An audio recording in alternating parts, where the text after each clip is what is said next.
momento, gente.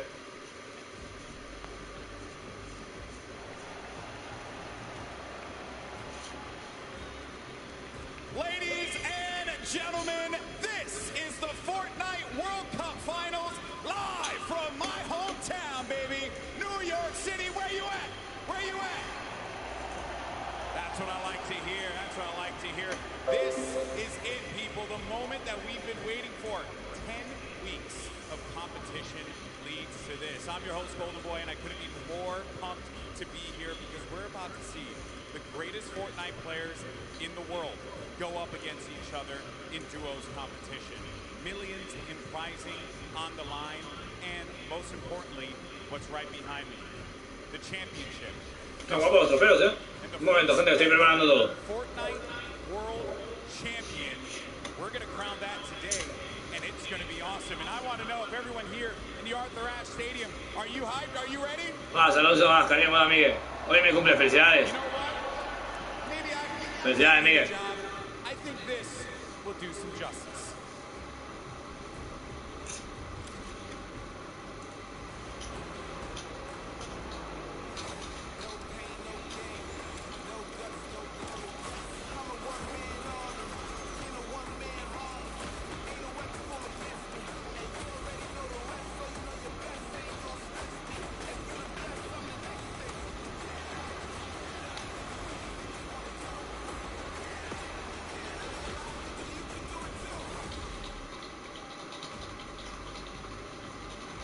Now, I know everyone here is excited to get to the games, and we're going to do so in a little bit. The players are gearing up and getting ready to go.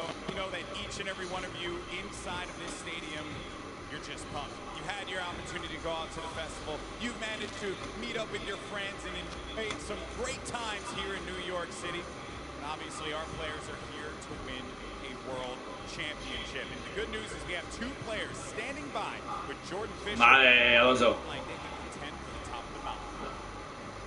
Thank you, GB. You are a handsome man. Now, I'm going to be super honest and very forward right now when I say that I've got two of my favorite people in this stadium right now that are competing together. Two of my favorite people to play with, two of my favorite people to watch and study. We have Sean and Aiden. Aiden, one of the most dominating controller players in the world, and he's proved it time and time again. Sean on mouse and keyboard, one of the most mechanically skilled and gifted players in all of Fortnite. Now, with this combination of one of you on a controller and one of you on mouse and keyboard, there's got to be some pretty unique strategy that you guys can pull together. Can you talk to me a little bit about that? Yeah, our synergy is great. Like you said, he's one of the best mechanical players. His tunnels are insane. Like, it's just insane watching him play. And just, you know, me being an aggressive player and having good aim, we really comboed it other well.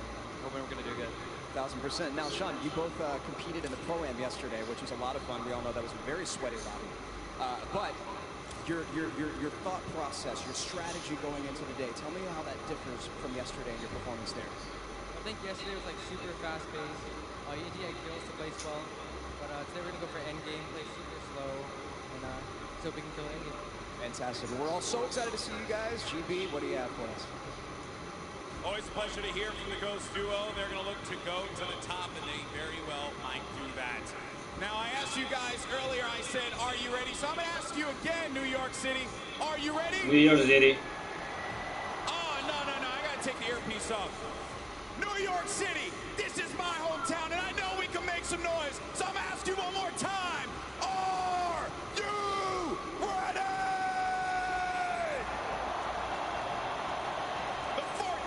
World Cup Finals start now. Let's send it over to your casters, Courage and Ninja. Ladies and gentlemen, Dale caña a esto. Fortnite World Cup Finals. Mira, cebolleta. From New York City.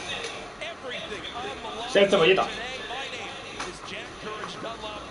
Well, guess what? I'm joined by a surprise guest appearance, Tyler Ninja Blevins. I am so excited for today's action. Ninja, the emotion here is insane. You have no idea, man. These guys have been training for months, practicing, doing nothing but thinking, eating, sleeping, breathing, Fortnite. That's it, and it's all led to this. I know the nerves absolutely at an all-time. I'm nervous right now. I'm just casting. I'm not even playing. Meanwhile, they're playing for $15 million, but it's not your Fortnite rules we're going to be playing today. Let's take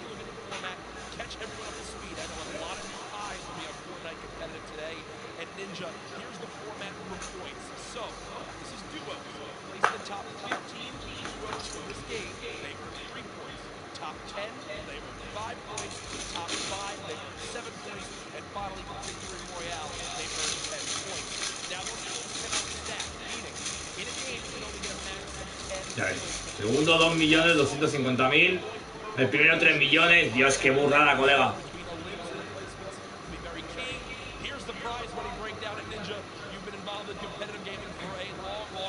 No lo veo, la verdad, sé quién es, pero no lo veo, Alonso.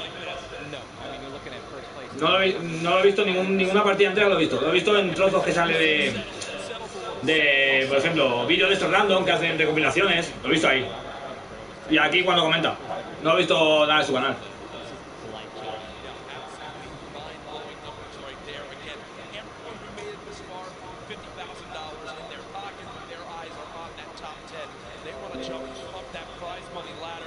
Again, we are live right now for the Fortnite World Cup Finals. There are so many talented players here today from across the world. We want to hear your thoughts on Twitter. Use the hashtag Fortnite World Cup. Really, anywhere you can use hashtags. I know we both have our predictions. Absolutely. You want to go first? No. You go first. Who for you is your standout that you're looking to see if they can take it on today? Dude, man, I mean, I can't give it up to Mondial. I think they're gonna definitely close it out. They've been, I really just super interested to see how they play. I've been watching a lot of their World Cups after they've already qualified. Hands down, one of the most aggressive duos throughout. You know. Sí, desde la Play. Está en el juego. Are they gonna still W key like they've always been doing? Ojito con esto, Dugo. That's typically been their gameplay of choice. There's looking at it, Mongrel and Mitro, both qualifying from Europe. You see, last time they played, I think they qualified. Their drop of choice was Loot Lake. So will that remain the same today? These early game battles. Ojito ese Dugo. Interest will be so key. You go with a European duo. I'm picking a European duo as well. Another young squad, Mr. Savage M and Benji Fishy. Dude, Mr. Savage M is cold-blooded. Every time I met him, I'm scared of him. They're absolutely insane. ¿Ese Mr. Savage? We'll get those pictures fixed. Don't run away. These guys are absolute tanks. And Ninja, I mean, you've watched all these guys. You're absolutely the best players in the world. But it's almost like these guys are in class. They are. I mean, I've competed against these guys. Está cebolleta. I mean, literally watching Benji just play out an entire lobby by himself in squads. And just like it's art. You know, what these guys do is art. So enjoy it. I know Mr. Savage having a public match got like 40 plus eliminations tonight, which is unheard of all by himself, solo squads. There are so many ways you can watch though this weekend. I've been just looking at my phone already. I'm seeing a million plus of you guys tuned in on in. As you guys know, so many ways to watch. Twitch, YouTube, Twitter, everywhere where there's live streams. Also, on Fortnite.com/watch, you can go take a look at. You'll see some different individual feeds there that be a crazy, unique way to watch Fortnite competitive for the first time. I know everyone at home looking forward to seeing their top players perform. Mira. Monte. I mean, this is one of the most ridiculous arenas I think I've ever seen. Siempre tiene que hacer algo para llamar la atención, para ser el centro de atención. Para que la gente no se olvide de él. Dude, this is literally what I've been waiting for. Like 3-4 months. The best of the best, all in the same lobby. All right, in the qualifying matches on Sunday, you're playing against no lobby. Maybe like 4 or 5 of the teams who are actually here right now, but now this is going to be all of them in the same lobby. Every single battle is going to be the best players in the world fighting against one another. I'm excited to watch the early game when they're landing in their spots. I'm excited to watch the mid game during the rotations. I'm going to be taking notes. You guys should too. Yeah. Also, other things that note to take to bring up. We're going to be playing on cycle settings here. Increase material. You want to explain to one of exactly? Son 6 partidas, creo. Absolutely love to. So, unlike normal matches, when you get an elimination, all right, you're going to be granted with 50 health or 50 shield, depending on what you're missing. And that's also going to give you 1 point as well. They also drop 50 mats of each, wood, brick, and metal. So, you know, eliminations are definitely going to pay off early game if you guys can stack up those materials. Yep. Remember, that is when you get a full elimination, not when you knock down an opponent. Right. So, if I knock a player, you'll see in this a lot more time. See if you can try to finish that elimination, get the help, go pick up the materials, maybe secure some extra loot. There's a look at the lobby screen. And, you know, Ninja, I was laughing with you earlier when the players were warming up earlier. Claro, Tompi. And obviously, for many of them, it's their first time to make ¿Qué pasa, vos? They were out of the they were just sitting in Spawn Island like they were right now. Look at the build battles happening on Spawn Island. They're all editing, they're all aiming. None of them are just sitting still. The nerves running through them insane. The average age in today's tournament, 16 years old. Some of these guys are going to walk away with $1 million+ this weekend. ¿Ese Harvey? What would you have spent your money on? I don't even want to know. Pues, pero va de Harvey. Ah, no, Harry juega al mando. So basically the same as today. Exactly. Nothing really would change. Nothing's changed. Exacto. It's so much fun, man. Again, people flowing on into the venue. Nada, tranquilo, no te preocupes. No pasa nada. Areas, right? Right, just been a very hot topic. Yeah. You know, Aiden has been landing up all the qualifiers. You see, you know, Mongo and Nitro. I think there's what's about, you know, Tilted Towers and, or Neo Tilted as it's now called, and where they're going to go. In your opinion, right now you play 6 games. You know how detrimental it can be to your mental state if you have one where you kind of drop right off spawn and get taken out. Yeah. What is your game plan? You going for it? You land there? You just go and play your game? No, I think shy away. What do you do? Practicing. They know that they're going to be contested. They know that, and they're not. You know, if they're intelligent players, they're going to play exactly how they've been practicing the last 10, 12 months. They know exactly where they go. They're going to push where they're going to push, and you know they're not going to care who it's going to be. Now, me, honestly, I'd like to say that that's how I play, but dude, in a situation like this, I think that if I saw someone contesting my drop, I'd definitely defer and try to go somewhere else. Yeah. But you know, I mean, you have one bad game, getting over that's going to be a huge mental obstacle, right? You get knocked first, that's going to be something you're thinking about it. In the second game, the third game, oh my gosh, should have changed my team spots, and then if you're thinking like that, it's over. Yeah, and I keep seeing you look down, you're like eagerly wanting to talk about this map. We have what the first map is going to be in front of us, but again, guys, there's so many exciting things going on in the world of Fortnite right now. One of the new limited time modes. No he entendido nada, Alonso. Pues se me ha ido, no te lo borres. It's a fun little, you know, hide and go seek game almost, Ninja. Prop hunt is the greatest thing that Fortnite has created from CREADOR. It is amazing. It is hilarious. I mean, you're literally getting angry, laughing hysterically, right? We're about to, you know, make it into the incinerator and get our points. It's just so fun. I mean, you could be a toilet. You know, you want to be anything. You want to be a pink flamingo, a bus. Go for it. Go for it. Just go for it. Yeah, we've had some fun games of Prop Hunt that we play. But again, right now, live in the gameplay for 3 Prop Hunt. A little bit different than the competitive settings. Obviously, Arena, it's been talked about, Ninja. This is the most played qualifier for a tournament ever in history of gaming. 40 million competitors. Down to the top 200. To be exact, 178 because of the double qualified players. Right.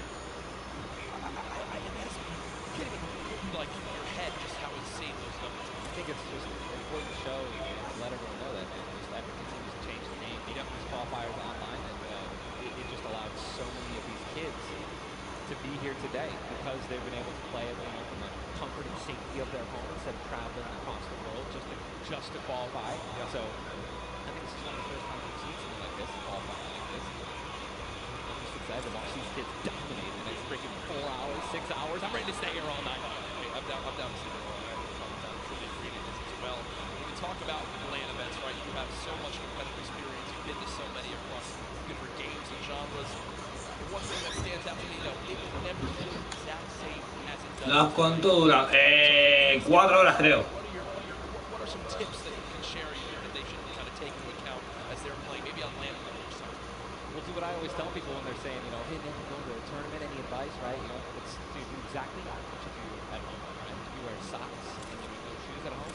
If you don't wear any socks at all, or you wear sandals, you wear that. If you wear nothing but sweats and PJs when you're gaming and practicing, that's exactly what you should be wearing right now when you're competing, right? Yep. Don't try to change anything up. Drink what you normally drink before the games, water, energy, whatever the case may be, or, you know, eat what you're going to eat. Do not change anything up. It's very important to get in that mental state of what you do and how you practice the entire time. I've even heard of stuff as far as like don't change your sleep schedule. Absolutely. It's like literally take it like it normally is. Now, again, we talk about how there's $30 million on the line of the Fortnite World Cup Finals across today and tomorrow, but there's already $3 million in prize money given away. Hay mucho dinero en juego, tío. Mucho. Hay millones. Let's take a look.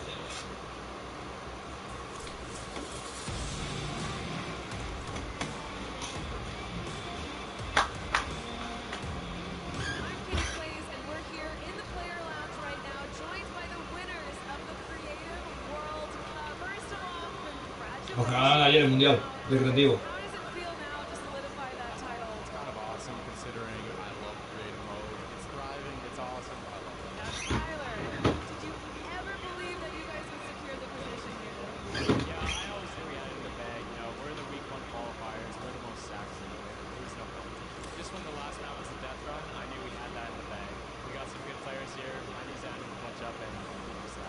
He lifted the finger. He said, we need 1 point. Just grab this point right down here. If he can do this now,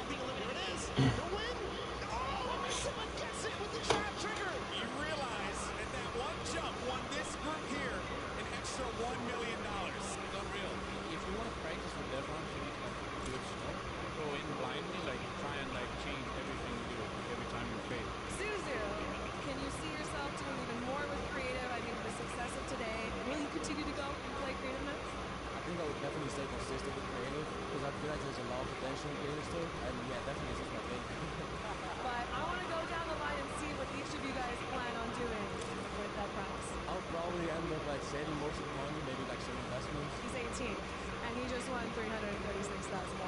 What are you gonna do with the prize? Rent. I think rent. Be responsible and save my money. I am gonna be responsible and probably just invest most of it. All right, guys, congratulations again. Absolutely outstanding job. Thank you guys so much for tuning in, and I cannot wait to see what the future of Creative Fortnite looks like.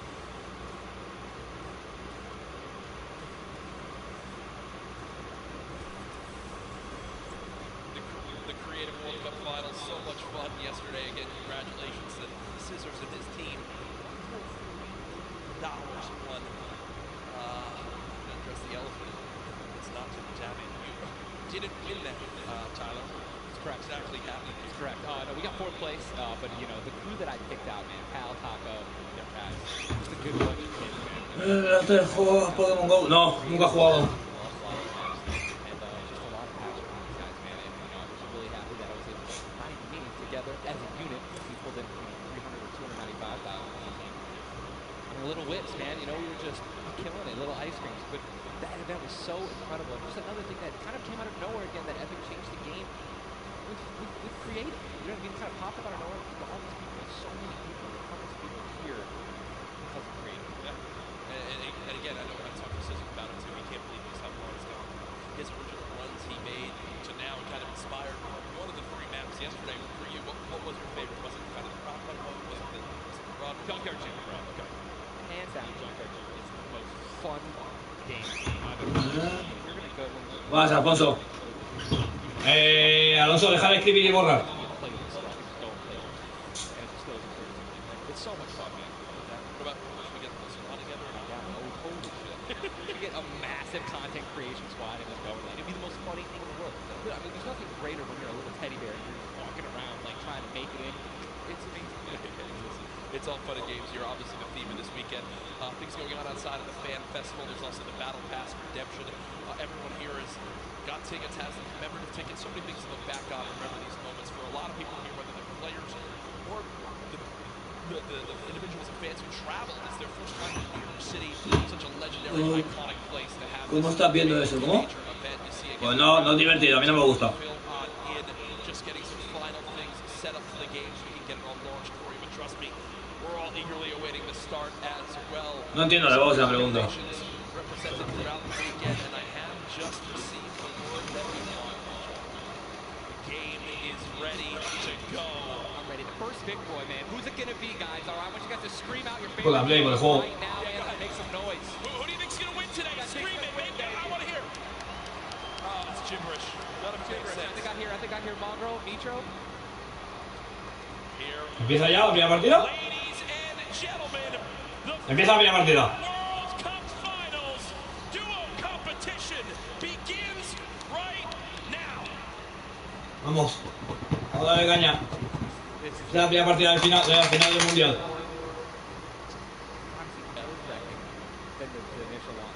Ni idea de vos. Yo no juego móvil. Someone's gonna die. Someone's gonna be eliminated. Who's gonna be the first one? Yep. Don't want to be the first one knocked out.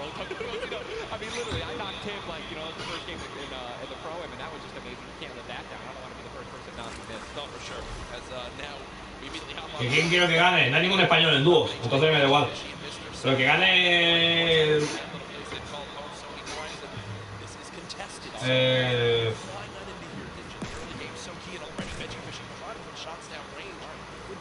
No lo sé. Aquí hay mucho nivel.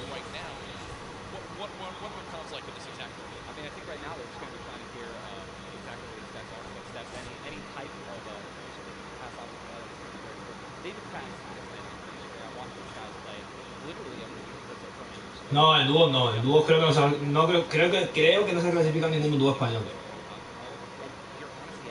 O sea, Benji Fizz y Sabas por ahí. Uf.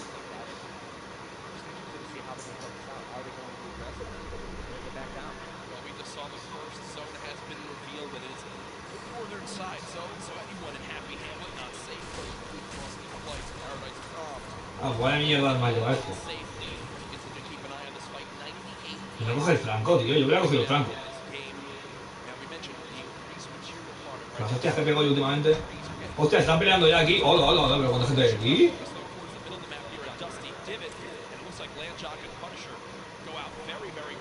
Se llevan aquí.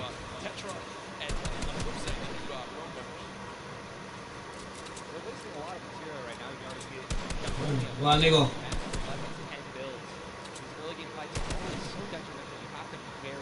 Aquí hay mucho nivel.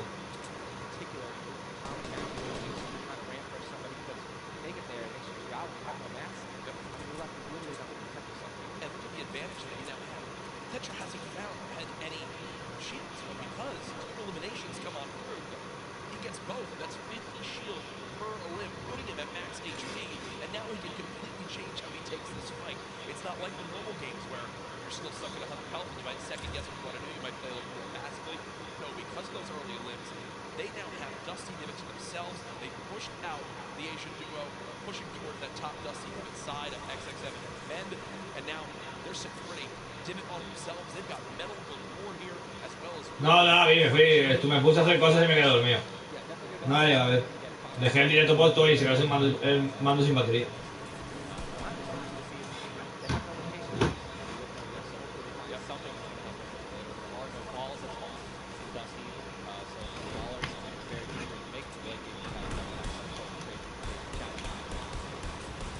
Ah, pues tienes el nadie en el ojete, crack.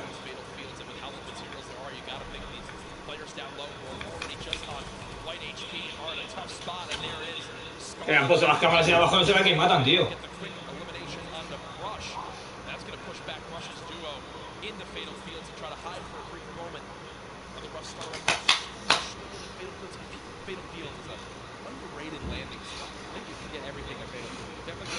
¿Qué haces, Alonso?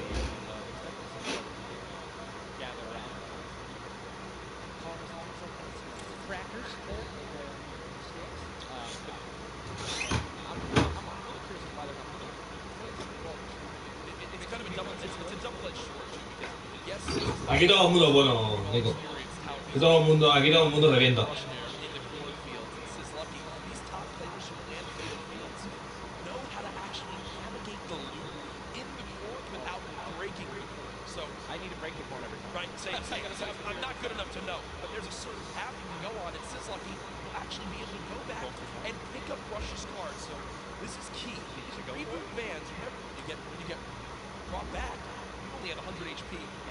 Sí, ¿qué haces? Poniendo tonterías y luego en 15.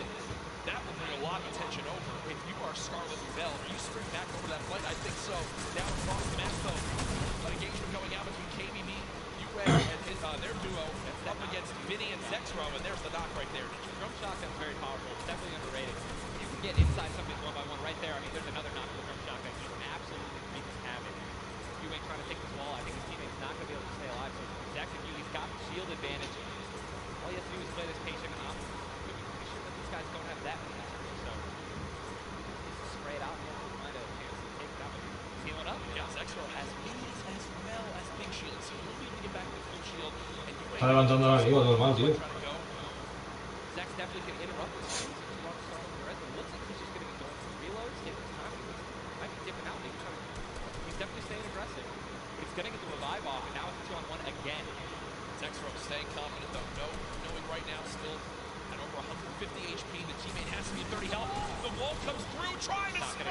Cagada has hecho, crack. Qué cagada, loco. Qué cagada.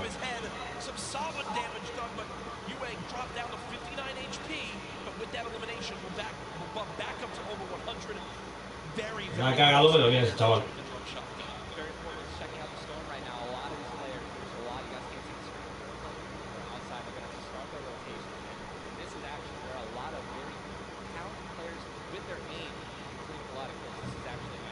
Así enfoca a Nitro de un grado.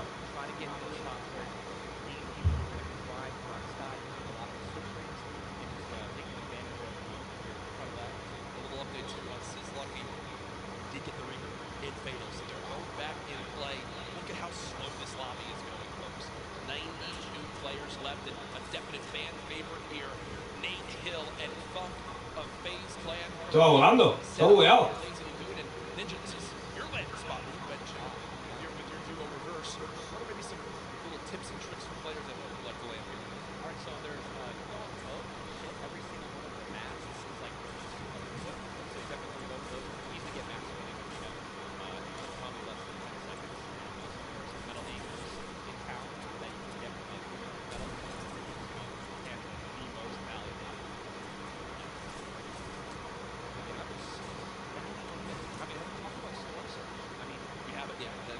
He's going to let that be a bridge when we cross it, but because 91 people left. I mean, how smart is it going to be? we're going to have Storm Surge in every game. Yeah, I mean, it's going to like. You guys don't know what Storm Surge basically that has done the least amount of damage. Is going to start taking damage until they get above the damage threshold. Yes, and it tells the players on their screen what the damage threshold is. If you're used to playing at home, you probably have never experienced Storm Surge in a normal game, but it is very common in competitive because everyone wants to last until late game, earn those extra points, and wind up getting those placement points to come on through. Watching Letwick and Quexy right now, it's so scrappy, Ninja. It's not your normal game where you get to loot up and freely grab everything you want. Here, I mean, look at the inventory. A common, heavy assault rifle, 2 heavy bullets. Yeah, I mean, people are not going to be able to loot. They're not going to be able to loot normally. You have every single spot is definitely going to be contested or have talented players who are surrounding you. You got to be constantly worried about getting the snipers to the side. All it takes is 2 seconds to call out guard, and you get big by and boom, there goes 160 health, man, just like that. 89 players left now in the lobby as Twiz and Cover H, the duo, do get cut down. 45 duos remaining. The second zone has just been revealed, and again, Storm Surge will begin after that. I absolutely think it's going to happen. That will be for 70. Keep that in mind as this goes on. Players who haven't really done any damage will know that they're going to be at a point where their hand is going to be forced. They're going to have to put on a little bit of pressure. You're going to see the game pick up just a little bit here. There's Snappy and Red Rush already in the next zone. They're more than happy to just farm up this metal structure and claim it as their own. They're actually very centralized as well. Yep. I mean, a really great strategy that you're going to see a lot of people going to be using throughout this weekend in solos and in duos is to just try to get in the dead center of the second zone and honestly just kind of pray that the circle is going to continue to rotate in your favor. I mean, I'm still looking at a lot of these guys' inventories. One guy just gets knocked in front of like going to try to save his team. It's not going to happen. There's not a lot of rotation items. I haven't seen a lot of shockwave grenades. I haven't seen a lot of shadow bombs. I don't see any launch pads in anyone's inventory. Yeah. It's going to be such a, like, the rotations late game are going to be nuts. People are going to get lasered out of the sky. Letwick now all by himself in 1 versus 2, and his teammate did go down. You see Parkby and Volks still quite healthy between the two of them. Over 140 HP for both of them. Parkby still playing the slow ground, trying to spray out the opponent, and look at the material count for Volks. 135 total builds. It does look like Letwick just kind of ran away, but I don't believe Letwick was able to grab his teammate's reboot card, so will basically be by himself the rest of this game. You know, it's going to be almost impossible to perform alone when your teammate is not. There's the Storm Surge running. These guys are 106 above. You guys can see that, which means that there's some of these guys 106 less than them. That is a low pressure that they are going to need. Quedan 84 aún, loco. Vaya burrado. You're gonna see some fights that are going to be forced to break out because players need to get above that or they're going to die. They're not going to be able to make it. Now moving towards the Dusty Divot Diner. You see Clicks and Skeptic. Yeah, the very young duo from NA East, and you just said yourself, I didn't even know you could farm this. This is the beauty of it, right? These are the top players in the world showing things that they know that really no one else can pick up on. Many teams already stacking here as there's so many materials to be farmed up. And for Ninja está comentando. Max, they don't just stop there. They keep farming to have an excess for more if they need to expend a lot of materials quickly. On the bottom right of your screen, you see a fight going down in Salty Springs. A lot of grenades being thrown right there. That's going to be Serpent and Hype. Spot. Yeah. You guys can look up the map that we're staring at. Every single team is now in the safe zone. Everyone the same circle is moving in. Double sniper is in play. Take out a metal wall. Take out pretty much anything. 1500 damage. Yes.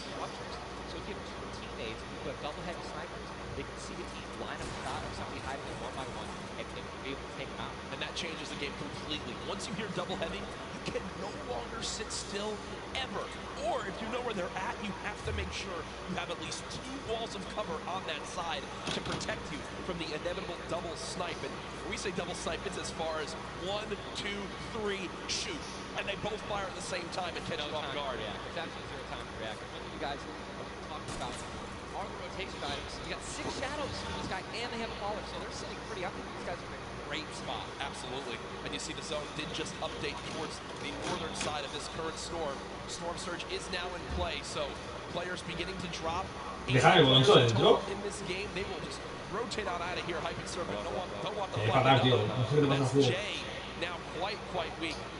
With Storm Surge beginning to tick in, Quentin and Lanouf now having to push a fight as Storm Surge is affecting them as well.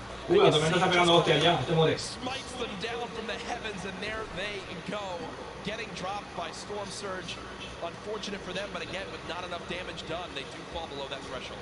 La tormenta ya pegando hostias. It really does just force people into some pretty tricky situations, but again, man, it just goes to show a lot of aggressiveness is going to pay off really quickly. You don't want to be put in that situation where you have to desperate push. Maybe it's even better than you in combat. You know what I mean? And Airwax and Nikov just replay. Was that a replay? They just went down. Airwax and Nikov are winners. Well, Airwax at least are back-to-back winner of the Pro-Am. Does go down. Airwax double qualified as well. Tough first game for them as they do go out quite early on. 71 players left in this game. 38 duos. Again, it's a slow crawl as everyone begins to drop. Have you ever seen anything like this in competitive? No, I think that the only time that we saw numbers like this were when the circles they didn't really chunk that much and they were more centralized and they're getting them competitive. So really no one had to rotate that much and no one had to fight. So now that these circles are really just kind of moving around, man, I can't really predict them. I mean, you're getting these players who have, again, a great aim, and you're gaming people who are focusing on trying to beat the pros in the circle. I mean, look, so many people coming from the south right now, and it's just free kills and you guys are in a top position with solid aim. You're in a Texture right now, already getting beat, spamming the spacebar, trying to make it as difficult as possible to hit. He sees a lot of, look at already trying to figure out right now, where's he going to land? Look at all these people who are already boxed up, they're already creating these tunnels, more shots coming down. He's going to be able to make it, 8 grenades, so that could be, I mean, if you get in a position where some players are already getting focused on the outside, 8 grenades, he might be able to clean up those kills too. Yep, that's right there. They do box up in time. Did take some shield damage, but thankfully they have some minis to replenish that. Just a few brief moments as there's Eclipse now using them. He's got his teammate right next door as well. Medkit, so they're going to pop that too. ¿Qué pasa el juego, tío? HP matters. Saving the campfire for the late game. Va a faltar el juego, Aldo in the elimination feed right there. Here's a look at Mongo earlier with this duo Vitro. They're set up currently in the zone. 68 players left. Love watching this guy play, man. I'm serious. I mean, here's just check his inventory. Only got 2 guns right now, which is immature from combat shotguns. So he has no spray guns. Right, spray guns are, anything into an SMG, tactical assault rifle, SCAR, anything like that. You gotta have to have a gun that can shoot pretty quickly to kill players and hit players through the 1x. Very difficult. Look at that healing too, though. 5 slurps, 2 slurps, 5 chug flash. They already have a slurp ticking. This is insane. Super close to the zone as well. They don't have to move too far. Yep, and material-wise, look at that, 135 total builds. They're in a fantastic position to make some noise in game number 1. We'll definitely keep up to date with them. The slipstream slowly inching towards where it begins to shut down Ninja, but with so many slipstreams still available in this current zone, a lot of players are going to use that to rotate on in free. Hombre, yo sí quiero que gane alguien de Europa. Sí, no, lo dejé ya posta. La verdad es que no me di cuenta que se había quedado el mando sin batería. Fue una mierda, pero bueno, nada, está borrado.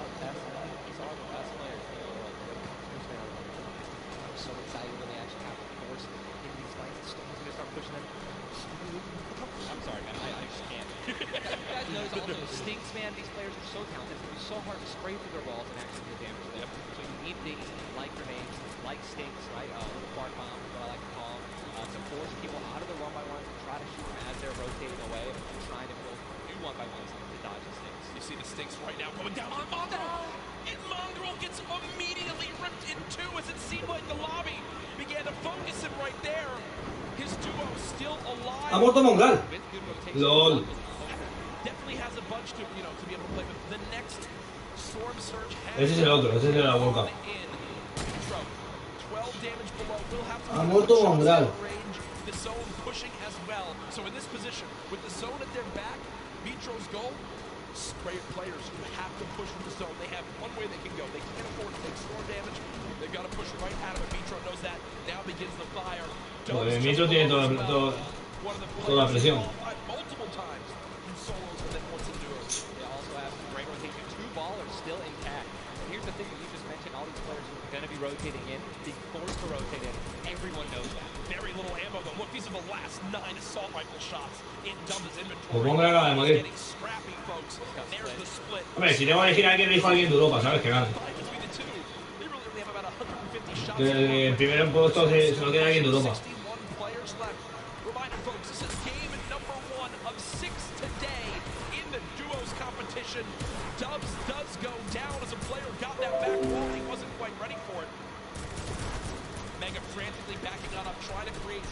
Más Adrián.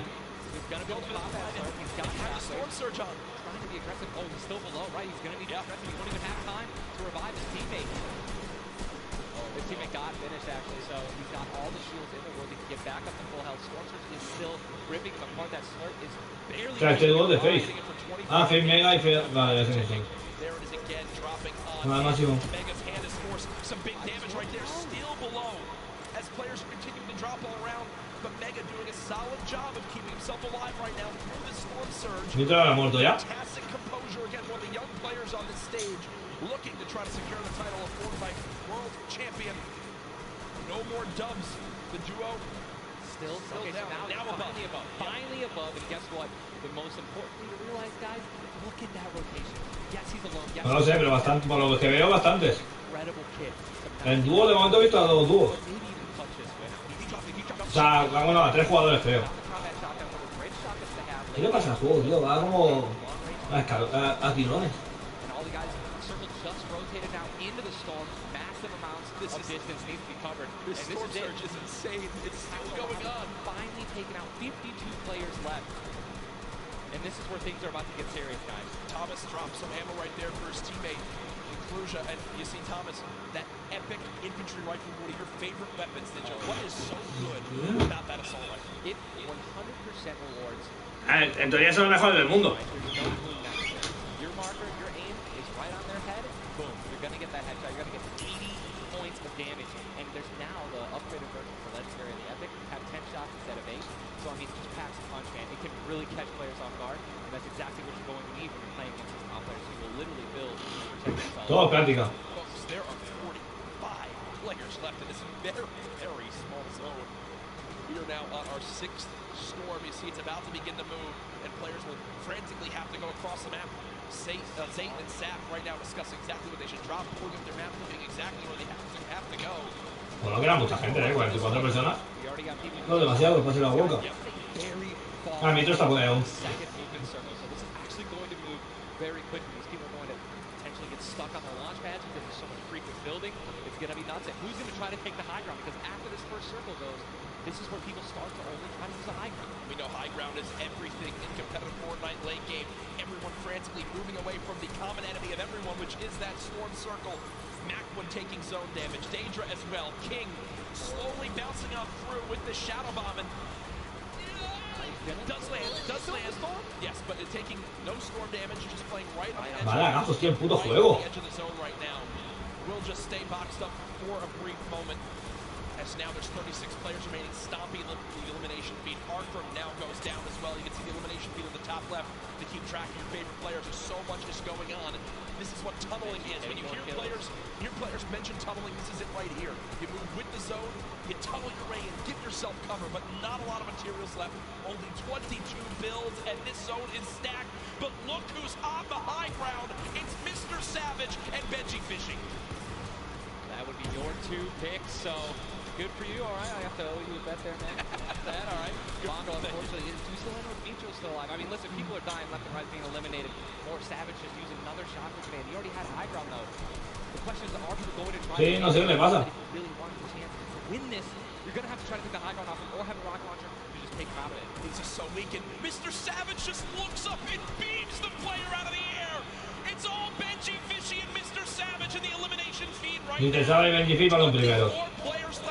Y tienen todo el hype. But 20 duos, there's almost no duos remaining, Ninja. It's all solos, and this is kind of what's going to happen, man. Mr. Savage goes down. It's up to Benji, and listen, Benji's been in this position before. We know he can handle it. Nitro's still in the game as well. I just saw him. He looks incredibly healthy, but now taking some storm damage. Benji's just going to try. Listen to the materials. Está muerto. They're only using the shadows. I mean, he has 1 build left. Yep. That's it. That's all he has. He's got 10 total builds. Benji Fishy está en la mierda. As many players as possible. Remember these placement points. We've made it into our top 10 duos. now into our top 8. Zay and Saf now. Son los mejores del mundo. Now on the high ground. One of the few, the only duo left. This has a Zay and Saf win written all over it. Mitro, Mongrel's duo. Mitro está vivo aún. Hostia, Mitro está vivo. 40-hour storm now getting beamed. Can the North American duo of Zay and Saf close this out? Raining down fire from up top. You see the frantic builds coming in. Benji fishing. Yeah, no sé, eso va a o sea, que vos. Scarlet on the low ground. Shots still coming on in. Zay and Saf just sitting pretty. Nitro just got a double, I think. Mitro mataba a otro. Ya mata a Mitro. Zay and Saf, 2 versus 1. Qué grande el Mitro, chaval. Game number 1. Yes, they will. Zay and Saf had the high ground and they used it the entire game. Rain fire from above. They were able to pick up 5 lamps plus 10 placement points. That's going to be 15 points. Game 1. Talk about a monster game number 1. Del clan de Mr. Sabas. They know how key that was. And I've watched so many games of competitive Fortnite, Ninja. They were the only duo left with still like 18 players remaining. When they get the high ground like that, they send 1 player down to get close. Scarlet was already weak, and there's just no shot. In the end, the veteran players of Zay and Saf take game number 1. And you know, Ninja, that was a big topic of conversation. Players with Son del clan de Mr. Sabas y bien difícil de NRC. had these major events for a long time. Will they let the nerves get to them? Guess what? The answer is no. Zay and Saf take game number 1. Kept their composure. It was absolutely incredible to watch, man. And seriously, these guys have been absolutely dominant in World Cup qualifiers online. And it's only fair that they continue to show their dominance here at the actual World Cup stage. Brilliant performance. You know that their game plan is always last as long as possible. Absolutely. But the fact that they made it through those storms. Mitro lo ha hecho muy bien, Ha aguantado hasta el final del sol. Era top 4, creo, ¿sí? Mr. Savage and Benji Fisher, we have to talk about them for a second as well. The European young duo, they were on the high ground. It was looking good, Ninja, but so many players focusing them, the shockwave grenades as well, and they had no healing left. It's unfortunate, man. We have a group full of these players who are literally the best in the world. They know exactly how to win, right? So if they don't have the high ground, they know that whenever there is a moment, because they have to shoot the high ground, have rockets and shockwave grenades. I think that's actually what happened. Shockwave up and knocked them off the high ground. Yep. When you have shield like Zay napped it at the end there, and that high ground, it's over. What a sigh of relief. Incredible first game, and we're only just getting started. We're only just getting started. Remember, 6 games being played today in the duos competition, in which $15 million will be rewarded. Tomorrow, we do it all over again, except with solos. So you want to stay glued to the streams here for the Fortnite World Cup Finals live from New York City. Use the hashtag Fortnite World Cup. Ahí va la clasificación. Send Ninja and I your thoughts after game number 1. Who surprised you? What are you looking forward to in games 2 through 6? For me, other things I noticed, man, you've got to be on your A game. When it comes down to taking note of where you are with the storm surge, those were longer storm surges that have lasted than I've ever seen before. I've honestly never seen storm surge affect the game so much. Yep. Because here we are having 80 people left after the second circle. You know what I mean? And these guys, they're not going to let you hit them. You know what I mean? And if you want to put shots on these guys, it's going to be when they're flying in the air, rotating, which you also expose yourself. No tengo ni idea. You know, high risk, high reward, man. Right? Ni ya no se clasificó. Let's see how these guys change. I wonder if the guys who did get hurt a lot by the storm surge, are they going to make changes in the second game? Are they going to be a little bit more aggressive and trying to deal some damage as they rotate? That's what I want. That's a great way to think of it. I know there were so many people that want to give their thoughts on these games, but over at Unreal Island, we've got our very own Sundown with his thoughts on game 1. Thank you so much, Courage and Ninja. In the first match of the duos competition is over in the Victor Royale's. Well, experience wins out. We talked about Energy Zay and Ghost Saf and how they've been playing so long together, and that endgame was a prime example of textbook Zay and Saf. We're gonna re-roll it one more time. Dúo no, en solitario. How they were able to keep the control. Now pay attention right away. You can see on the backside, Saf has one angle while Zay is going forward, and they're moving back over the targets they've already established, but the angles they take make sure they're covering everything. They hear the shots below, they're putting the fire down towards them, and Scarlet is able to pick up Mitro, but doesn't have enough to get out. Zay and Saf, 5 eliminations, Victory Royale, 15 points, showing that their competitive experience, their experience on stage and at major LAN events is winning out right now. They say nerves what nerves. We might as well be playing at home on our own stations because they are just that good. Match 1 is over. Time to get back over the stage for match 2. Ninja and Courage, take it away. Thank you very much, Sundown. Great stuff as always there from Unreal Island outside of the venue, enjoying the event themselves. But again, game number 1 in the books. Obviously, so many updates to see exactly where we stack up. In the end, those final moments can be so hectic. So before we hop into game 2, we will have a standings update for you all at home. Who do you think's up top of it right now? Well, guess what? It's Sap and Zape, but AFNG Mr. Staff, just incredibly clutch solo moves and plays. Both of our predictions. Both of our predictions. And they're still up there. Guess what? Imagine they're healthy and they actually get some good rotation items. I'd love to see how they're going to play in the late game, man. Placement points is so key. You did a great job pointing out Vitro at the end. Not only does he stay alive, not only does he perfectly use his materials and his movement items, but he finds 5 more limbs, putting his team from probably an abysmal game 1 to top. No he visto, tío, ya primero. Leaderboards. Again, here are your standings from number 1. Dubs and Mega. Mr. Sam, vale, quintos y terceros. Y tercero. Mega staying alive too. Incredibly talented, man. Vale. Sí. Step it up to this next game. Game 2 is about to get on its way, man. You ready? I am ready. Ladies and gentlemen, in this sold-out arena, are you guys ready for game number 2? Oh yeah. No se nota que son de Face, ¿no? Madre mía, las fondillas más grandes que él. 7, 6, 5, 4, 3, 2, 1. The battle bus has launched. Game number 2 of the Fortnite World Cup Duo Finals is underway. Again, I'm just going to keep saying it, the most nerve-wracking part of any competition, but definitely Fortnite for me, is the second you jump out of that bus. Yep. Right? Once you hit the ground, once these players hit the ground, they're going to definitely have hopefully less nerves, going to get back into the flow, back into the farming mentality. And man, I just love these llamas on my screen. I'm just hoping that they find it. There's nothing greater than finding a new upgraded llama with 350 mats. Dude, they're perfect. And they're everywhere. And look, can we look at the map? Look at the north side. We've got 3 llamas in a very small area. And many players have gotten better at spotting llamas from very, very far away. I mean, the one thing I tell, I'm telling my teammate Malachi, is like, you just actually have to tell yourself, hey, you should probably look for llamas as we're flying in, because, you know, usually you're looking for players who's going to be landing next to you, but if you actually keep an eye out for that adorable pink, purple, and blue llama. And there's one. I mean, look, you're just going to get rewarded with shield, rotation, and shadow bombs, campfires, minis. I mean, these are incredibly valuable. And remember, materials get capped at 500 of each type. So if you get 350, it's done its job for you. You can spend much less time looting and, farming, and much more time looting. And look at Zay perfectly using the Shadow Bomb Ninja. For players at home who are wondering how he just used it for way more than the 6 seconds it actually lets you use it for, explain a little bit of staying on the side of the mountain. Yeah, all you have to do is just continue that jump animation. That's going to trigger the double jump. And as long as you don't touch any solid ground, you're going to be able to continue to double bounce back and forth.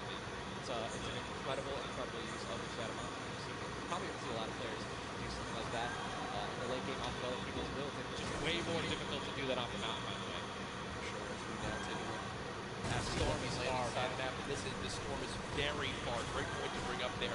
We can see on our side, the zone right now basically gets cut off at Dusty Divot and Neo Tilted, and the rest of the north side of the map are in play. So everyone near the middle and south side will have to move, and you see the elimination feed very early on. Elevate does get cut down, so a tough start for the duo for 100 Thieves right there, as you've got to wonder if Arkham's still alive. Either way, though, Daedra and M11Z They have players down at Loot Lake, Lucky Landing, and they do have a duo nearby. Looks like they're trying to obviously back away with one farm up. Lucky Landing is not really a 4-person landing. More than two people land here. One of them is going to be leaving a little bit handicapped. Weighing in the fight right now, popping that last big shield for all the damage that he would take from now on. Will be permanent unless he gets an elimination and gets look at how good these stick grenades are right now. Stram and Mekti have lost so much HP off the start of this one just from getting ticks. Spray does come up through. A third party, though, beginning to shoot down on the Yuang. So another player putting their attention towards this fight at Snobby, but KBB does go down. It's now Yuang all by himself, and no materials left, Ninja. Can't even take a wall. They're really, this is an abysmal position to be in. Yuang knows that. Trying to fall back to his teammates and maybe sneak a revive, but I just don't see. These players really are kind of hesitant. You know what I mean? They don't necessarily want to push. There is a third party now. They don't have a lot of shield. Are they going to get off the right play? They're going to go for it. Ewing, no shield. And he's going to get a double. LOL! And the revive on KBB. And there's some delicious shockwave grenades that just slid down the ramp. Ewing takes Menuda doble se acaba de hacer entonces este chaval. left. I believe there was some help. The shots that came in from that third team getting nearby, which weakened them at first. Ewing gets the cleanup on the last one right there. What a swing for the duo. Shot does come in on a Keys. Another fight going down just outside the desert side of the map. Keys and Slacks up against two. Running out of materials already. And guess what? These guys are at the farthest point of the storm. Yep. So this is not, they can't afford this fight, right? The longer this takes, you're not going to be able to get materials. You're hurting all the materials in this fight right now. So you're definitely going to need Eagles to make up for it. Now it's going to be the knock on Landjock. And Landjock and Punisher went down early last game as well. And it looks like Landjock will suffer the same fate here. Upgraded combat shotgun. Joe's going to take that. Punisher trying to make some plays here. Still now it is a 2-on-1 situation. Just need to play the numbers advantage. And again, Storm is about to start moving, so they're going to have to make some plays sooner rather than later. No ammunition. Very few build. No shield. This spells disaster, and Punisher goes down, and there's the frustration in the player camera right there. Slacks and Keys, 2 quick eliminations. But you mentioned you can't afford to do that. It takes so much time in that fight. They've got to go very far still. Now over to Neo Tilted, Clicks and Skeptic. In a fight. Got some shield. Doesn't necessarily want to use this video to only get 10. Trying not to get all help to keep it out. No one's getting taken. With the trap kill, it's going to get the knock. Buenísima. Unbelievable, incredible place. Bad Sniper goes Buenísima down. esa. Continuing to branch out. When you guys are in fights like this, you always want to do exactly what he's doing right now, which is branch out, continue to build these little... No tarda mucho en tirarse la trampa, ¿no? Your opponents where you actually are healing up. Skeptic just 8 builds left. They're trying to stay alive right now. La gente va a usar hasta aquí, tío. Yo flipo. One mini, and it looks like they're going to go for it right now. They made the conscious decision to try to build out, but no. They back up for a moment. Finally get the shotgun. Yep. Shotgun picked up grenades now as well. They want to go for the second elimination. And we take the... Oh my god, we got the trap the L in real life. Did he just take the L in real life? Homie, this is land. This dude's going to come over. But the stinks come on in. Stinks coming in 22 health on Campfire down. He has. Oh, and Nitro third party. Hello. Here. Puts up the take the L, and EU says, no, no, no. This is the World Cup, baby. I'm going to show which continent is best. Mitro and Mongrel, full HP, and they storm. Mitro y Mongrel, buceando a muerte. Right there. Wow, incredible. Look at that kid. Gold star, gold combat, heavy shotgun. I'm sorry, heavy shotgun taking opponents' walls. Look at, they're just healing and bomb rushing, and that's going to be it. There's no shot right there. You saw, hey, putting on a show. I love it. The man does YouTube for a reason. But then also a fantastic player. I think speaks a little bit too soon. And now on your screen, does knock one. Hasn't finished the elimination yet, so still will gain 50 HP if he can get the full. There it is. Now a 2 versus 1. Aiden and Sean. Look at how weak Sean is, though, Ninja. Sean has absolutely no health.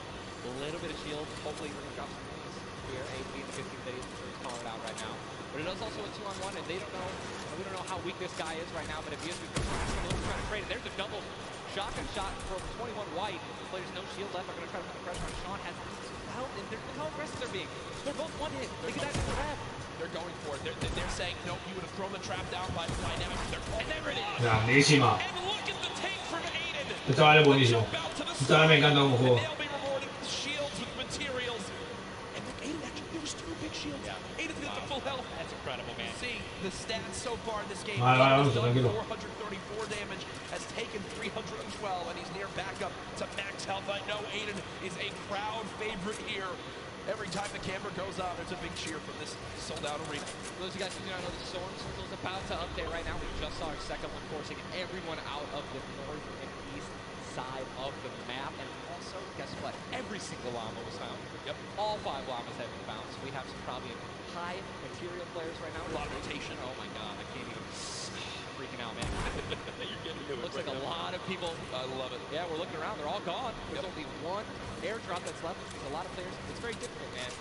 Going for airdrops is super risky, but it looks like everyone in the World Cup here is taking their chances. And what's kind of funny with this zone, as you see at the bottom right side of your map, the slipstreams are there to basically help everyone get from the southeast, east, and south side of the map easily into this zone. So if you kind of sit outside and wait for players to move in from the slipstream, you might be able to deal a lot of damage. And remember, you might think, oh, well, there's no way you're going to get that elimination. I'm not even talking about that. I'm saying free damage for Storm Surge. Right. And that comes into play because it is going to happen very, very soon here. We're about a minute away. It literally looks like we've been watching that action.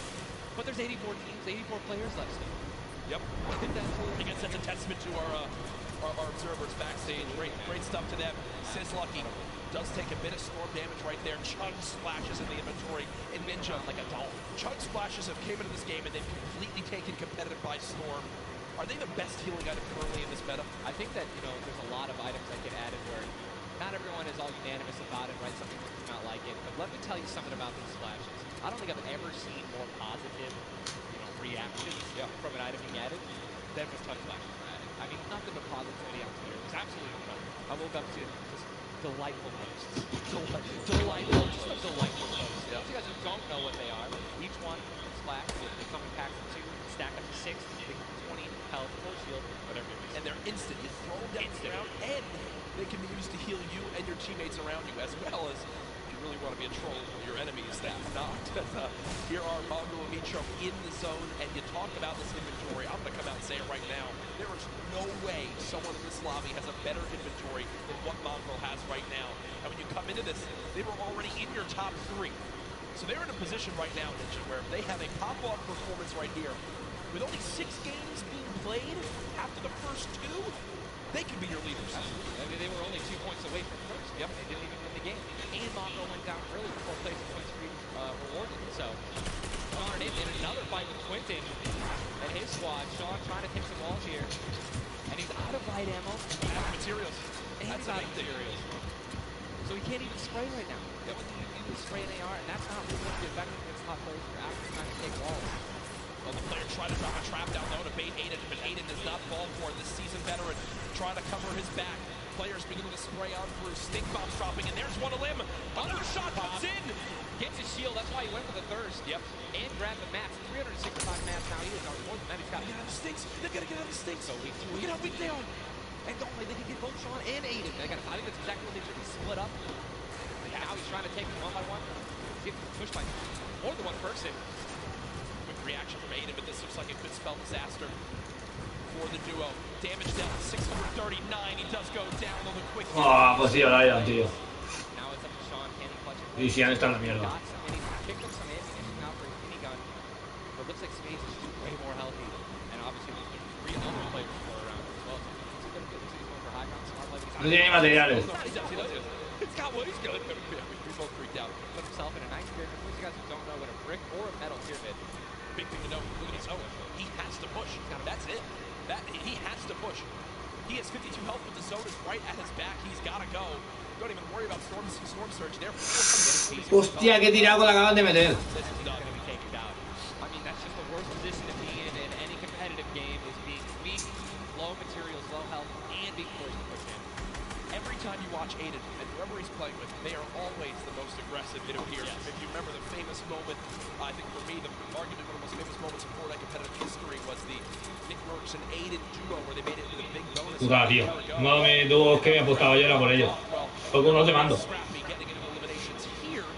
The stat popped up for a second. Aiden and Sean had done 680 damage Son. in the game. ¿Y ese son? The average in the lobby was 80. They were 600 above in this lobby already. Unfortunately, though, when you fight that much, there's a higher chance of you going down. Speaking of potential fights, here's Sizzlucky and Rush, who we saw earlier on in the last game at Fatal Fields struggle to stay alive. Now in another tough spot as they're both low on shields and low on health. Decent rotation items for Shadows and launch pad. Again, I always want to keep stressing that. You guys have some launch pads. One shadow can get you into another zone. Right? It's going to hopefully get you this place where you get some eliminations. But yeah, as you said with Aiden, you mentioned are people going to change how they're going to play, right?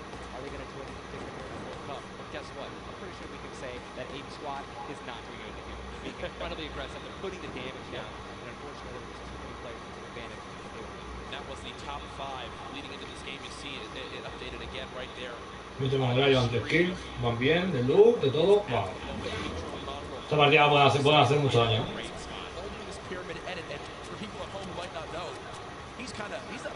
O sea, 2 puntos se han quedado del primero. Es difícil, se los 13 puntos, hostia. Ojo Europa, Europa pisando fuerte.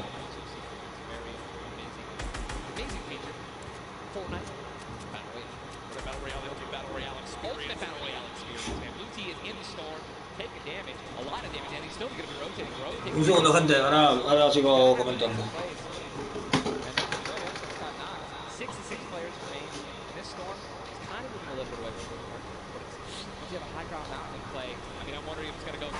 There's 3 high ground mountains in play, and really mixes it up. And a drone ship that people can wind up going on top of, and those are brilliant to use. Oh, absolutely. If you guys can get up on top of those, guess what? You have ultimate high ground on the map without having to place any mats. Yep. It's incredible. You can't get sniped from above. It's a good deal. It's a huge game at this point. Also, it's incredibly difficult to shoot players that are up there. But it's important to know that after the 5th circle closes in, those air vents will stop working. So if you don't have any rotation to get down glider redeploys, anything like that, yikes. That's a massive yikes. So you have to pray that someone puts launch pad down underneath it somehow. Yep. And go for it. Yeah, just risk it all. Most of these teams will mess that up. Now, we talked about our game 4 winners, the team that took home the victory royale, which is again 10 placement points, the max you can get for placement in these games. It was Zayt and Saf, and they're currently set up in the zone for the moment. And they just get this as well. Then they go with you. I mean, they're close enough for sure. See, I think, no, actually, no, they got to rotate a little bit. But look, they got 4 shockwave grenades. Yep. And they'll be all right. They'll be able to make it happen. Here we go. They have to rotate the farthest. Look how many stack players are on this side of the lobby right now, and they're all going to have to move very soon. Yeah. Arthur and Falcon have a tough rotation ahead. Slacks and keys. Watch them fight a little bit earlier on against Landjock and the Punisher. Heals to his teammate comes in. Yep. No, his teammate's full. Teammate's full. Okay. Teammate's full. You know, I was playing with Myth the other day, and he was using a lot of touch flashes without me, so he's really sensitive on it. We'll let you and Myth handle that. That's some tension there, but we continue to move on in this fight. This is game 2 of 6 foes. The match will be going on throughout the day. 62 players left in this with 35 duos. You see Arkham and Falconer. Looks like they did a duo shockwave to try to fly across the map together. As the frantic rotation begins to move on in, more Storm Surge will soon begin to come to play as well. Yeah, I got a question for you, man. Yes. Once these circles start closing in so small, what do you think is the play? Rotate in right away once it's revealed if you're far out, or to wait and be the last team? For me, it completely comes down to what you have left, what you have in the majority where you are at the leaderboards as well. If I'm in a position where I know I need to make some ground up on leaderboards, I want to rotate early and try to begin to spray back on the opponents to get to the 3 eliminations. Yes. If you get the zone on you, you begin to just build on up and get that height so you can spray on down as well.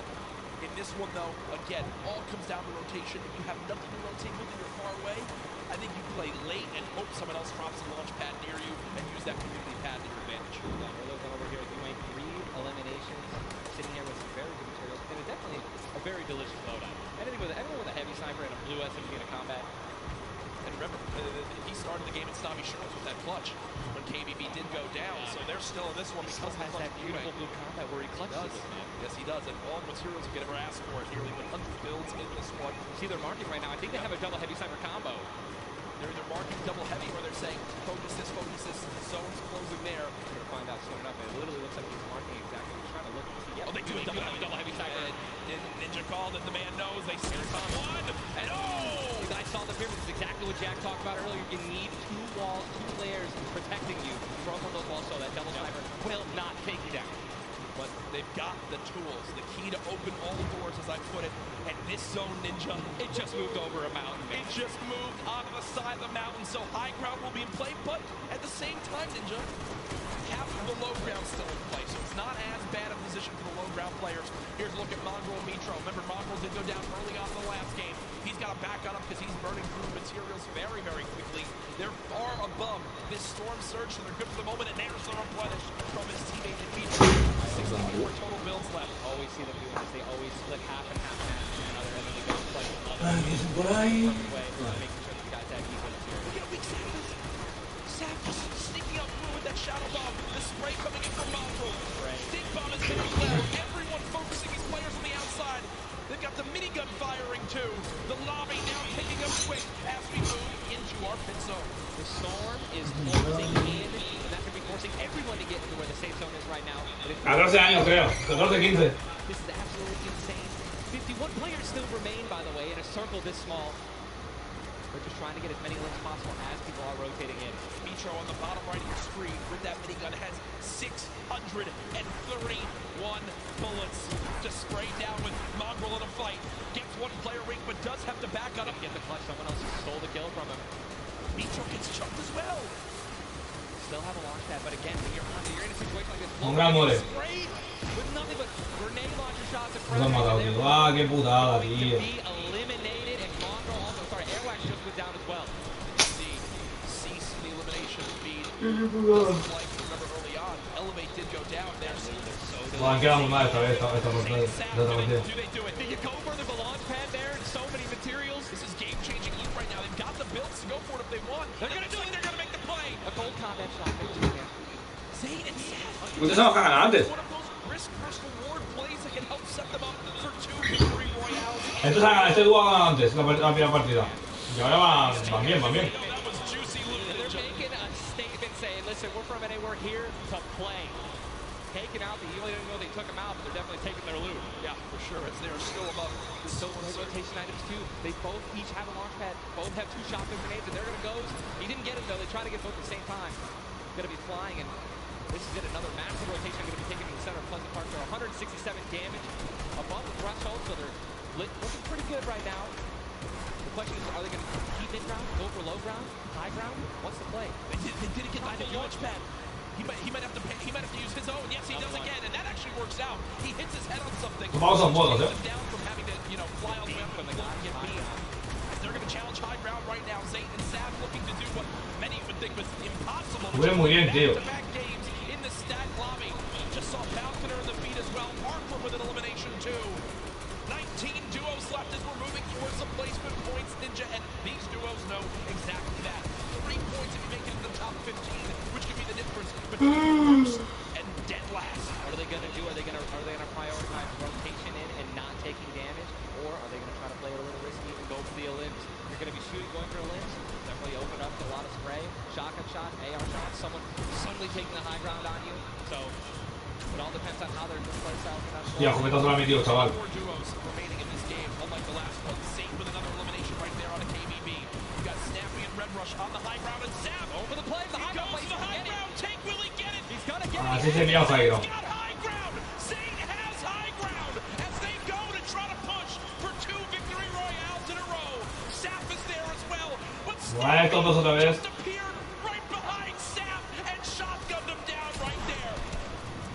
Zane right now is gonna have to concede to the high ground, giving it to Snappy, and he's just gonna have to stay alive as long as possible. Yes. Oda, coño. Definitely make something happen, and I'm going to do. Cease has been by himself since the first moment of this game when Elevate went down at 98 players remaining, and he's somehow still alive. There goes Mega. You've got Darox and Item on the low ground. Morwin getting chopped down as well. Zane with about 100 HP. ¿Qué materiales? And Zexro, they're trying to challenge for the high ground. Está muerto. Keys right now being held in the storm with 5 limbs. He's going to be eliminated from the back. Zay taken down as well. Snappy still with the high ground. Zex and Vinny, TSM through. Looking good, and they're going to take it. They just took the high ground. Snappy gave it to him. And they just got the high ground. Great use of the shockwave as Ha jugado mucho en el high ground. As well as Zexro on hype for the moment. 5 eliminations so far. They're putting their names in the hat for potential victory royale in this game. Go down, right? They want those limbs. Forward now with eliminations back to back. 4 players left in this one. Zexro and Vinny spraying from the high ground. It's a 2 versus 1. Sabe que te van a reventar. The shockwave into the air, and he's going to drop on down the height for the moment. The spray coming on in. It's not enough. Zexro and Vinny. 7 kills. Takes game 2 with style. Both alive. You love to see it. The victory royale. Y bien jugado otra vez. Look at that. Vinny's hyped and Zexro looks like he was stunned. Got his fries on a fast food order. Why am I thinking about food? Oh my God, you know, Jack, it's pretty expected at this point. But God, 2 and 8 teams have taken. Está reñida, ¿eh? Ay, gracias, Jari, no te había leído. But the teams tied up the most have been easy. Guess what? Mondo and Mitro, man, they've also been performing well. They still have so many points from eliminations. Yep. Oh man, what a great shotgun shot. They were perfectly in sync. They're even jumping and shotgunning at the same time. Está reñido, el torneo. You love the pop-off. Zexro's about to start cranking 90s or default dancing in the lobby. Trying to talk about literally what are they going to do in the next game. Yeah, that's what that focus is. That reminds me, I've been in this situation before. He grabbed his hand Se ha enterado otro. and took it for himself, man. That's a top teammate, man. A ver cómo va la clasificación ahora. What a start to today's competition. The energy in here is insane. I am looking around and there are thousands and thousands of people filling up the Arthur Ashe Stadium live from New York City. Again, my name is Jack Courage Dunlop, joined by Tyler Ninja Blevins for what is the first ever Fortnite World Cup Finals. $30 million on the line this weekend. Millions will be tuning on in from across the world. There's so many ways to watch, and we're just 1/3 of the way done with today's action, and it's already been fantastic. Don't even want it to end, man. I can be here all night. These games are incredible. Yep. Just listen, if you guys are watching at home, you guys want to be here, right? You guys want to be competing. Take notes. Yep. Watch these players. Watch how they build. Watch the fights that they take, the way they rotate. See you guys here next year. Guess what? Game number 2 ended with style with the North American duo of Vinny and Zexro taking it there on the floor. None other than Jordan Fisher. Thank you so much, Courage. I appreciate that. NA showing up and taking care of business. Games 1 and 2, Vinny and Zexro with a fantastic end, both together, which is an incredible thing, right? Walk me through the just end game for you guys. The con is kind of hectic with all the noise, but it was really good at playing together. Like, we're the longest duo that have played together, so yeah, it was fun. Great. Fantastic work, guys. Back to you, Ninja and Courage. JD! Thank you so much, Jordan. The duo of Vinny and Zexro, you know, they've always been known to be so aggressive. Yeah. All the times we've seen them in these competitive tournaments, there might be some younger players, they've definitely been around the block here competitively. Again, you just see them, just like a lot of other talent here, always at the top of the duo qualifiers. Every single week. Even when they qualify, they continue to keep playing, and practicing. Guess what? They just took game number 2. You gotta be pumped right now. Once you win one of these games, you can't let up, though. Again, and that's why I love that energy. Zach was immediately just, I felt like he was just talking about, what are we gonna do next? Hey, man, good job. We won that. Let's do it again. Yeah. Right? How are we gonna change? Maybe even better somehow. Get more limbs in game 3. No, for sure. And they know that. They're not gonna take their foot off the gas pedal. Folks, we have our standings after game number 2. Where are things playing on out? It is still Zay and Sap at the top. Dubs and Mega at 18 points in second. Zexro and Vinny with that performance go from 0 points up to 17, Ninja. And that is the beauty of how this plays on out. Anyone can have a pop-off game and come right back. Mongrel and Mitro still in your top 5, as well as Serpent Hype, Darox Hype, Ya, Benji no está en el top 10 ahora. Han bajado un montón. While Zay and Sap do have a nice little lead right now, nobody is safe from the rest of this lobby, I'll tell you that right now. I mean, just take a look at the points, Courage. You got 11 points, right? Benji and Mr. Savage, they fell out of the top 10. But look at that. Storm and Epic Whale, 12 points. ¿Y tenían 13 puntos? Benji, Fizz y Mr. Savage. All they need is 2 or 3 points, just 2 or 3 extra eliminations right there. And boom, they'll move up 6 places. You know what I mean? So it's still anyone's game, all right? 2 pop-off games, 1 pop-off game, boom, you're already in the top 5. Remember, if you get 50th place or 11th place, from that whole time in between, you win $100,000 as a duo. Still. But if you go from 10th up to 1st, it jumps all the way to $3 million. So everyone, eyes on that top prize. We are just 1/3 of the way through the action today, but I know we've had a lot of fun up here, Ninja. What an absolute blast. Ladies and gentlemen, can we give a round of applause to Ninja for hopping in for some guest casting? What a great job. Thank you. Always a pleasure, brother, to be here. That's going to do it for us for now up here on the caster desk, but I know Zeke is down on the floor with some notes for you all. Thank you guys so much, man. What an awesome first 2 set of games from Sap and Zay locking down the lobby to Zexro and Vinny just coming in super clutch. And of course, guys, you've been here. We got to see Ninja. He got to go ahead and commentate some games. So what I want to know from you is, have you guys had a good time? Have you enjoyed it? If so, let's just let me hear you. You know, that was so-so. Let's pretend I didn't ask. Have you guys been enjoying yourselves? That's what I'm talking about. Obviously, we've got quite a bit more games left to get through, but you know, if you've been watching for a long time, you know I'm a big fan of everyone that loves Fortnite. It's all about bringing people together. And I like to say Fortnite fam, that's my thing.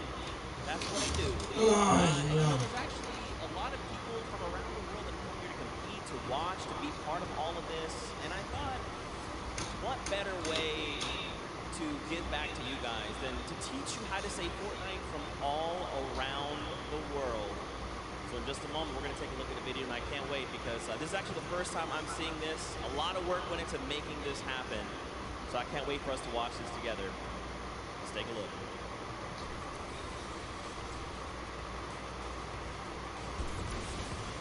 Hello Fortnite fans. Fortnite fan 여러분들 안녕하세요. Real Fortnite입니다. 안녕하세요. Fortnite. 다시 Fortnite. Real fan de Fortnite. What's up, Fortnite fam? Fortnite fan 여러분들 안녕하세요. What's up, Fortnite fam? Hey, Tony, Fortnite fam. What's up, Fortnite fam? Was geht, Fortnite-Freunde? Quanjun, Tongo, What's up, Fortnite fam? What's up, Fortnite fam? Boss? Sorry, I'm texting. What's up, Fortnite fam? What's up, Fortnite fam? ¿Qué gilipollas es esta, tío? What's up, Fortnite fam? What's up, Fortnite fam? Liga for tonight. What's up, Fortnite fam? G'day, Fortnite fam. Ay, Dios. Bonjour, comment ça va les fans de Fortnite? G'day, Fortnite fam. Terra, Fortnite fam. What up, boys? ¿Qué mierda es esto?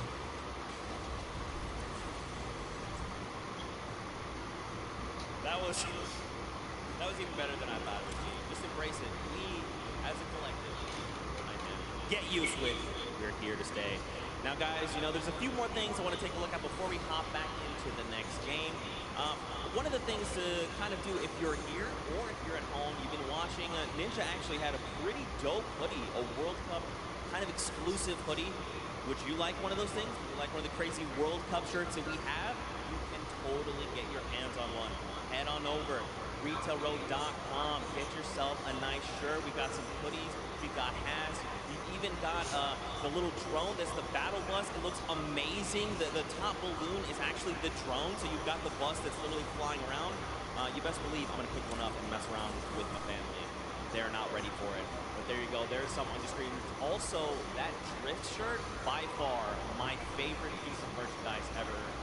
Those of you that really do know me, you know I love Drift. He's easily my favorite character.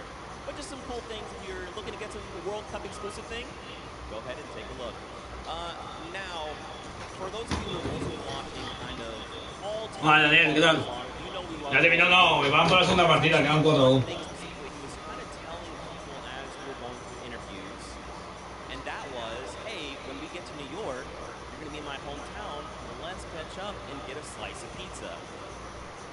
Now, I know you're thinking, wait a minute, Zeke, what about, like, everyone else? Why is it just Golden Boy? Well, he's a Golden Boy, and he's selfish, and he wanted the pizza off for himself. Get called out. That's right. Now the world knows.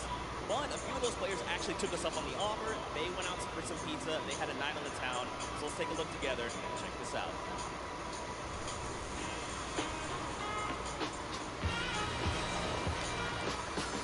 New York City. We got the Statue of Liberty, Central Park, the Empire State Building, and the first ever Fortnite World Cup Finals. I couldn't be more excited about the greatest Fortnite players from around the world coming to my hometown to duke it out. But before the action started, I took World Cup qualifying players Aiden and Chinkin out to show them the Big Apple, starting with PC Gaming Cafe, Waypoint. What's up, boys? Welcome to Waypoint. Good to see you. Good to meet you. All right, fellas, let's go and grab a drink.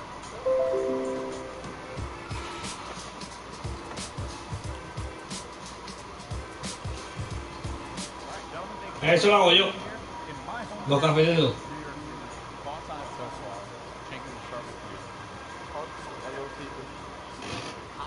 A lot of people. I'm sorry, but also, welcome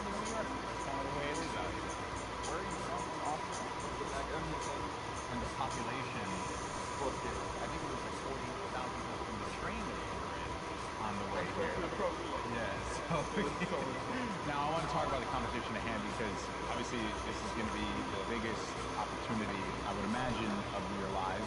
You're going to be playing in front of a massive crowd. Is there a way, as a player, that you prepare for that? There's a way to like prepare for it, but try to like calm down, not get like nervous, not get shaky and stuff. Yeah. And them should be good. Right? Still crazy having like a live crowd. Yeah. I try not to take tournaments like too seriously. If I play relaxed, I feel like I do better. I remember when everyone's like, this guy looks like he's just chilling on his couch at home, the casters, and it was like, I was just relaxed, you know, and just I feel like I played better. Okay, so gentlemen, we're going to be heading off to some different sites around the city. We're going to go to Washington Square Park, so let's go and check it out.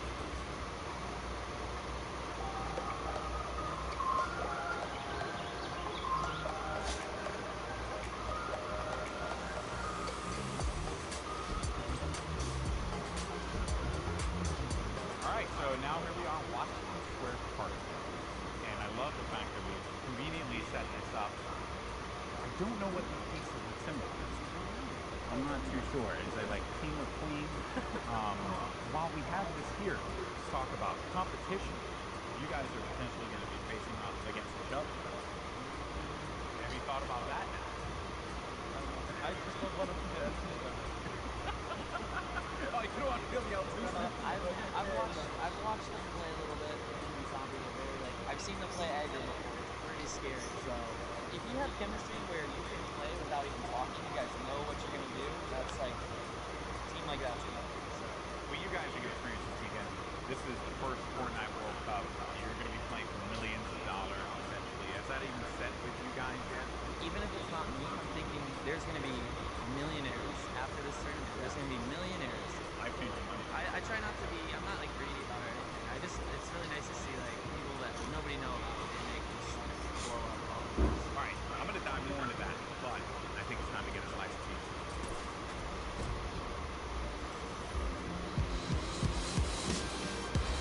Take you out for a good pizza. We got some pizza. Give everyone pizza. Yeah, I'm going to show up with 2 giant boxes of pizza. Say I won't. Say I won't. I kept telling people, hey, I want to get a slice of pizza. You know, all the players, they all ignore me, you know? So thank you guys so much for coming out. I really appreciate it. Obviously, this has been an incredible journey for you all. You're now on the precipice of one of the biggest events in the history of all competitive gaming. I'm happy that it was a fair chance for everybody, you know, from qualifiers. You could have no exposure, but if you're good, you get in the tournament. So I'm just really thankful to be here, and I'm going to enjoy my time here. Yeah, we just try to like make our friends happy. I'm really looking forward to play on stage in front of 100,000 people. Do you feel like the fans and how they've been supporting you all on this road to this, do you feel like that adds a little bit to this pressure? Honestly, it gives just more support for me. I feel more like happy to be here when there's all these people, whether they're rooting for me or other players. Fortnite's grown so much, and I just can't wait to see all like the crowd, and I know it's going to get bigger and bigger every event. So, fellas, best of luck at the Fortnite World Cup this weekend. Seriously, nothing but the best for you, but we're in the thick of things here in New York, so I think we got to get some more pizza. You guys down? All right, let's do it. New York's got everything, and this weekend, most importantly, it's got the Fortnite World Cup. Now that these two have their... No te dejo, Daniel, que si lo quieres acompañar mañana en el directo para que haga partida privada juntos. Que Daniel.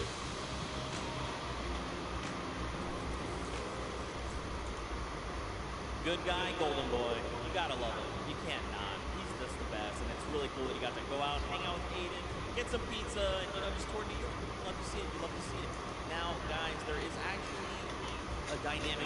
No, mañana voy a hacer el directo de solos. He's going to be chatting with Nix and PFC. These guys qualified back from the Brazilian region. They've got some things to say. So, Jordan. Voy a hacer el directo de solos. Thank you, my friend. I've got Nix and PFC here. Nix, you have been absolutely dominating in the last few weeks, especially when these solos and the duos are concerned. Being the first Brazilian player to qualify for the World Cup, can you talk a little bit about the dynamic that the two of you share as partners? Nix, você estava dominando nas últimas semanas, somente nos qualifiers ao World Cup. Você pode falar um pouco sobre a dinâmica de vocês?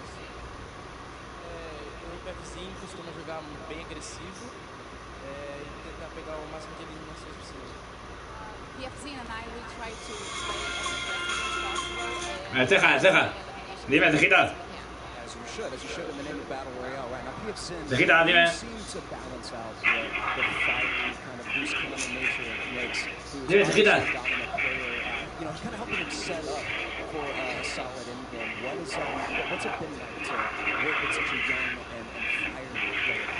Nada, cejita no habla. Está mudo hoy.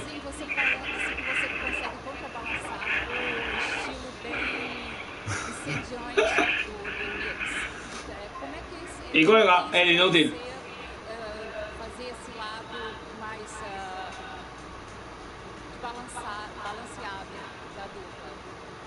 Basicamente eu tenho uma role de suporte, então eu meio que fico nas backlines e ele vai na frente. Quando a gente tem um high ground, por exemplo, ele tem a função de... No, que se me cuesta mucho dinero, que se le pilen los arbustos. O las más. Que se le pilen los arbustos que tiene en la cara. Yo no me compro una máquina que vale mucho dinero.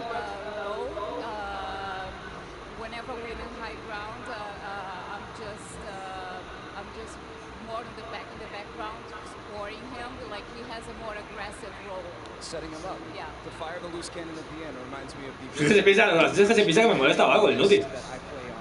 O sea, es que... La verdad... Si cada vez que me llama me río de él. Es que es retrasado mental. Ya lo sé, ya te lo dije. Also, big shout out to Nix and PFN. I actually chatted with Nix very quickly. He walked up and was like, "Hi, I'm Nix," and I'm thinking this guy knows how to talk. So I talked a bunch of stuff, told him a bunch I love him. Turns out he didn't understand anything, so I had to get a translator to talk about it. But that's how things go. Now, of course, guys, I know what you want. You want more games. We have 4 more on deck. So I think for now we're gonna send it back up to Golden Boy and Monster. They're gonna get us into these games. So how's CJ Mike Brown? Play us in. Dime, cejitas. Dime, cejas. Dime, tío, pero habla. No quiere hablar, Está tímido hoy.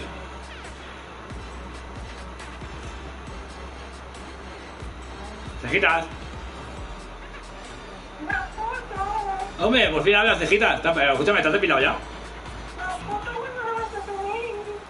¿Pero estás depilado? Si ya sé quién eres, payaso, para que voy a subir la foto. Ya no tiene gracia. Cuando tenía gracia cuando no sabíamos quién eras. Inútil. Tío, es que eres muy tonto, tío. Es que no saben ni esconderte. Eres tan tonto, no saben ni esconderte. ¿Pero qué hace retrasado este tío? Este tío está enfermo. ¿Qué te pasa en la cabeza? Que no sabes, quítate, sácate el móvil del culo, anda, que te gusta mucho que vives. Si ya sabemos quién eres, gilipollas. ¿Para qué voy a subir una foto si ya sabemos quién eres? Que no sabes ni esconder tu identidad, inútil. Que eres muy tonto.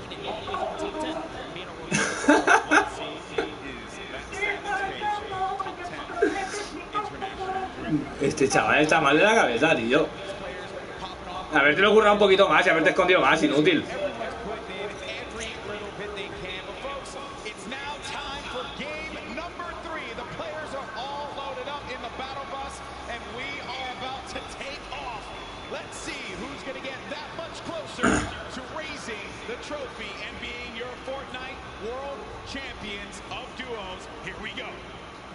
Blaster, tengo cuidado que a veces nos cuentas falsas en WhatsApp. ¿Qué? ¿Qué dices de vos?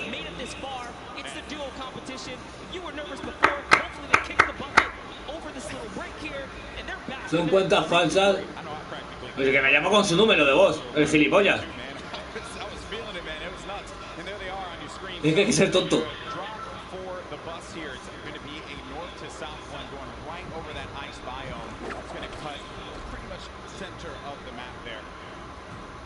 Extra. I'm very happy that they're performing this well, Monster. This is a duo that had so much success. Even going into the World Cup qualifiers, well, we're like, yeah, this is a duo that definitely should make it. This is a duo that... Se le olvidó meter el código para hacer el número privado, al inútil. Had a few problems with arthritis and his hands, and I'm making sure I'm getting that right. And I'm just bummed out about that. good to see them here showing up, man. That's huge. I mean, that's what you expect of our competitive veterans, specifically Zexro, Vinny. They go back to as many of the LAN tournaments that we've seen, as does Zayt and Sap. But anyways, in here we have UN KBB. He's going to take down Mexi. Is Scram close by? Is he close enough? And this is a battle going down in Snobby Shores. So off the rip here, we have players getting dropped. That's actually our first elimination. Lucky for us to catch that one, but there's shots coming in from the Viking Island right up above, and he just kind of, there's a corner, sweeps him up, catches that full elim there. So that's his now. To actually go to the boy. Very rough situation being here, but Zexro now looking to engage in this one. Go over to his POV now. Kind of get it's a little wild, man. It's like just getting the bearings all together here. I think for the players as well. Where they can, ese clave que me está llamando. what are they going to do? How are they going to just implement their strategy going into the next game? What is that strategy going to be? You mix it up. You change your drop spots. These are things that are going to be so important for these players. The time that they can take to just communicate with one another. Scram. They're going to be essentially in a world of hurt here. We heard from Nix gives in earlier on. The Brazilian duo. They know that. They're going to come country, so they know he's around here. They're just trying to snip him out. Yeah, and if you were in the players' lounge, you could feel the tension, specifically when we brought up the Brazilian duos, the Brazilian players. These guys qualified, and they qualified with heavy elimination. Nix especially being one of our only players to like literally qualify as hard as you can in the, you know, for the weekend. He was at it each and every week. You constantly saw him at the top every single time. It was so impressive. And also qualified for solo, so we're going to see Nix tomorrow. Then you got Scram, 2 eliminations. He's just hiding this one out. He hears them making. Es pariente de vos. Dame un momento, vos. Scram just does not want to give up his position. Perhaps he grabbed his teammate's reboot card. He's maybe looking for that play. The Knicks and PFs in. They have to have an idea of where he's going to be located here. Yeah, he does not want to give up his position here. He's actually just hiding in the basement right now, hoping that these guys just kind of blow by like dust in the wind right here. As Nix and PFs in, they think it's clear. They think it's all good because they came in and they just wrapped up one of the other players.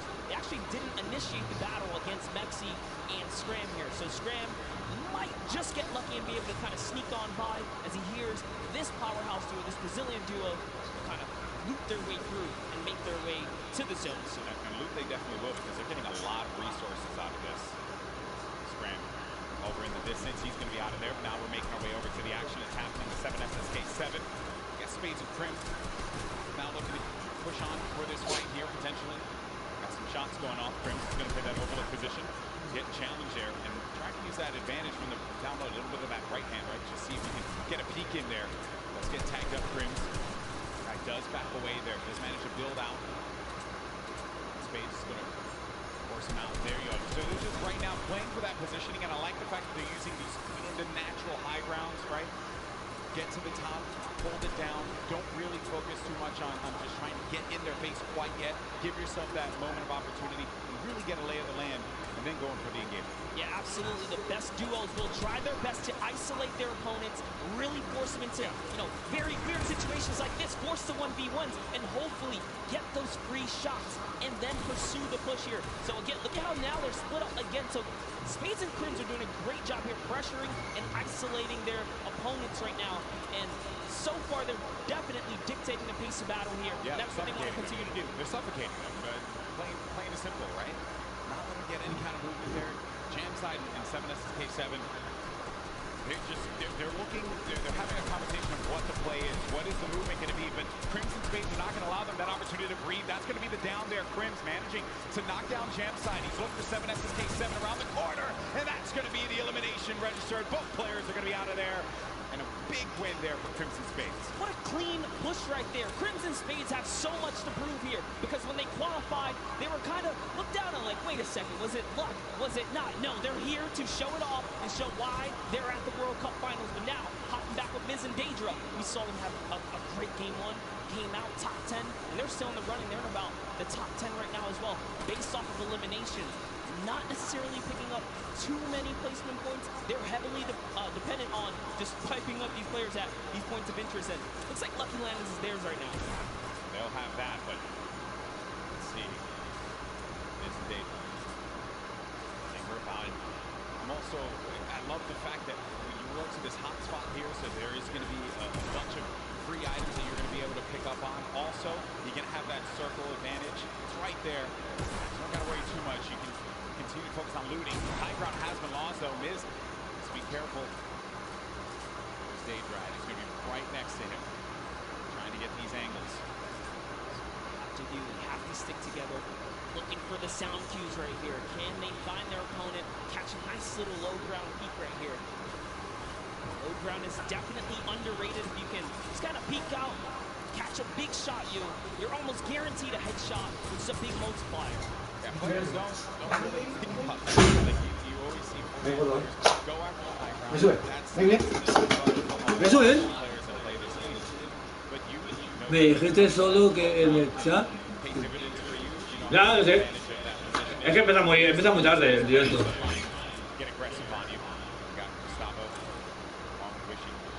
I'm actually very interested to see if Gustavo's going to lead this push here, because specifically between these two players right here, this duo, this Brazilian duo, Gustavo doesn't necessarily lead the push. It's Wishy. Wishy's the aggressive one here, so he has the ultimate hot. He's always looking for the shot. What they're going to do is just a nice standoff. Yeah, and that's this whole event, right? Players have just been very cautious about what they want to do. They're not trying to get too aggressive in these fights. They know what's on the line here. Millions in prizing is on the line. You do not want to make a bad decision. Be one of those teams that are eliminated out early on. Savo's going to be putting shots down. Focusing this player, forcing back to build up. He has no builds to work with as well. 19 HP remaining, and just a hope and a prayer, but unfortunately for him, that was not going to be enough there. Gustavo's out. Wishy isn't going to happen for him either. And Miz, he's feeling it. That's going to be 2 elims for this duo. You gotta love the snarky little smirk right there on his face when you get those 2 points. It feels so good. It's really good. It feels really good. And then both of Harvey. Look at this. Harvey actually dealing with this battle. And this other player that actually got the high ground against him was focus firing on Volks. Harvey pushing back here. I wonder, you get split up like this, but Volks and Harvey, they love playing a very aggressive style. They'll box you out if they need to. Yeah, without a doubt, this duo was unmatched when it came down to eliminations in the qualifying rounds. They had the most, actually, and even pulled off a consecutive 5 victories in 8 games to qualify for one of the weekends. Volks and Harvey, another kind of reference to game 1. They had a great game 1. We saw them picking up duos, but we haven't seen them necessarily make it through the end game. All they have to do is kind of slow it down here, and that's what they're trying to do, but being split up is terrible. Also, in the distance, I just want to make note, Wolfie's very... Sí, esto me pasa que he puesto eso porque estoy aquí todo tirado en el sillón. He puesto así la cámara para estar a gusto. Así que no tape nada tampoco la cámara de las partidas.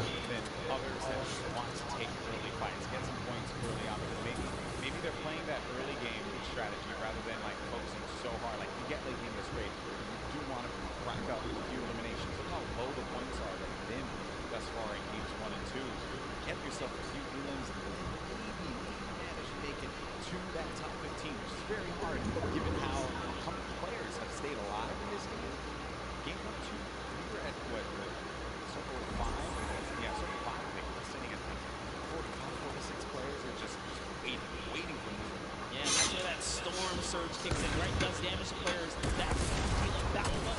Bruin Chapels, one of my picks to watch. Had sort of been struggling in the format so far. I guess when the real pressure's on, the environment shifts, right? Everything changes. That's right. Everything changes here, and Crew does manage to get that shot off, or attempted to, with that tactical shotgun. It was not going to get the connection necessary there, but it did put the player to have to back away. Both players, well, respecting the space from one another. The stinkers come out. Crew and Chapix having to get out of there, and they're going to use those, I believe, the shockwave nades. So just fly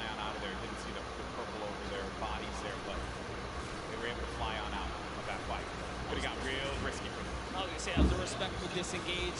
You only got 6 games here, 2 of which have happened. They need big performances. They have to push towards placement and endgame. So good on them to kind of back up, man. When you have stinkers, there's no defense against it. You get Mierda, tú, estás chapando el cable. It really is going to go against you. And speaking about the stinkers here, Epic Whale's under pressure right now, and that's just going to chunk him down. They force him off of the campfire. We'll see if he returns to it. Yep, there you go. Yeah, you're only going to get so much time with that campfire. Epic Whale along with 40-yard storm. This is a week 10 qualified duo. Last moment you could possibly have it happen, and they managed to pull it off. Maybe this could be the game for them. Another dominating duo in the scene, Airwalks and Nikov. Airwalks winning the Pro-Am yesterday 2 times now. This is a whole new ball game. Best players in the world in this lobby. It's not going to be a cakewalk, and he knows that. It hasn't been the best run thus far for Airwalks and Nikov. And it was their last final games there. Notice the text right there. The fast track Airwalks and Nikov qualified for the Fortnite World Cup. Their final 7 games. That was intense. They were struggling so close on the cusp. Every single weekend so close to qualifying. It was 5 places, they were 6 or something like that. It was that close for them. But jumping in here, Crew is going to put some pressure down, and it looks like his teammate has turned out as well. He's already gone. We're also going to see some eliminations over in the feed as well. We got Crew who just cleaned up on Bolts, but suddenly took out X-Men. And then I think I saw XXM pop up there on the receiving end of a shot there, so we'll be out of the action as well. Crew by himself has 1 elimination. Going to be looking to get as many points as possible. Now we're going to be sitting with 40 duos left alive. We're going into the next circle here in just a little bit. It's going to start to collapse. Salty Springs is going to be the point of interest for all of our players here. Got a lot of bodies that are going to be lingering outside. Some that are even as far out as Dusty Divot, like on the northern end of it, sticking around there. So maybe trying to get some last-minute loot, perhaps. We'll have to see. Is Parpy looking for that peak? Volks and Parpy always tend to stay together, but wait a second, that was a tricky little shockwave right there. He did try to sneak his way into the build. He takes the wall. What are you going to do with it? Who's still looking for the replacement here? He gets it on land, takes the wall. 184! Crew's excitement, you can feel it from here. That was a huge shot. With the new tactical shotgun, the legendary. That's right. When you're feeling it, man. He went right for the fight. Ambitious. Young player there from Sweden. 15 years of age, man. And he's playing for millions of dollars. So many of these players. They're just young ones. We have a lot of young fans here in the arena today. Maybe next year, this year be them. Then we got a few other veterans. Sexual, Nate Hill. As well as Mark Monroe, Mitro, Aiden there in the corner of the screen. And back over to our game 2 winners, Zextro and Vinny. No eliminations to their name thus far. I mentioned Wolfie's aggro controller player. He went right for Nix and has to take him out on that one. Definitely want to see Wolfie hopefully get to the quarter hotline before the weekend's over. Touch base with him. He's a great kid, definitely enthusiastic about being here at the World Cup, and he feels totally prepared. He's ready to represent. He's one of the few controller players who actually qualify for this weekend. It's a big weekend for a lot of players, obviously, clearly. Here you have Cease and Elevate. They haven't found the rhythm. They've been a little quiet, man. They won WSOE, a great duo that has had success in the past, but this has just not been their game so far. Got to get something to turn it around. The talent is certainly there. I think I saw someone on the Fortnite competitive Reddit mention, why are we talking about Cease and Elevate? And I think it's just important to know that in order for us to talk about it, they got to start doing some things. And I think games 1 and 2 has not been their game. Yeah, and I mean, we were there in the warm-up rounds. A lot of players were not necessarily revealing strategy, but whoa, that's a huge shot on Zip right there as Mitro sends one flying down the field right there. Sent him packing. Dear me. All right, so back into the action at hand. We're going to have 36 duos left in this. Notable names, obviously, Mega and Dubs. Benji Fishy, Mr. Savage. A lot of people in the crowd pop for Benji Fishy when he walked out as well as Mr. Savage. For due reason, this is a stupendous duo. The double snipe combination from Benji Fishy and Mr. Savage.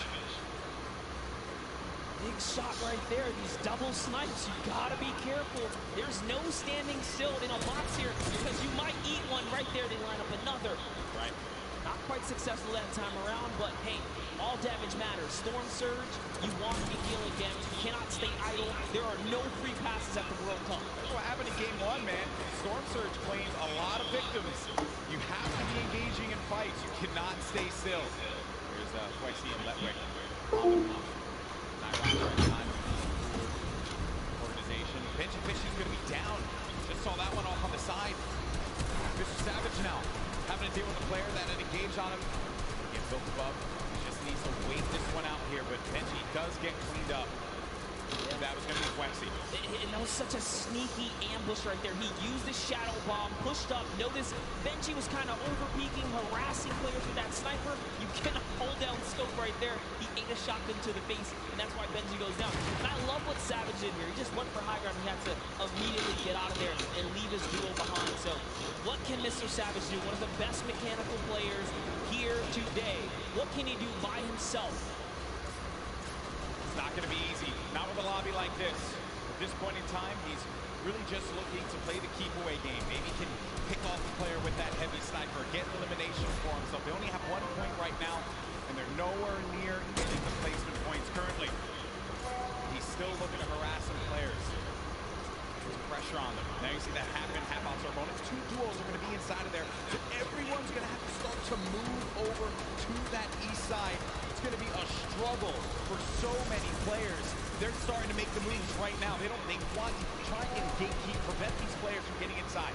This is a team we want to watch right now during this rotation. Mongrel and Nitro, they are masters at executing, especially when they have mobility like this to cut across the field. They are on the hunt right now, and there's no reason for them to rush. Once they spot out someone, they're gonna pounce. They're gonna jump on that target. Yeah, they're gonna wait for you to make that mistake. And with the nerves at an all-time high here, players are certainly going to make that error in judgment. Saw it happen in scrims. You're looking at players just getting warmed up. So much at stake here, but there's the launch pad. It's going to go out now. Need to be weary of just getting beamed in the sky. So many times you think that you're just going to be sailing away with no problem, not a care in the world, and then you just end up losing all of your shield, all of your HP, and then that's it. You're done. I've seen it countless number of times. People tweet out, you know, you fly across and get taken out the sky, but it's all about timing. Neither Nitro nor Mongrel were shot once on that rotation, and it was masterfully done right there. And whoa, it looks like they're tracking so beautifully. Catches someone trying to just kind of rotate on by the shadow bomb, but that was not enough. You were not safe from the shadows there, buddy. Another thing, too, was that when they were out of position for a brief moment, the way that they were able to just get back together, right? That patience with one another, the communication, you need to have it when you're getting down to these final moments. 25 duos are going to still be standing here. You got Calculator and Backwood. They're going to have that high ground up above. Shouldn't be comfortable just yet, because anything can happen here. Look at where that next circle is going to be going. Moves need to be made. With that RPG, I mean, they can basically take high ground at any given moment that they want nor choose. Calculator looking around, already on 4 eliminations for Backwood. Backwood did say he's the fragger of the duo. We'll see if Calculator can keep up right now. I am just poking his fun because Calculator loves to talk a big game on the social medias. He really does, man. He's a character without a doubt. But right now, there's no fun and games to be had.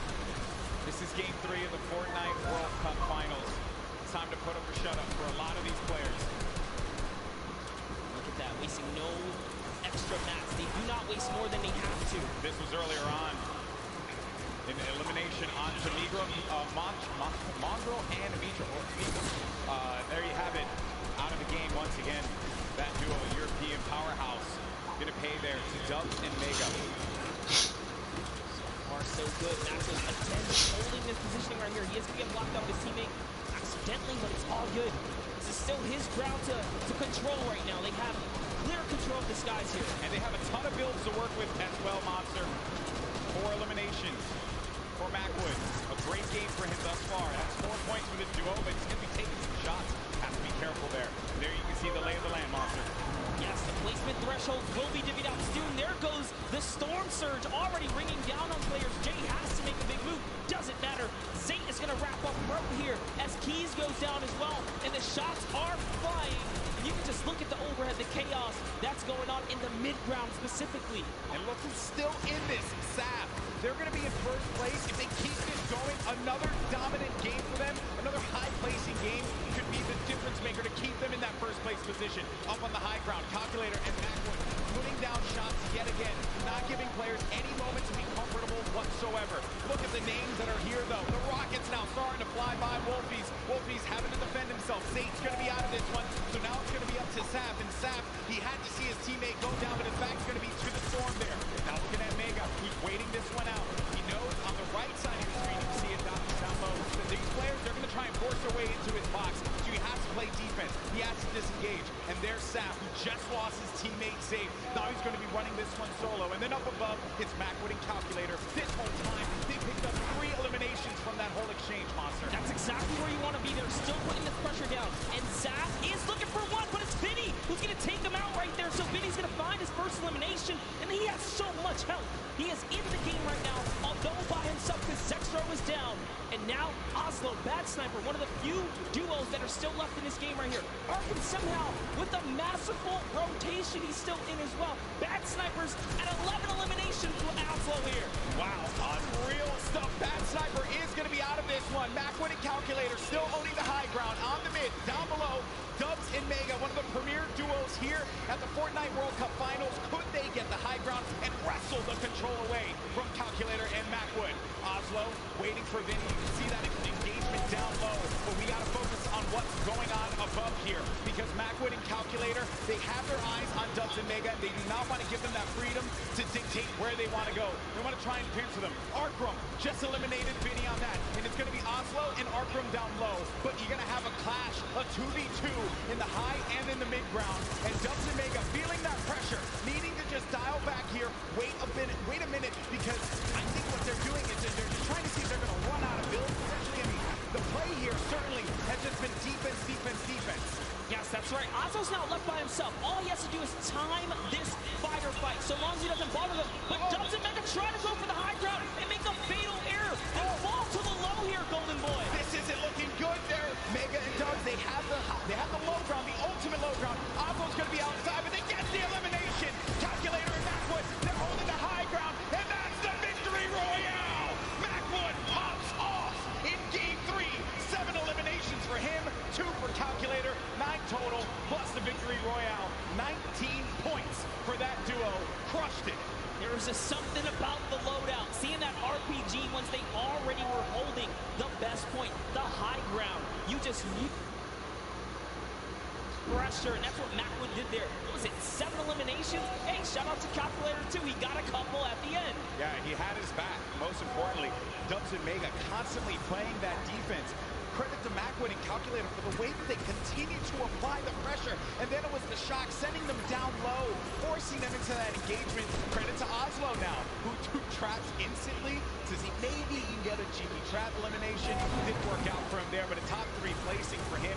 Certainly got to be happy with that one. And then it came down to the final moment when Calculator and Macwood together were able to push his player with their combat shotties. Boom, that's the game. And look how happy they were there. So good. Gotta love their reactions right there. Whew. What a game that was. Had a little bit of a slow ramp up, you know. But that's what Fortnite will do to you. You're just talking, having a conversation about where the positioning is going to be, and then out of nowhere, boom, you're in the action, you're in the fight, and things start to get wild. Great game there for Macwood and Calculator. Calculator winning on the world stage, man. Look at that. Beat your heart out, Red.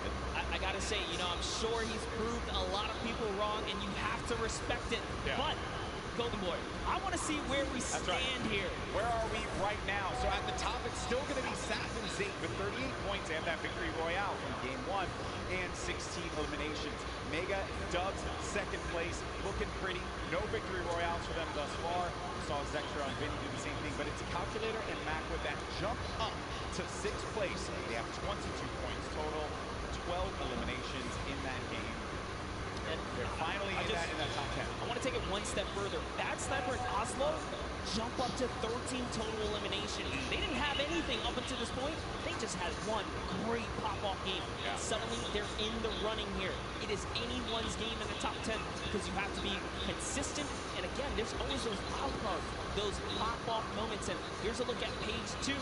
Any of these guys are still in the running right now. We got Bell and Scarlet, who've been wrestled out of the top 10. The Japanese duo who had a premier game in game number 1. Benji, Mr. Savage saw their demise earlier on. They're going to have 13 points there, but you saw the standings, and we're in game 3. These games are going to be so critical. Games 3 and 4 really set that tone, because once you get into like game 5, a lot of players are going to be down low. Like, there's an opportunity for you to try and get your way into that top 20, which is where you're really going to start to get a lot in the prizing. But for the folks that are going to be sitting in top 10 right now, I'll be feeling very nice about their current standings. For game 3 to be in second place, Dubs and Mega, and then Sap and Zay still performing so well. That's the crazy part. Dubs and Mega.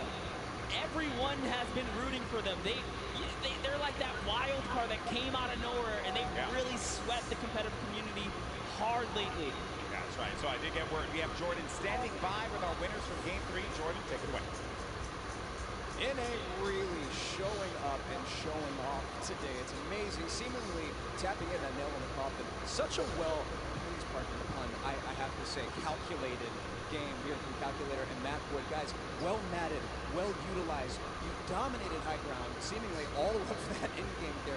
Walk me through that process of getting that high ground, attaining, and then dominating for the rest of the game. Well, we were able to pick up 2 lucky eliminations on that outer circle of Forza, I think it is, and we were able to use our maps to build up. We were lucky enough to get half and half, and we were able to just beam people out of the air, hold high, and got lucky with a couple zones. Amazing. Well, I mean, again, you had 3 games left to go. The strategy, is it going to continue to shift around a little bit, or are you guys going to maintain what we've been working on thus far? I didn't hear the question. Thus far, you guys have a very calculated and very patient game, seemingly leading all the way up to the end of the end game. Right. Walk me through your strategy for the end of the next 3 games. Shoot them in the head. Shoot them in the head. You heard it here first. Back to you, GB and Monster. Calculator gets one opportunity to show the world his prowess and knowledge of Fortnite, and just says shoot. You gotta respect it. You know, some people, it's just that simple, and hey man, maybe he's just wired that way, right? We're all wired a little differently. Calculator has clearly got his head on his shoulders. He's ready to just shoot things. Yeah, but Macwood was the one doing a bulk of the shooting in that last game. 7 eliminations for Macwood. He looked so great, and you would expect the young Calculator to be the one that leads the charge on the slaying, but Macwood, man, holding it down. And let's not get ahead of ourselves here. I mean, you know, Macwood not that much older, right? But I think it's just important to note that you have to have teammates at any point in time just pop off. You need that. It's so necessary. You gotta trust in your teammate. That's what makes a lot of these rules so successful. Yes, I mean, we've seen it from the start of every round. Some teams are just more aggressive than others, and they know how to stick together. A lot of great moments in that game, and good news for us is that we got Sundown standing by to break it all down. Sundown, over to you. Thank you so much, Golden Boy and Monster. Now, we talked about Safe and Zap. We just got to talk with Macwood and Calculator, but Dubs and Mega had an incredible game from the early into the mid that they transitioned into a top 2 performance. So let's dive right on in and see what allowed to make them into the top 3. First, notice their elims in the bottom corner, but the rifle fired together. The second they see the shield is down, able to pick up 1. Mega is the one who is leading the charge here. He picks up all 4 of their first elims. You can see while we're playing down, and the trap is so intelligent. Double ticks going through, places the ramp so it's phased. Knowing the yellow is there, pushes in 2 more elims, chug splashes. Dubs stays up with just barely enough HP, and you can see he's trying to trap the floor every single time. He gets the mid-gun control. 5th elim for Mega. We talked about how high their ceiling was, unfortunately using the shockwave to go down and end up at a low ground disadvantage. Calculator and Macwood able to ride it out, but now Mega and Dubs have pushed into that top 3, challenging to be the first ever World Championship duo. The team who has possibly the highest ceiling, full qualified solos and duos. The question is, in the last half, the last 3 games, will they be able able to keep it up? Will NA stay on top? Will Serpent and Hype represent Oceania and upset the apple cart? I'm about ready to see some hype myself. Let's throw it back inside for the last 3 games. Gentlemen, take it away. Well, if you want hype, got you covered, baby, because these games have been incredible. And if you're just joining us for the first time, welcome to the Fortnite World Cup Finals live from New York City. We're in the Arthur Ashe Stadium. Game 3 just concluded. We had 3 different winners across 3 different games. This is our duos competition. These players are playing for a lot of money in prizing. So much on the line here.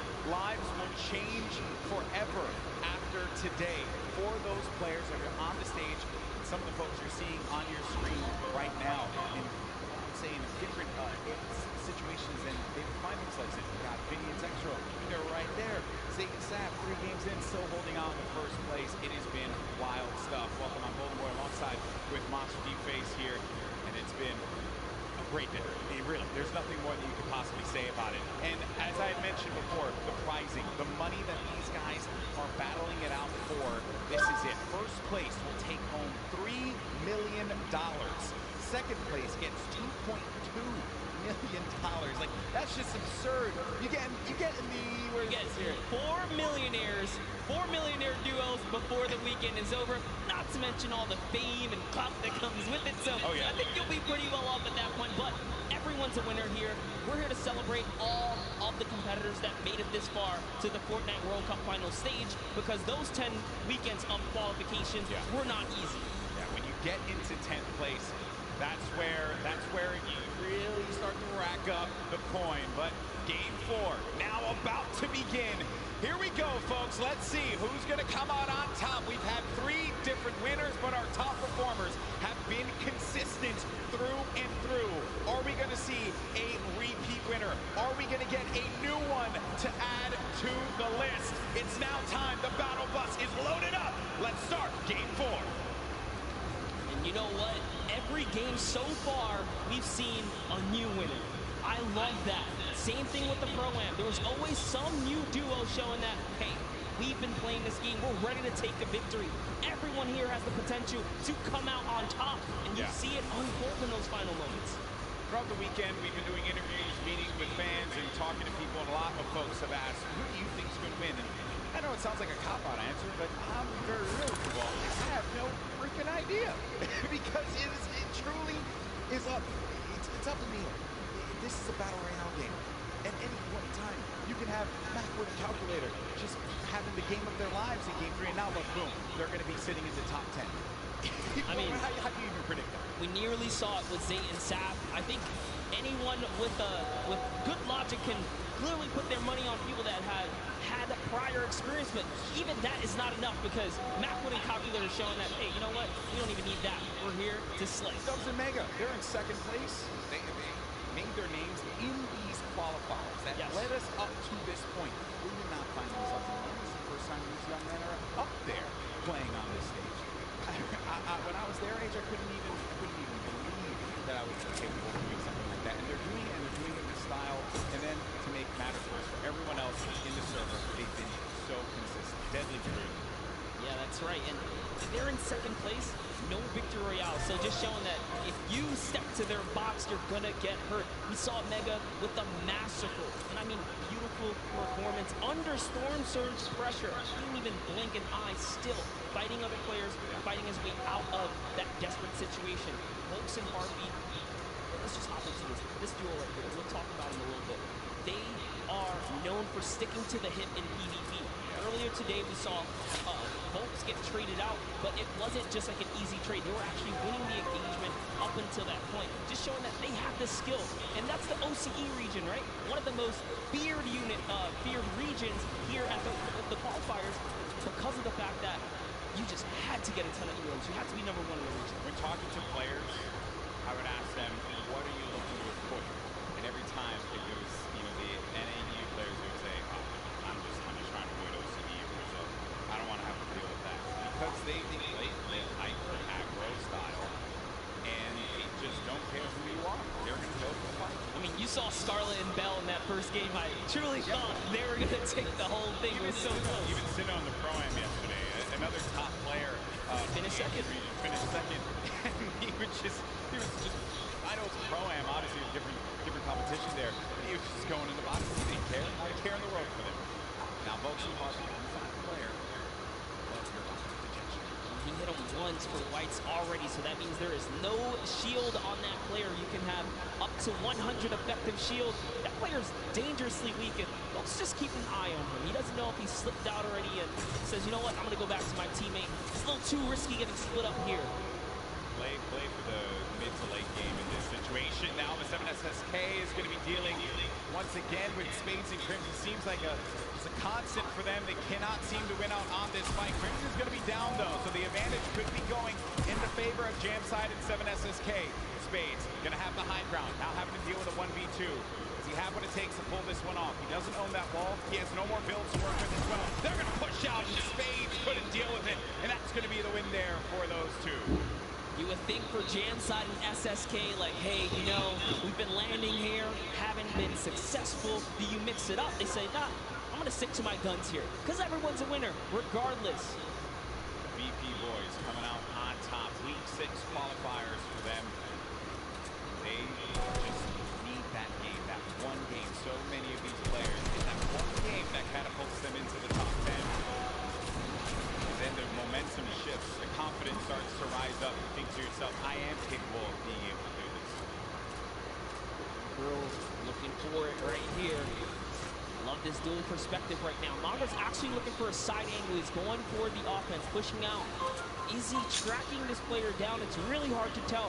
They're getting into, really just going deeper into Neo Tilt. If you hang on the outskirts or by the slips, you're at huge risk for getting dived onto. It looks like, so you know what, we're just going to continue to push on through. Those guys dive off, and those markers are actually the trackers. They say, hey, you're going this way. Mongo still wants a piece of this. Keeping up with where players are moving and the crowded Neo Tilted.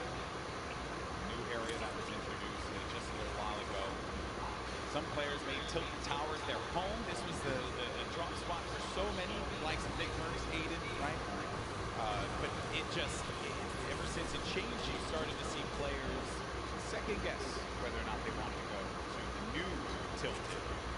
Talking to Aiden earlier, actually when we went out to go get pizza and stuff, he had mentioned that Tilted's just a whole different beast. And it's just not something that he really would want to deal with. So I don't really see him going that way anymore. Yeah, it's just a different lay of the land. As things start to shift, different comforts kind of tend to evolve and whatnot here. But we have Twiz and Cover H looking for a push down right now, and they have the position, they have the high ground, and it's just a matter of, do we want to dive down? They don't want to give up their angle. They know this duo below them have a flint knock. Flint knock can do so much damage if you peek the wrong way. Minimal's gonna hit you for about 80. Duo from New Zealand. We had a chance to talk to them for that piece, and great to see that friendship, the communication that they'll have for one another. Something that a lot of these duos that came together for Fortnite World Cup portion of the finals don't really have. They don't have that cohesion.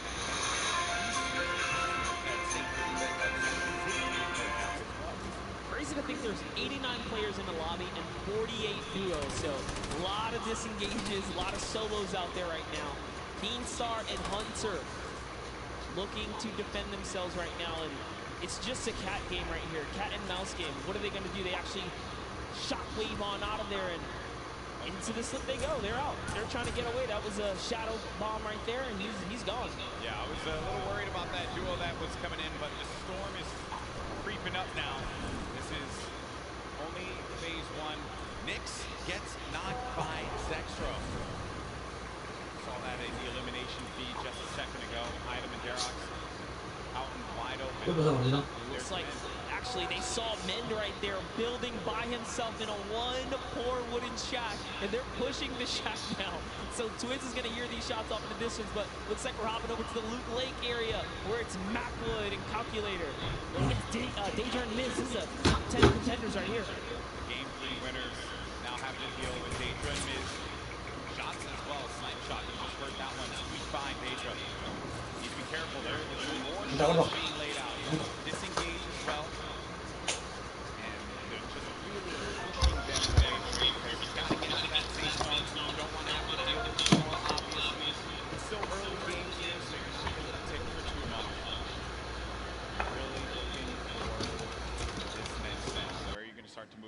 this, again, the game is going to be so slow in the start because as you get closer and closer to the end, game 4, critical game, Monster. So many points you can earn from this. Flying into the top 10 potentially if we have a new winner that was outside of it. This is where players start to, I guess it really sets in on them that they're going to be playing for $3 million in prizing. Yeah, if it hasn't already, I don't know what world they're living in, but here it is. Twiz goes for the shockwave overhead, and it's D-Rox who eats a chunky one right there. Cover H looking to chop this bad boy down. In comes the Sinkers. Is it going to be enough, though? The pressure is so real right here. Twiz and Cover H doing it not only for themselves, doing it for New Zealand, their families, and everyone watching them at home. And that is going to be one elimination through. I saw that one pop up. That's number 1 for this duo. The challenge comes in, and that's the win there. 2 elims total. Twiz gets them both.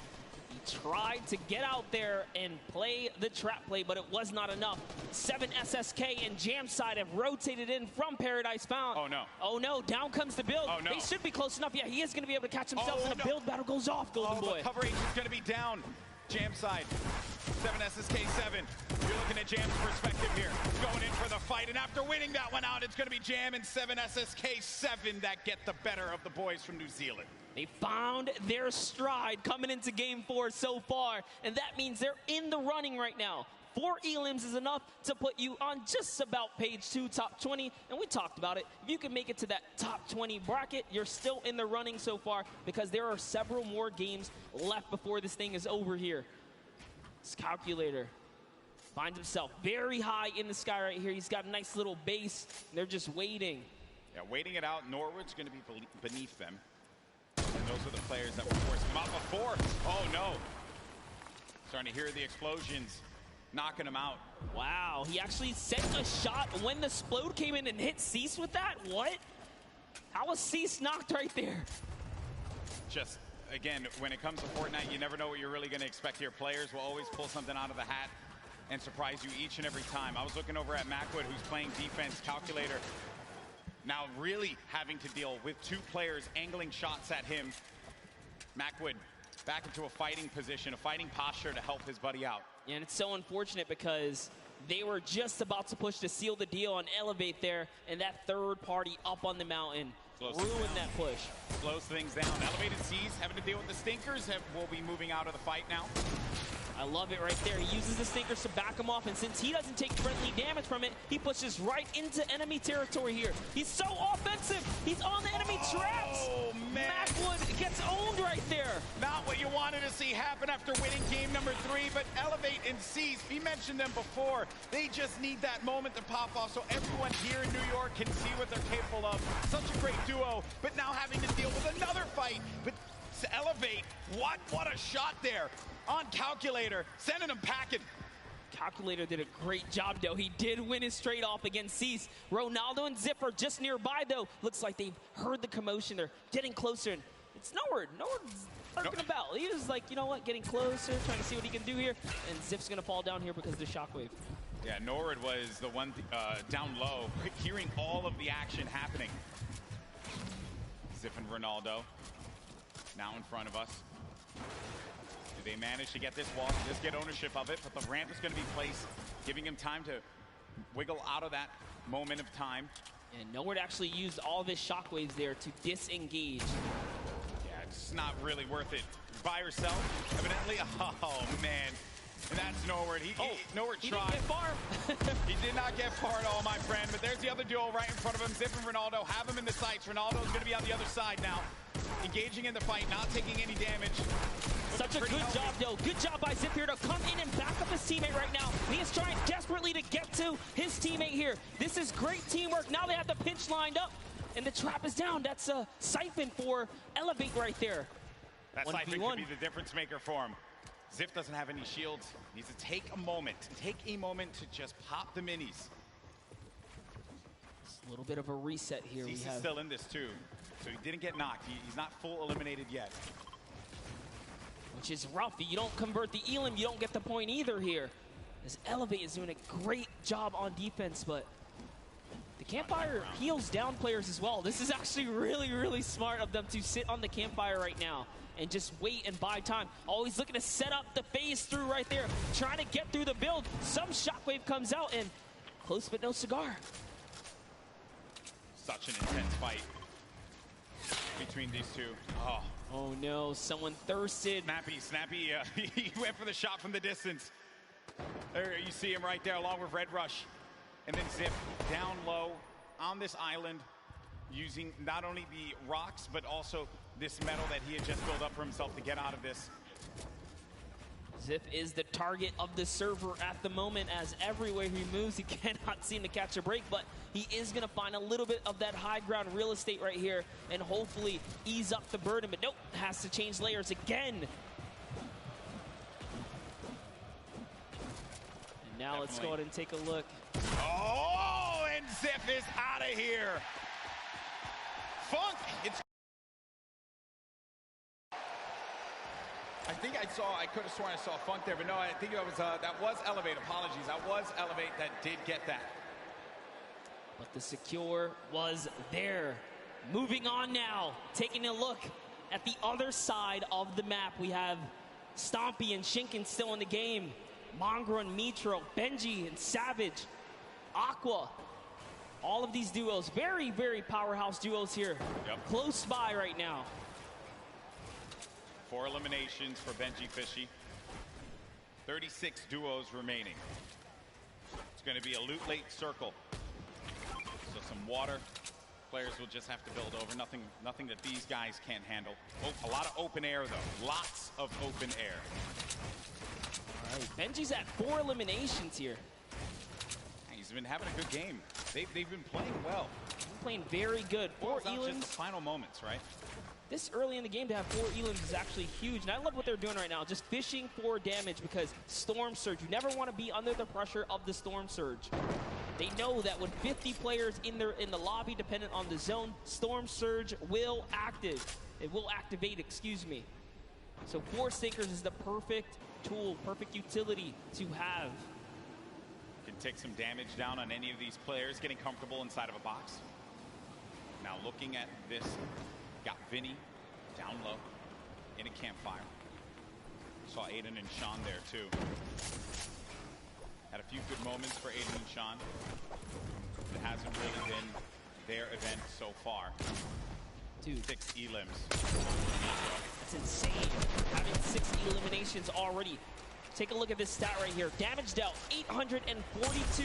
The match average, every other player on average, 176. That's not even enough to take out a player with shield and health. So they're doing a lot of work on this lobby right now, and they are here to play.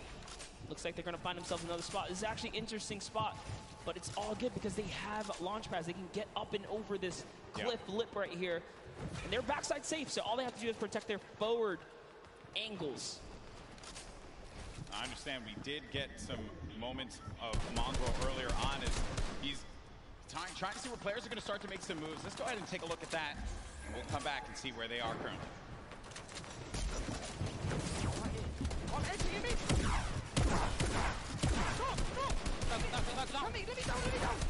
Oh my, up that.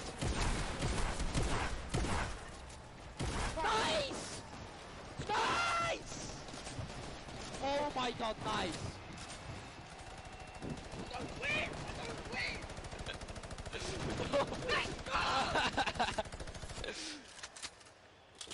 And that's why this is one of the best duos in Fortnite. Way to clutch up in those moments, man. Yeah, the nerves, they have to be shaking there. But Mongrel, just a steely stare. Love it. Love to see it. Get out there and get yourself a duo that's going to clutch up for you today in the Fortnite game. If your friend ain't doing it, drop him. You don't need him. That's right, but you heard him. He said we're going to win loud and confidently. Mongrel and Mitro are here. And they're here to win this game. That's the mission. But everyone else, all 33 duos that remain here have that same objective in mind. Luckily for them, I think that circle does work out for them just a tad. And there it is, Storm Surge. It's now live. And it's going to hurt some people. You either have to do damage or less than 50 players have to be in the lobby. So 6 players, 6 individual players right Gustavo's now out. are under it. Yep, that's it. Gustavo gets owned right there. Is Wishy going to be able to do something about it? Storm Surge in effect. Dubs and Mega once again They're in second place in the leaderboards. 3 games have worked out very, very well for them. And they can see that effect. You can see the storm surge around you. 51 players. Only 1 player needs to be eliminated, and that will be it. Says, you know what? We balling. They out. They're going. They're trying to get that zone plan for placement right now. And do you blame them? Why not? They're in the lead right now. All they have to do is consistently skate through. They've gotten through the hardest part, the beginning. They're warmed up. As Mega is trying to fish around here and get a good spot in. Looks like they get themselves a little bit more real estate, but their pressure is in because the baller players come in. Right in front of them, too. More defense having to be played here. It's kind of shades of game 3 when they were in a similar spot, but this was from the high ground. This time, they'll be right in front of them. The action has cooled, though. They can take a moment to reset. Definitely did cost a fair amount of metal right there. Mega now on 300 metals, trying to inch his way to that fence nearby. Just doing a little bit of a material swap right there. Back to Mr. Savage and Benji Fishy with the minigun. The minigun's so good for pressure plays. Spread out a few of those materials. Get ready for the potential movement. The snaking is what you would hear players often mention. They tunnel out, give themselves some coverage. You need a lot of materials for that. Then the artillery strike from up above, a new item that was added. You can build around and give yourself some defense, so really it's just waiting it out rather than having to move out of the blast area. 5 elims for Mr. Savage and Benji Fishy. 6 for Mitra and Mongrel. This has certainly been a dominant game for EU thus far. Yeah, for sure. As Yuang takes out Rote right there, EU player is going to go down. Rote gets the trade out, though. Must have been the zone here as we are cutting across here. Mitra's trying to find some real estate here. Is he going to be able to set up? He's going for the high ground. A little bit of a build-off, but Mongrel's got it under control. He's got the high. Who's putting some pressure down? Yeah. He's getting the shot straight across here, Golden. Yeah, there was a duo right on the other side there that Mitra was concerned about, so he goes low. Then, really, wherever you go, there are going to be players looking right at you. And sometimes you just manage to incur the wrath of the entire server. Luckily for Mitra, that did not happen quite yet. Saf, I just saw Saf get dropped. Zate's going to be separated from his teammate there across the side, and that is the circle creeping on forward. It's going to be open air, open space for them, so the ballers will have space to move around and try to survive here. This is it. It's coming down to the final moments, Monster, for a lot of these players. The pressure's on. Yeah, Saf has already been taken out, so Zate is left to fend for himself here. Can he play for placement? We already know Mongrel Mitro were split up. Can they find themselves amongst the chaos here? Aqua and Nyrox are holding up the high ground here as well, and that's a scary duo. Way up top, uncontested. Not someone that you want to have up above you. Mitro, 6 builds remaining. After this, doesn't really have much left to work with, and the builds go away pretty much instantly. Zate gets eliminated, so that's going to be the end of the duo that's currently in first place in the standings, but Mega and Dubs. Dubs is out as well. 4 eliminations for the duo, the bottom right of your screen. Mega very capable of being able to clutch this out by himself, but it will not be easy. Yeah, Mongrel actually just slips into the low ground too right now, so he is trying to stay alive here. Jumps into someone's box. It's Voron who gets taken out right there by Mongrel, so he's still in the running. Mega goes up and gets traded as well. Vinny's still here too. So many solos remain right now, but there are still several duos in the game here, Golden. And the scariest duo is going to be up above. It's Aqua and Nyrox. They're tarping this up, and they're putting down shots wherever they can. If they can get a few more eliminations, a few more points, that will jettison them up the leaderboards. Elevate has 7 elims as well right now. He has 7 already. Rojo jumps out of the box. From him. Wolfie's still in the game. Controller player. Talking to our boy Christian earlier, he mentioned he loves to get in the faces of players, and it has worked out for him thus far. Elevate is out of the game. 7 eliminations for him, 7 points, not bad at all, and you're going to get the placements to boot. Still, Aqua and Nyrox up above. Then you got Benji Fishy in the game. 5 eliminations for him, 6 total with Mr. Savage's 1. Oh, there's a player in front of him. He pops up in front of him. Oh, that's so scary there, but Benji Fishy is eliminated by Skype. Sky has been around the competitive scene for a long time, and for good reason right there. Nyrox now owning from the high ground, putting that pressure down. A shockwave was initiated right there, but it's not going to be enough. This is their map to control right here in the final moments. They're the only duo standing, Golden Boy. This is their game to win, the cooler duo. Is this going to happen? As they're putting the pressure on these players down low, they're synergized, they're communicating, and they're ready to pick up this victory royale in Game 4. He only has 10 builds, though. This is very intense. That's where it gets Both scary. of them don't have much here. He's going to put all the splashes down. Is that the decision right there to commit? Looks like the shockwave is going to cause an eruption in the high ground, and now they're in the zone here. What's going to happen here? This is so close. 5 players remaining.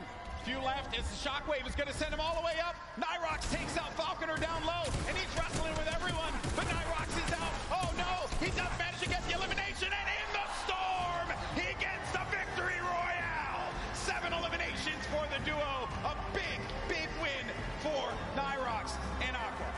Huge shockwave play in the final moments right there. It's going to propel him to the high ground and allow him to work top down. But not only that, it chucked everyone into the zone for a couple of seconds right there. So it truly was the ultimate disruption right there. The shockwave, at the end of the game, will just change everything. The complexion of it all. And just everything that had happened right at the end here. Look at Nyrox. He just went down low. He wanted to get scrappy with him. He goes down. That's Sky and Chapix. And then it's Aqua who follows it up. Flew up right into the sky there. I also like looking at the player's face at these moments because the focus that he has. Oh, man. To hit your shots. You must hit your shots. Look at that. Stompy, Shinken have talked about Aqua and Nyrox as players to look out for. They're scary competitors on the scene, and good to see them take a victory royale. Yeah, in EU, right? So we've had 2 NA, 2 EU now. You know, getting a little scrappy out there. Spicy. I like to see it, right? Everyone's like, EU, where you at? NA, where you at? Right? But hey, that is the game, right? You never know what you're going to get. Saf and Zayt still hold on to first place, but it's only going to be by 2 points. Dubs and Mega, they're looking for that victory royale. If they're able to get it, hey, they could find themselves in first. Vinny and Zexro in third place currently with 35 points, 5 shy of first place. Saf and Zayt have to hold on to their title as the kings of the mountain. And in that last game, they just could not put it together. These last few games for this duo is going to be critical given how close this gap is between all of the players in the top 10. That's right, and take a look at your next page here. We saw plenty of Spades and Crims winning that Paradise Palms kind of early interaction, but one loss sets them way back to the second page now because you have to continue to accrue points here. But look, Epic Whale still here as well. There's a lot of players in the running. Yeah. Wild stuff from game 4, excuse me, as we've had the EU duo, the cooler duo, managing to get their win on the world stage. I know that we're going to have Jordan in a little bit with the winners. He's getting everything together. I want to hear from these players, and good news is we are going to do just that. So let's send it on over to Jordan, who has our winners standing by. A massive shift for EU here. We all know that shockwave grenades can absolutely shift the balance of in-game, especially allowing you to propel yourself up and work your way top down to dominate and control what was the most exciting final moments of in-game here today. What is your plan going into these next couple of games? There's a lot kind of hanging in the balance here, right? There's a big momentum shift for you, and you have the opportunity to kind of go any direction that you want. What's your plan? Our plan is just to keep going what we're doing right now, just landing our spot and going for consistent placement points. Consistent placement points, that's key and can absolutely take the Vic Roy home as you saw just now. Back to you, GB and Monster. Thank you so much, Jordan, for that one, and stay the course. No reason for you to adjust anything. If it worked out for you there, clearly you're doing something right, Monster. Yeah, absolutely. I think these competitive players know best, and stubbornness is in their name. You saw Jamside, 7SSK say, hey, I don't care if I lose the first 3 times here. We're going to master this. We're going to turn it around. And they did. They had a great, at least, showing at some point at the last one. So players are going to stick to the guns. Early engagements, man, that is just, I love seeing those fights with the great weapons, right? You really can tell who can figure it out with not much to work with. That's always the challenge that players have to deal with in the beginning of a game like this. Now, I do understand we have Bala standing by to break it down and what we saw in Game 4. Bala? Yeah, well, Aqua and Nyrox definitely showed up here today, and the resurgence of EU is maybe starting. We've got 2 more games to go, but I want to talk about Mongrel and Mitro and what they had to do in this game here. They actually ran into Zexro and Vinny. We're going to start off. GB, you were talking about early game engagements. This is one that's been going in the duo of Mongrel and Mitro's favor against Skeptic and Clicks in Neo Tilted Towers. The pressure here from Mitro to find out exactly where the first player is. Mongrel up above, then targeting on both. They try to get into the same box at the same time. They go down and just continue pushing forward. Mongrel and Mitro, it's the second time that they win this engagement here today, and it's not stopping. They continue forward onto Volks and Parpy and just try to hunt down everything. There Clicks is trying to escape as well. And then this snipe here from Mitro. He actually, not only did he hit that, and they get right into it onto Zexro, he hit Vinny coming in with a driftboard right before this. So 1 elimination there for them. And then they had the engagement that we saw earlier. We're going to go ahead and run it back because this clutch puts them perfectly in position at 4th place right now. A reminder that this was with Mitro down after all was said and done. There he goes down, and then Mongrel comes in right on cue. He does not let his teammate go down. You heard the reactions earlier, and it continued because Mongrel got 1 more elimination in this game, leading to the 8 eliminations total before they fell, not before earning placements points, though. So this game, not only did they take out Vinny and Zexro, which were in 3rd place, they stopped them from accruing any more placement points, so they are inching their way closer. They're now in 4th place. They actually have the most elims out of everybody in the tournament so far on 20. So with 2 more games to go, we're going to see where they can leave themselves at the end. Back to you guys, GB and Monster. Thank you so much, Bala, for the insight there. Everyone getting all ready for games 5 and 6. And then we crown our first ever Fortnite World Champion. Crazy to say out loud. It's happening. It's happening. This is it. It's happening. It's happening, right? Now, there have been a lot of duos that have been the talk of the town, but one duo in particular that have a lot of fans excited are Benji Fishy and Mr. Savage. And we did get an opportunity to catch up with them, and they're currently in 8th place. Can they climb up? Let's go ahead and check it out.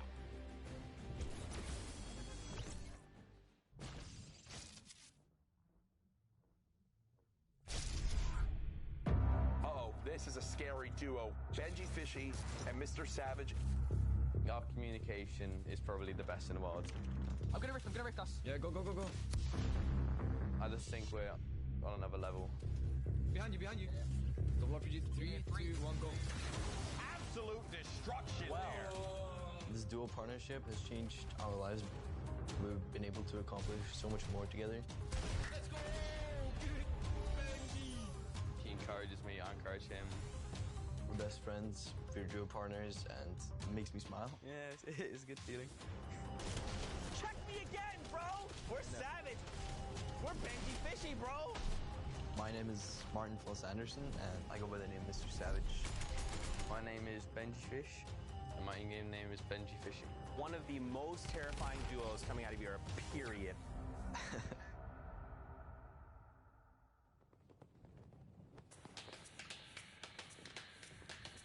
We live in different places, but we talk every day online. I live in Oslo in Norway, and Benji lives... I live in Surrey in the UK. And I travel to England to meet him, see how he's doing here. He has my back. If I ask him something, he'll help me out. We don't actually just play Fortnite. We play other games when we just want to have fun. We have a lot of the same interests. He's always really humble. I love his personality. Yeah, we're great friends. Shoot. All right, yeah. Shoot. All right. I'm too good for you. Oh, there's a guy northwest of me. He has an RPG, I'm north. Ooh, Benji. The reason why we're so good at playing duos is because we both have super good mechanical skills, good chemistry, and communication. Hey, 120. Knocked one. Let's go, dude! Everybody knew in the community that Savage was one of the best players in the world. He knows the game really well, so he makes really good calls. Benji's just so insane at just eliminating people. Benji Fishy is dialed in right now. He just follows me perfectly. He fills in the gaps that I can't fill in. You'd think a fish out of water would be harmless. Not this fishy. Not today. People were definitely scared if they see some fishes running around Happy Hamlet. You'd think fishes weren't really that scary, but Fortnite, it's quite the opposite. We're in a really good state right now as a duo. Let's just cross Loot Lake. I think there's people on the other side. We're playing super well. Players, they continue to go down like flies. We've been practicing. It's really nice to, finally be able to prove ourselves. Benji Fishy Savage. I think we're just going to show people how good we are.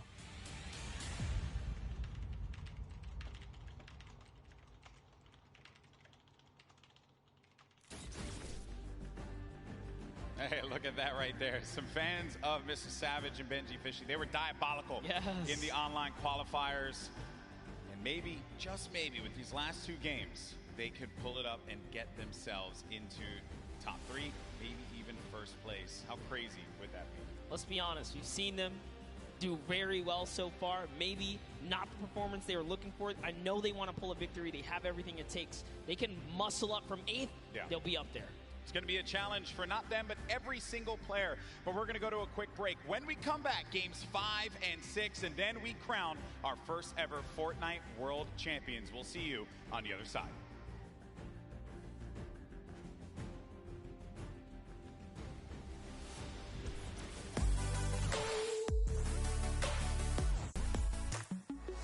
I'm here in the player lounge right now, joined by our Pro-Am winners, Arl Grimes and Airwalks. Wasn't totally expecting you'd win 2 in a row. Can you walk me through those final moments? It felt really good. I don't think I would have won if I didn't have him. Now, Arl Grimes, you were holding your own, you were keeping up, you were staying alive, you were getting eliminations. How did you change your playstyle from last Pro-Am to this Pro-Am? I think we learned a lot from the last one. Just that you focus on late game a little bit, and I just sort of let him lead the way and made it happen. How did it feel to play with a potential World Cup duo winner? It's amazing. I'm actually going to come tomorrow and sit in the stands and cheer for my man Airwalks, yeah. Maybe make an Airwalks sign and wave it in the air? Maybe a 98 bot sign. I'll hold it up. Good luck on the event tomorrow. Congratulations on winning. Congratulations on winning. Incredible, incredible gameplay throughout Fortnite World Cup Pro-Am.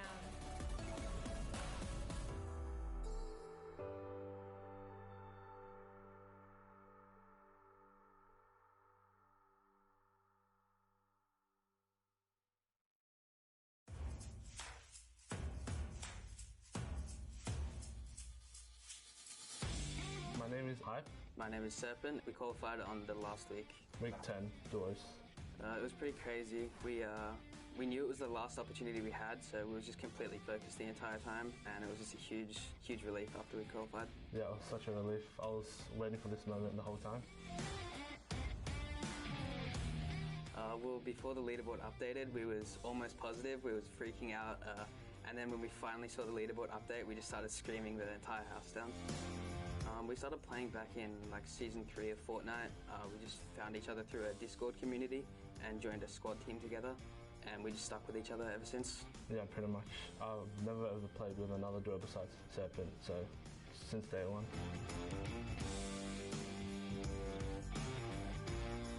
We both make calls. Yeah, we both have things we're a little bit better at, but we try to take the roles evenly.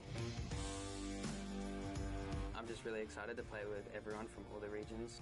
Yeah, I would say from what we've seen, OCE is a lot more aggressive play style because we go for a lot higher point games, whereas NA and EU, they have way more passive play style than us, I think. It's a dream come true, to be honest. It's all I've wanted to do is just play games, and to have a huge opportunity like this is amazing. Yeah, it's pretty much the same, but yeah, just a crazy opportunity to be able to play against the best players around the world.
大家好，我是 XXM， 我来自中国。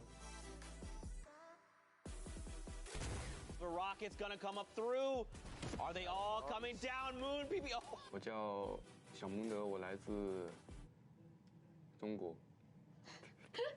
我们是在那个亚洲锦标赛第6周海选的时候，靠双排拿到了亚洲第1。A second rocket going to catch both players? How do you even find that angle? 当时我很高兴，我超级高兴，从桌子上跳了起来。These guys do not miss. You have to be careful. You cannot sleep on them. 我们为了准备这个比赛，我们每天基本上要训练12个小时以上。我想我到现场的话，我的心应该会蹦出来。我希望他们可以好好的去看这场比赛。因为能学到很多的东西。And it's over before we could even say anything because Xpende and XXM just destroyed them. Don't land on these guys. 因为我平时很喜欢购入，然后如果说获得这么多奖金的话，我一定会买。也许我会在一个很悠闲的地方买一个洞房子，比如瑞士。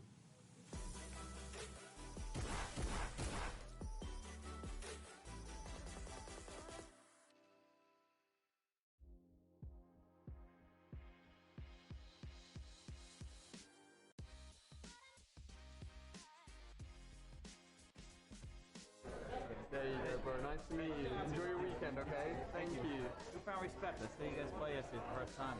Yeah. A lot of skills. Good fun. It's yeah, really yeah. good It's fun. pretty cool, man. Very impressive. Hey, man. How you doing? Nice to meet you. I've been following you for so long. It's crazy I'm here. I can't believe this. Can I get a video of you saying that I'm the best Fortnite player? Okay. Can you say Lucas is the best Fortnite player? Lucas is the best Fortnite player. Okay. Alright guys, I'm here with Ali and he has a message. Very important message. Lucas is the best Fortnite player, okay? Thank you, man. Thank you. No worries. Thank you so much. What's up, buddy? What's your name? Kevin, man. Kevin, nice to meet you, bro. How are we doing today? Doing good. So congrats yesterday, man. Thank you. Yeah, it was crazy. $1 million jump. My teammate really clutched up. Yeah.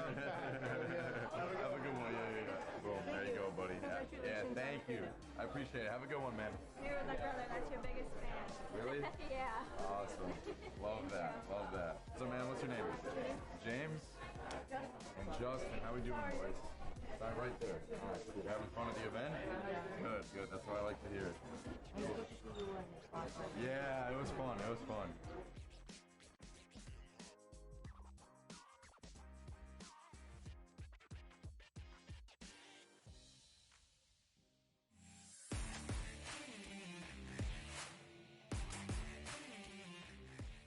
What's up, guys? It's Clicks. And it's Skeptic. And we qualified for NA East. Alright, so me and Clicks' main goal, we even said it the day before in semifinals, we wanted to shoot for top 25 because we qualified the first week that it was duos. So we wanted to shoot for top 25, and we just blew out our expectations with how we played that day. This is my first LAN event ever. I'm 14, so before this, the required LAN age was 16. So this is a life-changing event that Epic gave me. It's mind-blowing, and it's a good journey. So one of my friends back in December recommended me to play with Clix. So I tried playing with him once. We played a few games. We didn't do amazing. Well, we played pretty good. But I had to do a partner at the time, so I was good. But after he started competing high levels and Share the Love, he got first place and all that. I hit him up, and we decided the game. And then the first week, we probably played for 3 days, and that week we qualified. Yeah. So we had 3 days of practice and somehow qualified.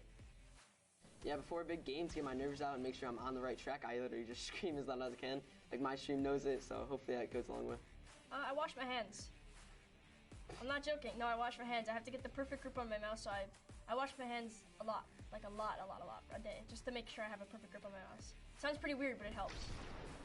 Tons of people ask me questions on a daily, like, how do you, like, find the right sensitivity? And I feel like that's obviously the big mechanical way for the game. So I just tell people to stick in, like, one sensitivity and just work your way at it, and it really comes a long way with my aim, my building, everything like that. I say practice makes perfect with everything in life. Just I think about the game. The more you practice, the more you play in creative, the more you'll get mechanical, game-wise, and all that up. So I think practice makes perfect.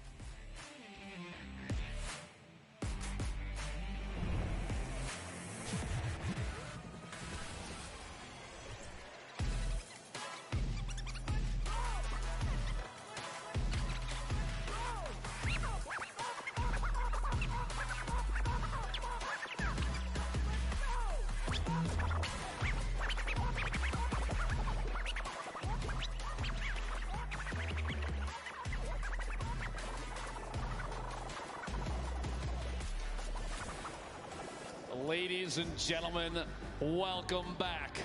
The World Cup Finals Duos competition. My name is Dr. Lupo, and I missed you dearly. Joining me on the desk for the final 2 matches, Courage JD. You know him, you love him, one of the best men in the industry. Oh, stop. I'm super excited to see what these final 2 games have in store. We've watched a ridiculous competition thus far. Honestly, it's been insane. I've had a chance to watch some of the plays, some of the shots from some of these players, the accuracy, the heads-up gameplay. Jack, it's been insane. What do you think so far? It's insane, Dr. Lupo. It is great to hear your voice, and I am so excited to be casting these final 2 games together for the Fortnite World Cup Finals Duo competition.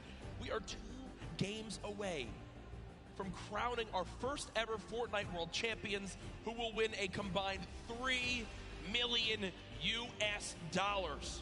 That is a lot of money if you don't know how much US dollars is worth, because this is the World Cup, as you know. But Ben, I'm so excited. It's insane. The $3 million for first place. It's not the only position on the leaderboard that takes home 7 figures. And to look at that leaderboard, we're going to throw it over to Sundown just to see where everybody stands thus far. Thank you so much, Lupo and Courage. And what we have here is the current top 10 on the board. Now, we talked about this being the World Cup representation coming out in the top 20 from all of the regions in there. You can see NA currently sitting on top, but EU just behind them with representation from Mitro and Mongrel, Rojo and Wolfies. And then during the break, we got to talk to Hype and Serpent, who have also made a great play. Let's not forget about our most recent victory royale out of Nyrox and Aqua, climbing them into the top 10. Now, what we want to take into account, 2 matches are left. The highest elim totals we've seen out of a pairing is 12. We've seen it twice. What we have seen on the Victory Royale end, we've seen a 9 elimination, but more commonly, it's right around 5 or 6. So what does that mean? We can expect about 2 of the winners to come out with 15 to 16 points. If you look at that top 10 right now, the spread is 17 points. With 2 games remaining, everyone who is on this board has the ability to challenge for the top spot to be the first ever Duos World Champion at the Fortnite World Cup. No one is out of it. The Chinese pair is just off the page as well. Anybody can make a play. 2 matches are left. Let's head back inside, back into the action. Lupo and Courage, take it away. Sundan, thank you so much for your analysis of the board thus far. And you're right. Looking at the board, the limited spread between first and 10th, 17 points is incredibly close, but that's not even the beginning of it. You have to realize that across all 50 duos, just 2 games. These last 2 could push any duo all the way up into the top. That top 10 taking a crazy amount of prizing home, Jack. Yep. It is a life-changing amount of money, to say the least. As you know, people watching from around the world, millions and millions tuning in today. Use the hashtag Fortnite World Cup. I want to hear from you right now. Tweet Dr. Lupo, myself, Fortnite.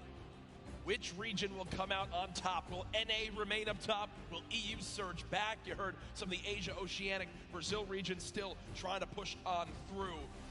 I think NA is going to do it. I really do. It's anybody's game, to be quite honest, but it's interesting to see trends from the qualifiers of previous weeks. You know, the 10 that we had leading up to this moment. Some of the names that were stars then, stars yet again here, and that consistency is going to shine through in a big way as we go into late games. We've had some of the highest player count final circles that we've ever seen. We've had a lot of aggressive gameplay from people at clutch moments. And that's not the end, Jack. We've got 2 games left, and Game 5 is ready to go, Jack. Ladies and gentlemen, this crowd has been incredible live here at the Arthur Ashe Tennis Arena in New York City. Which region will reign supreme? 5, 4, 3, 2, 1. The battle bus has launched. Game 5 is underway.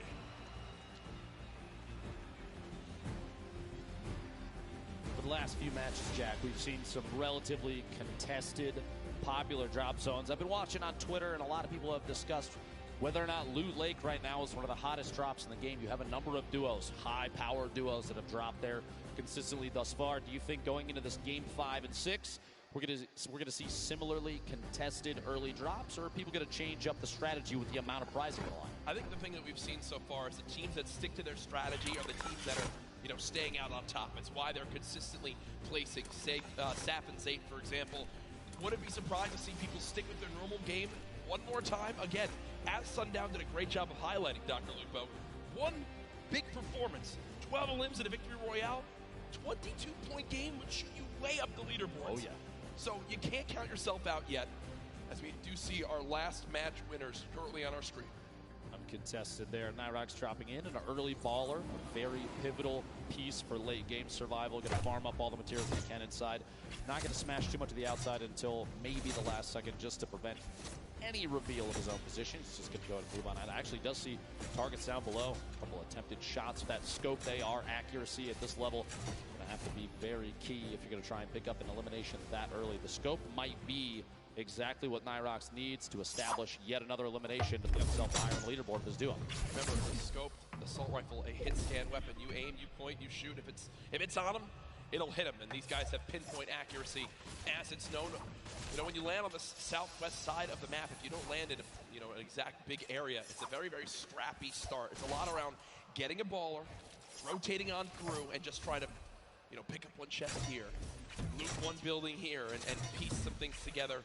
It's known how tough it can be, but Nyrox and Aqua currently on their way. Let's shift our focus towards Neo Tilted here. You see Mongrel and Mitro, who so many times have been contesting here with Clix and Skeptic. Clix and Skeptic so far, pretty quiet day today, Dr. Lupo. I would agree. 4 duos, though, in Tilted. Going to be interesting to see who opts to take an early out, maybe go for the ballers that spawn in that slipstream around the outside, or maybe get a little aggressive and push on another team that spawns in there. Potentially from an earlier game, though, Skeptic hopefully learned his lesson. You don't want to L the camera necessarily too early. Yep. Love to see the confidence, though. He's a very confident player, which does not surprise me. Extremely skilled, so that kind of gameplay, you're going to see it from Skeptic on and off the stream and on and off the LAN here. Arthur Ashe Stadium, one of the coolest arenas I think we've ever done this in. Oh, incredible. It's, you walk on through, you see all the tennis greats, and I hope they put up a poster of the winner of the Fortnite World Cup there. It's Serena Williams, Saf and Zayt. Honestly, it would be incredible. It would be. I think that sounds good to me. I think that people wouldn't be confused at all. But maybe it's the start of a great legacy here at this arena. But right now, you begin to point out Mongrel and Mitro landing here every single game. 4 teams though, still in Neo Tilted. When will the battles begin? 97 players left. Every duo still represented. Crazy powerful loadout. You saw he has 4 shadow bombs this early in the game. Yeah. Those are incredibly powerful going into late game, especially when you're attempting to avoid confrontation as much as possible until just the right moment. You can shadow bomb out of almost anything. Granted, the people that may see you rotate don't have pinpoint accuracy, which honestly is typically the case in a lobby like this. Well, we go ahead and look at Lucky Landing right now. 2 teams currently here. This has been the case so far this game. Gustavox 8 and Wishy DP up against M11Z. And the duo right there. At this point, yeah, I was going to say, it looks like they're just opting to do a little bit of a split here. Just watching the opponents move around down below. They don't necessarily have to push just yet. They do have a little bit of time before the storm starts to make a move here, so pressure is going to be applied before you know it. But a loadout like this, there's no shotgun in the inventory. They have the shockwaves to rotate if they need to, but those are oftentimes saved for late game if you can do it. It's an easy way to push through opponents' builds that are above you, as we've seen in previous matches countless times. Take the high ground without maybe being challenged. The only downside is you put yourself way out in the open. We did see a number of players get eliminated on the fly, literally, while shooting through the air with a shotgun. So we'll have to see. Shots are behind Gustavox 8. Knocked down, no shield remaining. Wondering if Daedra and M11Z decide to push off his Wishy. Reveals that he does have that heavy sniper, grenades coming on through. Quick little reaction right there to box up for a brief moment. But remember, when you get that shield broken, there is a unique animation and sound effect. So Daedra and M11Z know that Gustavox up top has no shield left, and that heavy sniper rips through the wood right there. Good coordination to get some damage done on this player. Saw Daedra holding that edit, that pyramid at the top, so we can look through, and shots from the duo up above, Wishy and Gustavox, well coordinated. No push yet. This is kind of a stalemate at this point, which for all 4 of these players may end up fighting them in the back. That being said, Wishy, the fly in right there, pushing up, trying to get past, moving over to this brick pig, and make their way into maybe a little bit of side cover. Shrine made for me on the map is. Now Wishy will go ahead and loot that chest alongside Gustavox, who are both out of shields. Looks like Daedra and M11Z did what they wanted to, which is to push them out of Lucky Landing. Not sure if they're going to continue to pursue this. It doesn't appear so right now. And all things considered, I don't think they need to, right? They can go back now, farm up this whole area, check for the certain loot spots that may have been missed, and continue to get materials now. Moving towards Dusty Divot. Rogue members Tetra and Eclipse currently building on up with players just below. Clicks and Skeptic. Duo underneath. A little bit of a split for Tetra and Eclipse. Hopefully does not come to bite them in the back. We'll see here in a second. Eclipse pushing up, trying to match position with Tetra. Shots on the baller. You don't want to see those things last too long. Nobody was in it. It was just rolling down the hill. And this can be really useful, Ben, because the players down low that are going to get by this airstrike, I believe it's Clicks and Skeptic, are only building with wood, and wood gets shredded on through. And Skeptic, because of that, now down to just 25 HP, and that might be the green light for this duo to push on forward. One player challenging up top. Eclipse has him trapped in the box. Does take a little bit more damage. It will be a build battle for height. Eclipse with a ton of materials, but look at the elimination feed. Tetra with the elim on the Skeptic, so it's a 2 versus 1. Clicks all by himself. Even if there's a sacrifice to the 2v1, that 1v1 afterwards and the pickup, the revive your teammate might be the best play. We'll see here in a second. Pressure from above, not yet. Clicks all by himself right there. To take just a second and heal up. Any chance you can get to get a little bit of HP might be the key to staying alive. And this is where I believe adjustments need to begin to be made, right? Eclipse and Tetra, as they push on forward. Clicks now all by himself, trying to force him to happen. There's no shot right there as he goes down. The day of struggles for Skeptic and Clicks continue. But the point I was going to make right there is now you're getting to a point where you need to go and push for those elims if you want to make the climb back up that leaderboard. Eclipse and Tetra obviously still have some work to do. In that 2 versus 1, before another team can begin to push on in and try to steal that last elimination, they have to force the 2v1. Thankfully, Clicks does it for them. They get the free limb and win that fight at Dusty Divot. Meanwhile, Saf and Zate, first game winners, current leader. Saf beat from above. Oh my gosh, the heavy snipe to knock the pyramid, and immediately capitalizing on Saf being exposed, leaves Zate in a 1v2. A little bit of a panic, and the Shadow Bomb may or may not be enough. Right into the slip to try and sneak away. Run down in some previous builds. That's a quick pick off there from 4ZR and nowhere. And that's the second time we've seen that today. The player with the heavy sniper, they can see that the pyramid is being edited on through and peeked through. So they immediately call that out. They time the shot alongside AR shots, or that one I believe it was actually shotguns. And Saf is eliminated before he can even build a single wall. As right now it's Zate all by himself.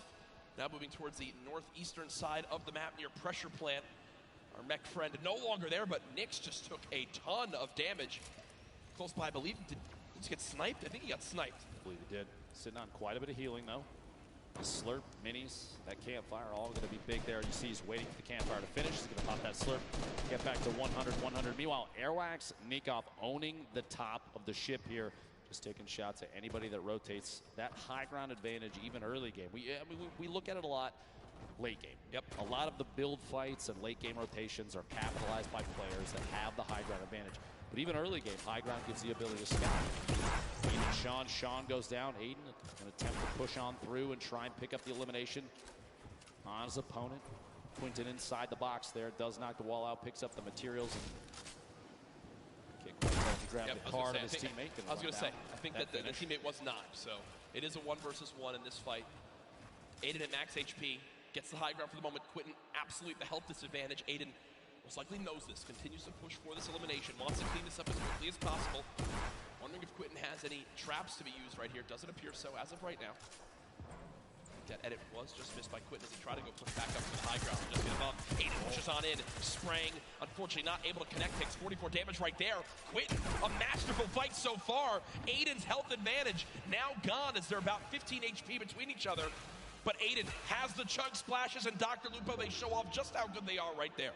Quinton stuck all the way up top, popping that med kit, trying to get back to 100 HP. Aiden and Quinton in a little standoff here, a back and forth of epic proportions. Quinton, there's the storm. A little bit of pressure. Yep.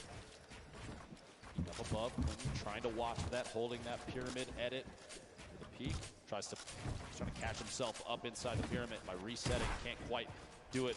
Does fight for high ground. Aiden on controller. Don't forget that. One of the best controller players we've ever seen. 101 HP remaining. These inside the box fights, the combat for who can own a wall, the back and forth is insane. And the top down view, Aiden can't quite get that pyramid edit and gets caught in his own door. Did he miss? Yeah, I think he missed the edit out. Did wind up building a door, and Quinton makes it back in time to grab the reboot card. So Aiden and Sean go down quite early in game number 5. 74 players remaining. Storm Surge still currently in play. Zayt and Sap far above it at 385 damage above. Shouldn't really have to worry about that too much. As Zayt is in another skirmish right here. Dr. Lupo not deciding to use the chug splashes to get that health up. An interesting note here, you see Zayt taking single swings the wall that he doesn't own. He's attempting to bait the player from stopping a heal. He wants him to disengage from that so he can basically force a fight. He doesn't want them to get any of that HP back. You got the floor. Shield. And he already had that wall! Oh my gosh, and Tux goes down. What an angle shot from Zayt there. And that right there is Zayt baiting his opponent into making that exact move. What you just saw was why Zayt has remained one of the best players in competitive Fortnite from the very early days. He replaced the first wall before that fight even began. Then he moved towards his opponent, shot out the floor to push him towards the wall he already replaced. And once he did that, once the player ran and thought he was safe, he quickly hops on up, edits his own wall that he placed earlier, and gets the free elimination. It's one of those plays that separates Zayt from the millions of other players that play Fortnite. There's a reason they won that first game, Jack. It's going to show through and through throughout all these matches. Ziff is called on your screen here. Game 5. 2 matches remaining. It's a very easternmost zone, Dr. Lupo, so you're looking towards it right now. Lonely Lodge will still narrowly be in play. Outside of that, just the drone ship from up above. The right side of your screen, don't get the format for these. Oh, Quinn goes down. I think he got caught with his build still in his hand. He wasn't expecting it. See the blueprint out. You hate to see that. The victory royale worth 10 points. Top 5 is 7. Top 10 is 5. Top 15 gets you 3. And every elimination, that single point, and every elimination so valuable in 6 matches. We're not looking at the same 10 that we saw in the qualifying weeks. You have only the 6, but it's a guaranteed 6. You have to take advantage of every elim you can, because looking at the leaderboard like Sundown did earlier, 17 points at that time spread 1st to 10th place. Yep. Here the fights continue. Tyler 15 and Lanane in an awkward position right now as Tyler 15 has gone down, and there's pressure from both sides. And you've got to think these players know exactly where they are, and that's what they're going to do. Already 4 eliminations between 4ZR as well as Noward, and they're trying to get this wall replaced. They got one. Did he get the pyramid as well? I can't tell as of right now. Interesting note about Tyler 15 and Lenane. They had planned to run just the first qualifier, week 2 together. And if they did not qualify for the World Cup, they agreed that they were going to try and hook up with their normal duos. Yep. And lo and behold, they qualified for the World Cup. So here they are. They have not spent a whole lot of time together. And it's amazing to say that because the cohesion between those two, oftentimes when we watch them, they're on top of each other's game the entire time. Yep. And that's why they made it this far. 65 players left. The next storm surge could be happening soon. You see the shockwave grenades used as Crims right now eats a rocket to the face, down to just 79 HP. Thankfully, if you're a Crims fan, he does have 5 minis to pop, 2 big shields. I'm sure Spades. Oh no, Spades is full health, so I was going to say, I'm sure Spades, if he needs some shields, they are good to go. They are good to go. Spades just needed more AR ammo to keep shooting, Dr. Lupo. Exactly. Hold down that left click and see what you can get. Especially in situations like this. We even saw that kind of thing happen in the Pro-Am. I think Tim the Tatman faced attacks from multiple sides while in the box. It happens. A number of players know how that feels, and so the ammunition does get chewed through quite quickly. Absolutely is. You see where all these players are stacked up. Rope DW and Blue T taking over that main lodge right now. Sid's Lucky. Don't see the duo anywhere, so Sid's Lucky might be all by himself at the moment. 62 players left. Zayt, remember, by himself. Saf did get cut down earlier on, and it looks like Vinny also all alone. Maybe Zexor dropped earlier on in this game too. Going into these late games, Jack. Yeah. Especially when we're on the second to last. Pressure is at an all-time high for some of these players, especially the ones that have never experienced a LAN event like this. And this is the biggest one that Fortnite has ever had.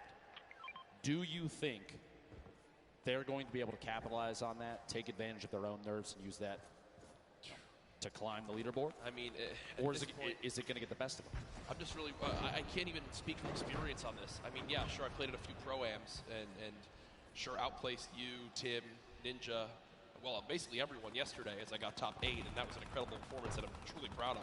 Jack, you outplaced us in both winnings and wake. But as we take a look at this again, I actually forget what I was going for this because I was complimenting myself so much. But Nate Hill and FunkBomb, 2 players who had a very quiet day so far. 4 points up to this game. They've matched that in this one alone, so they're at 8 overall. And well, that's that moment we're talking about. With the shield broken, the entire lobby has decided you are the player we're going to shoot at. And Nate Hill is burning through materials. This is looking like it's going to end right here for this FaZe Clan duo. Nate trying to make it through.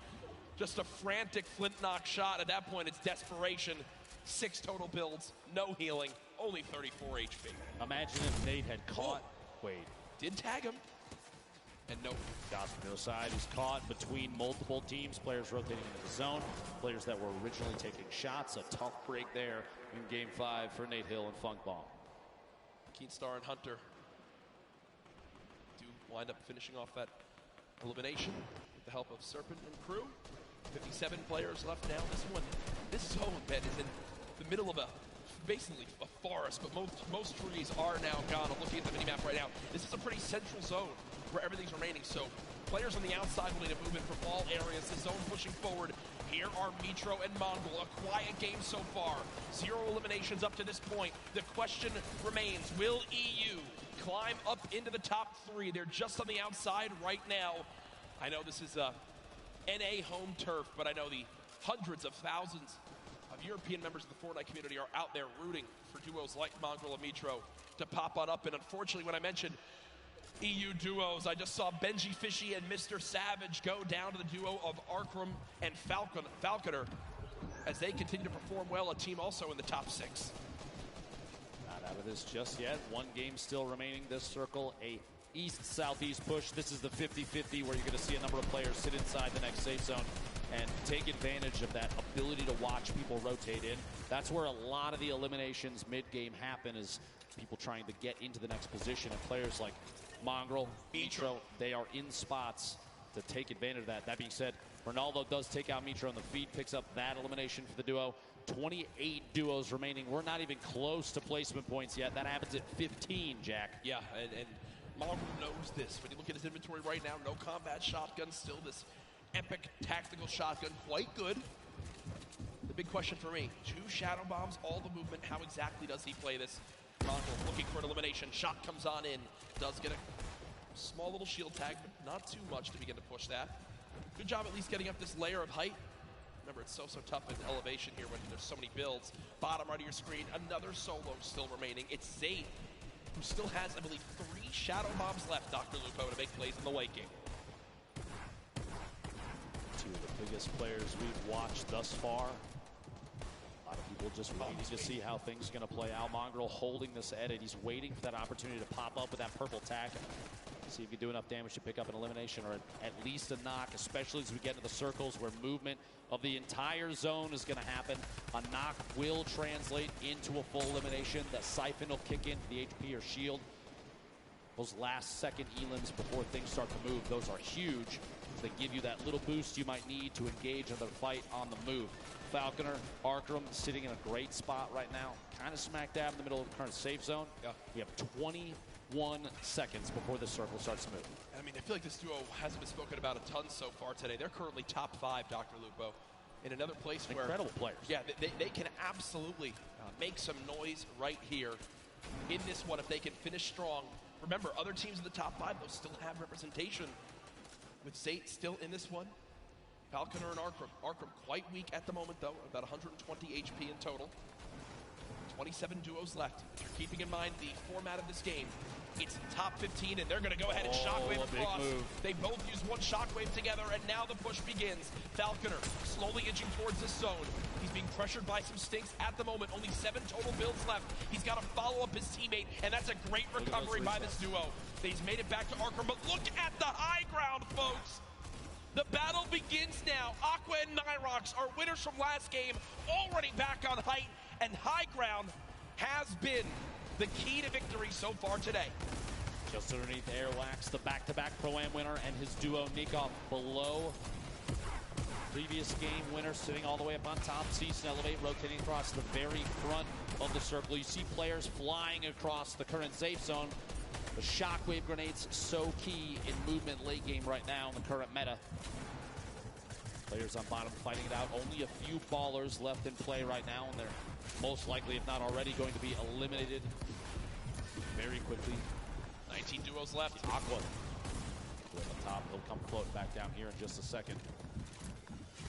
Battle still going. Nyrox and Aqua off the high ground. No one challenging for it as of yet. You got Elevate and C still on the low ground. Punisher there as well. Mongrel still making plays happen without any movement items left.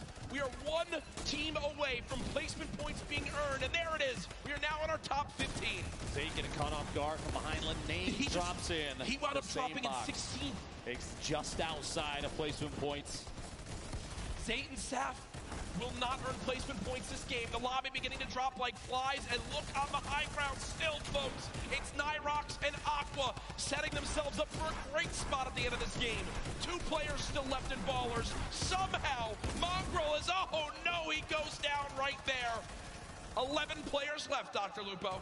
Players all the way to the high ground, still Aqua and Nyrox. They have absolute ownership of everything underneath them so long as they stay on top of their material count. They don't get overzealous with those builds. You have to savor those because right now there's nothing left unless you pick it up from a player that gets eliminated. Item at the edge of the zone goes down. Spray from that minigun from Aqua. He is not letting anybody move unchallenged right now. So powerful. 2 duos left. It's Aqua and Nyrox, Cease and Elevate. The rest are all solos down low. Clusia with the elimination on the Chapix. Cease and Elevate decided to drop down low because I believe they're out of builds. They've just got to go brawler mode right now. Cease getting chunked by this minigun of Aqua as he continues to rain down fire. Down goes Cease. Elevate now weak as well. The circle's moving back the other way. Wolfies is at the forefront right now in one of the best spots because all those builds potentially already owned. He can just make his way on through without challenge. Skype trying to challenge for high ground and gets absolutely beamed.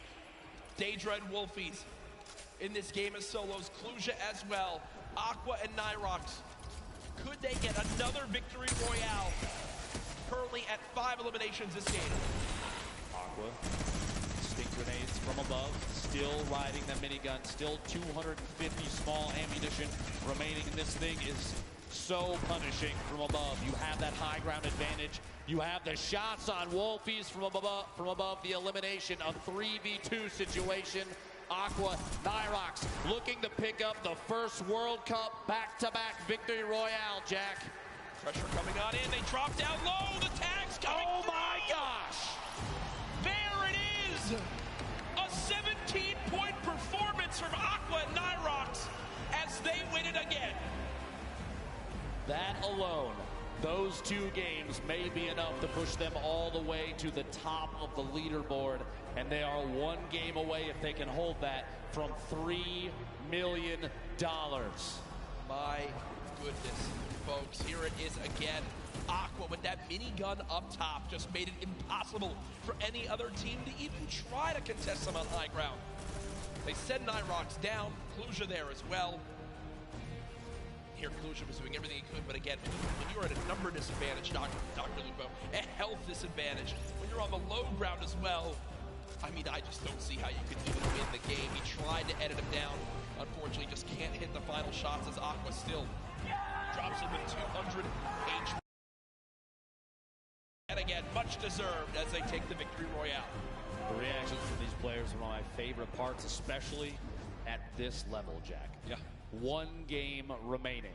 World Cup Finals Duos competition, and the best players we've ever seen in any lobby, literally ever. Yep. And we're here along with literally 18,000 people at Arthur Ashe Stadium. Yeah, and they are enjoying themselves here today. What a feeling it has been. We hope you've enjoyed the coverage so far of the Fortnite World Cup Finals live from New York City. A reminder for the millions watching online right now, we still have another day of competition, and tomorrow it gets even more intense. The solos competition will be underway. Tfue will be involved as well. I'm sure a lot of people here looking forward to that, as it is going to be one to remember tomorrow. There's no duos that can save you. There's no reboots. It's you and you only. The nerves will be at an all-time high. Who do you have? If you look at the entire list of everybody for solos, real quick, one or two names. Who do you think's going to do well? Oh, gosh. Well, I'm looking at anyone who's double qualified. For me, right off the bat, as people that could be favorites. And, whoa, we just got the standings. And now I'm completely shifted focus. Saf and Zayt still in the lead. 3 points, Jack. Yes.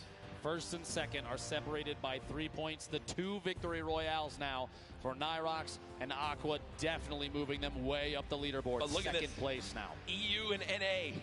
The fight back and forth is there, right? Twitter's talked about it about 1 million times. Yep. Reddit says it over and over again. EU versus NA, and I think right now this leaderboard screams that the competition on both sides is huge. Page 2 on your screen now, Jack. And there's Benji Fishy and Mr. Savage, 12th place right now, 25 points. The difference between 11th and 20th, just 6 points right now. Dr. Lupo, still anybody's game as this continues on through. What a day we've had so far. Just one game left. Everything on the line here. Players preparing for this one as it should be starting up momentarily. But again, there are our leaders. And what we saw right there was them actually looking at second place, seeing exactly where they stand. Remember, when tiebreakers come into play, that second victory royale could make a major difference. We are almost ready for this last game here, but we want to take a look back at game number 5 with Ball. Thank you so much, Courage. The action is crazy, and this leaderboard is so tight at the top. We're going to take a look at some of the moments from Zayt and Saf's game, because Saf actually went down early. So let's go ahead and roll it, because this is Zayt being 300 IQ, using the sound of the slipstream. This is something he does so well. Crouching up. These players have no idea he's coming in. Finishes off the first one right away. That's Forwin. Tux tries to make the play, but not before he finishes the elimination. And then Zayt ends up going down, tries to get the wall replaced for a bit, but continues on forward, gets back up with the slipstream, eventually comes back up to take out the last remaining player here. This was a 1v2 clutch. And if you think about the standings right now, they were at 40 points before this game began. They got 3 points in this one here by himself. That's what kept him in the lead here today, right now. Finally picking up Volks on the outside of the zone. That's perfect play from Zayt. Didn't get quite top 15, but he did get this one last elimination, and that is what is keeping them in the game right now. You have to remember, they did not play too well in the last game. They accrued a little bit of points, and they're doing it again. They have to have a strong game here, But when you think about the rest of them too, Mongrel and Mitro, they had only Mongrel for a little while. Vinny and Zexro, they only went down to Zexro as well. So Clutch is all up. I mean, literally, it comes down to one player's performance. I can't wait to see this last game. Gentlemen, please, if you don't mind, close us out. Thank you, Balla. Great stuff as always. And whoa, oh there, okay.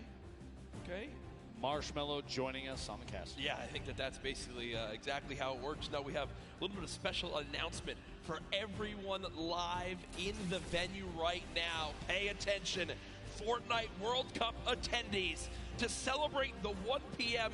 Marshmello live performance on Sunday, tomorrow, the first 2,500 fans to enter the Arthur Ashe Stadium will receive a Marshmello cosplay helmet to wear during the performance. The first 400 fans to enter the stadium will also receive the Marshmello supply drop codes. These special codes contain the Marshmello outfit, the Mellow Rider glider, the all-new Mellow Mallets pickaxe, and 1,000 V-Bucks. Also, the first 10,000 fans to enter the stadium will receive Fortnite-themed thunder axes to make noise while cheering on their favorite players during the Fortnite World Cup Finals. Doors to the Arthur Ashe Stadium open at 11:30 a.m. tomorrow, so you want to make sure you get here early to make sure you get your seat. I'm looking forward to that. Can you show me the axes, please? I mean, look at this. You know how loud this is going to be in here tomorrow when you're banging these around, when you can annoy your siblings with these when you wind up going home with them. I don't want to give everyone any more ideas, but I'm ready for that performance. It's going to be an absolute blast. I know, I'm sure everyone here looking forward to that as well. Marshmello, so much fun to watch live, but this is it. Dr. Lupo, at the end of this game, we will crown the first ever Fortnite World Champions. I cannot believe we made it here. Ladies and gentlemen, make some noise. $15 million on the line here. 3, 2, 1. Jack, 10 weeks of practice, the qualifiers, constant hours of scrimmaging against each other. These players know each other's strategies. They know where they're going to drop. They know when they will and won't pressure. This is going to be intense. Everything comes down to this last match, and as we've seen from previous games, 20-plus points is easily attainable in a single match, which means tons of players still in contention for first place. Yeah. Anyone can still make some moves here. The back-to-back winners, Nyrox, Aqua, on your screen right now. Saw him making a drop down to the southwest corner of the map.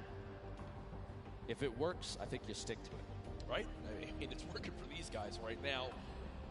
Who will win which region will take home the Fortnite World Champion title?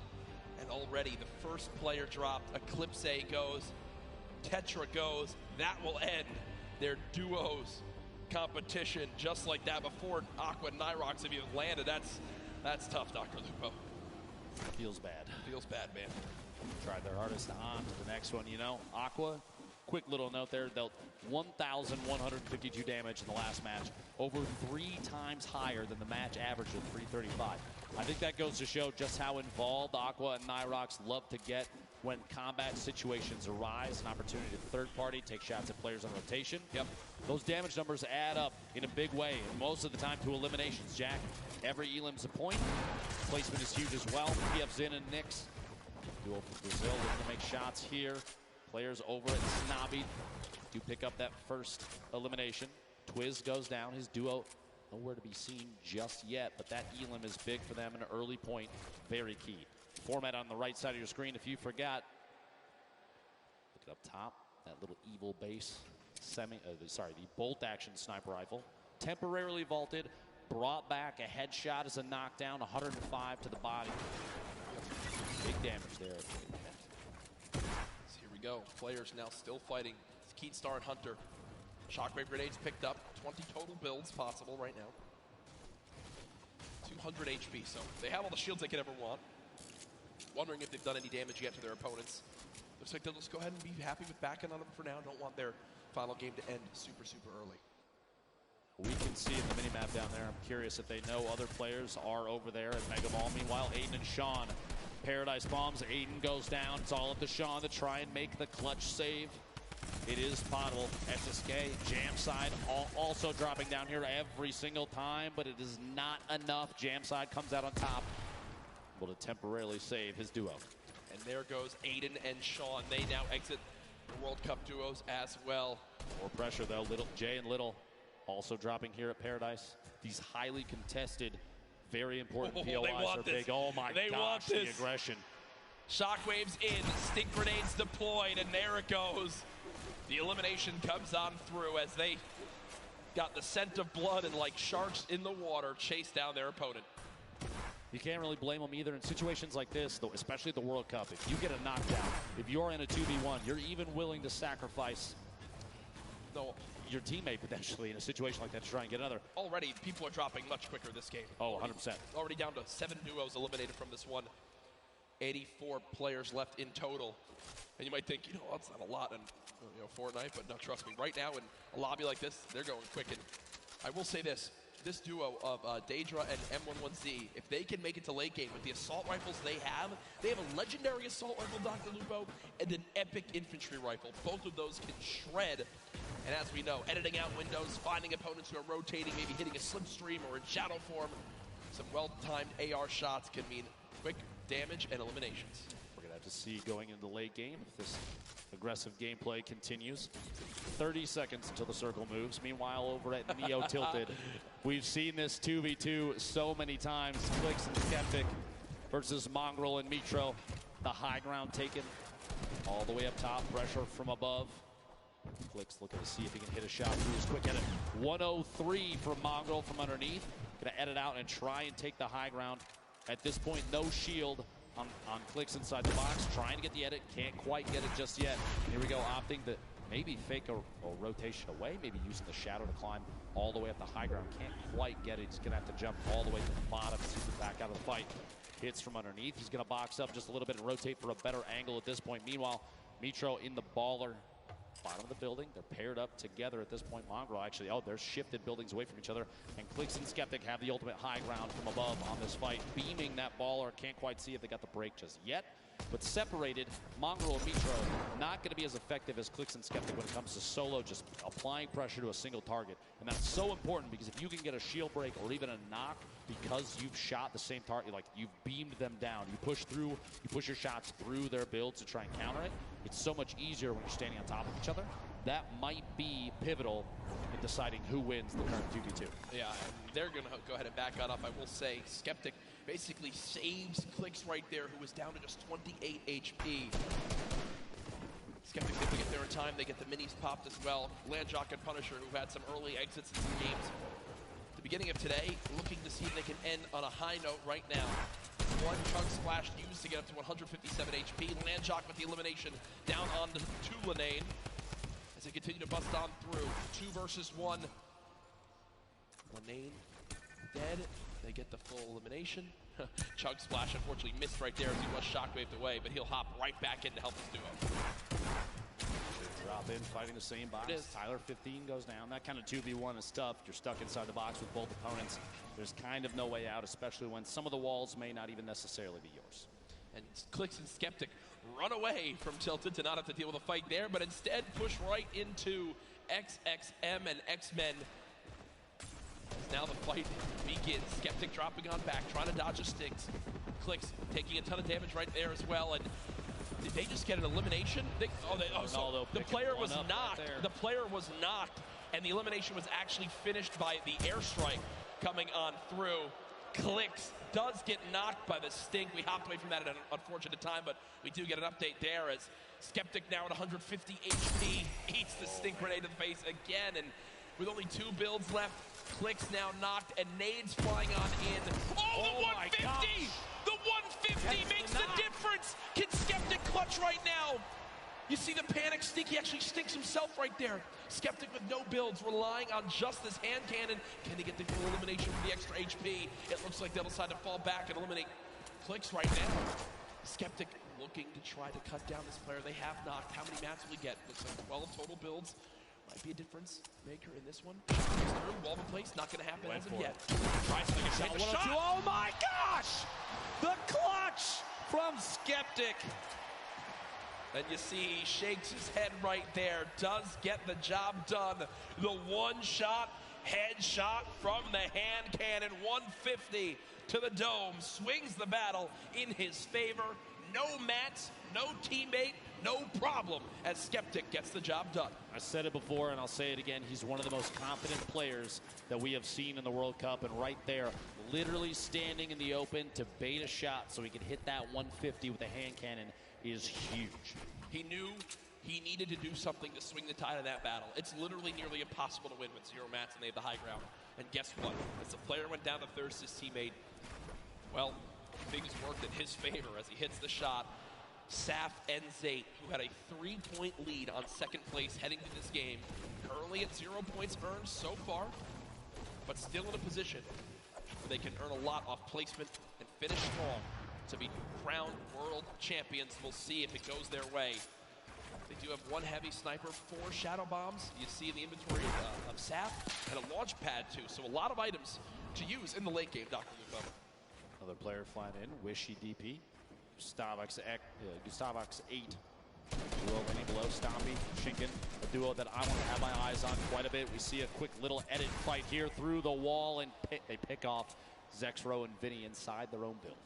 Zexro and Vinny, I believe, were top 3 or top 5 heading into this game, so an unfortunate ending for them. And all things considered, you know, Stompy and Chinken were a duo with an average placing in the online qualifiers of 1.8 across the 5 weeks. I think it was the highest average of any duo. And we haven't really seen much of them today, so finally seen a little bit from that duo, as many people had very high expectations. Chapix running away right now, nearby as well. Back, applying some pressure there to a ramp being built up. Chapix kind of all by himself between 2 duos here, Dubs and Mega. The heavy snipe to drop Dubs down. He's going to have to build back just a little bit, reconnect. Make sure your structures are held up by more than just one there, and somebody's got their eye on Dubs still. Gonna jump inside a pyramid, hold that edit. Mega sitting up on top of the windmill in a baller. Just kind of waiting at this point. They're just barely, you saw for just a second. Yeah. 67 damage above the threshold. But look, because it's a 70-player threshold and this lobby has dropped quicker, Storm Shield pops up, 1 player gets eliminated to drop the lobby down to 69, and immediately the Storm threat is over. So Storm Surge pops up for a second, but the Storm Surge shuts down on this second zone when the player count drops below 70. So only 1 player had to go down. That's exactly what happens. So the players below the damage threshold right there do just escape for the moment, as the threat is gone for right now. 1 minute remaining to the next circle. The final match for the duos competition here at the Fortnite World Cup. Still anybody's game. Like you said, $15 million on the line, and Saf and Zate are really pushing for that first place position. Applying pressure from above, gonna drop down. Just do a little bit of damage, but not the best spot to sit and try and fight that. Saf's gonna back up top and use that final mini, 149 total HP. And I was literally about to say, can still go down to a heavy snipe to the body, and that may be exactly what happened.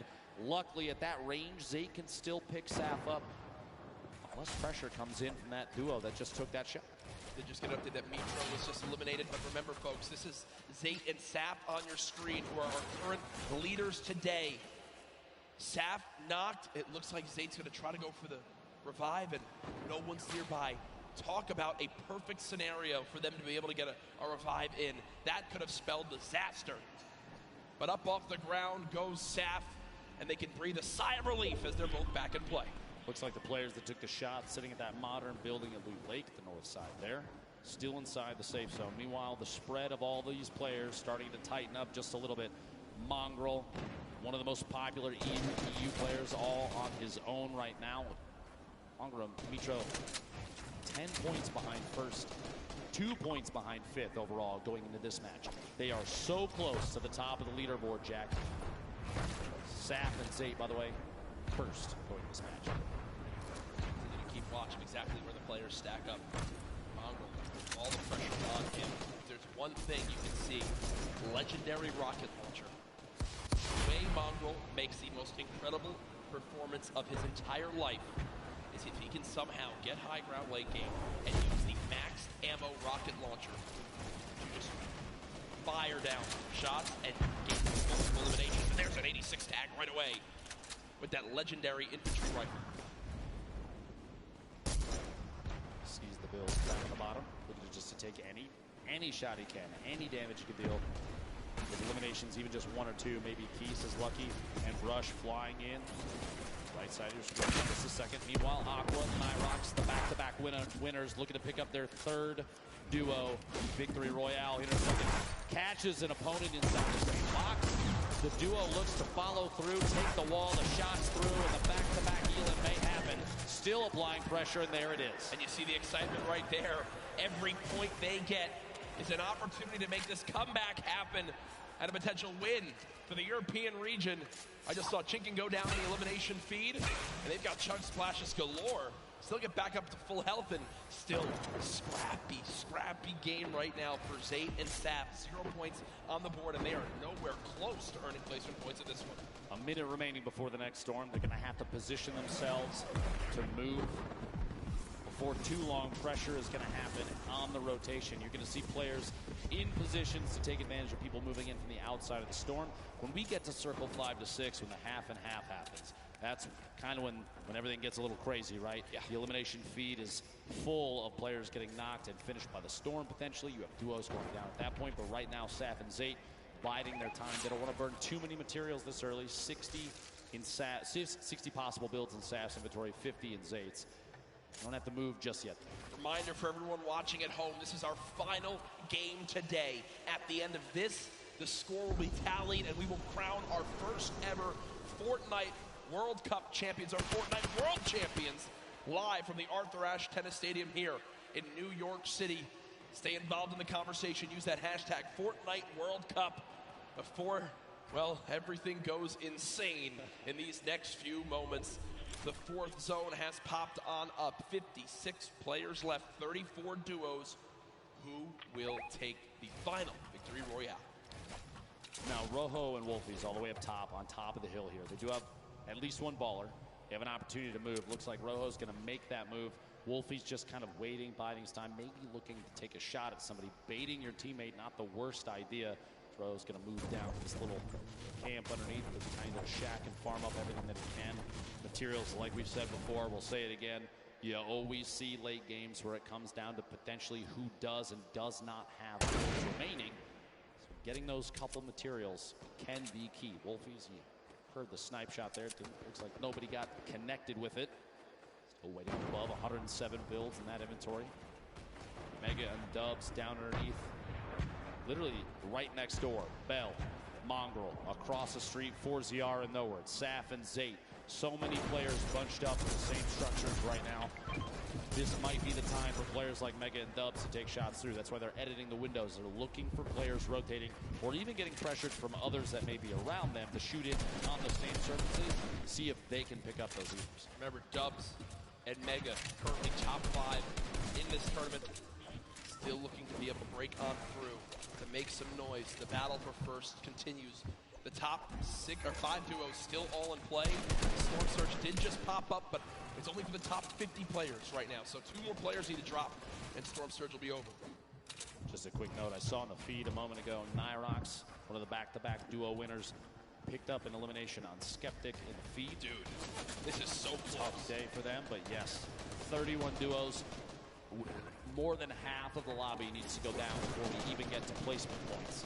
And Nyrox and Aqua are sitting on 4 total right now, which is huge for them. They're already in the next zone. They're on the high ground. They've got 5 shadow bombs, near max materials, 4 shockwave grenades, already 4 limbs.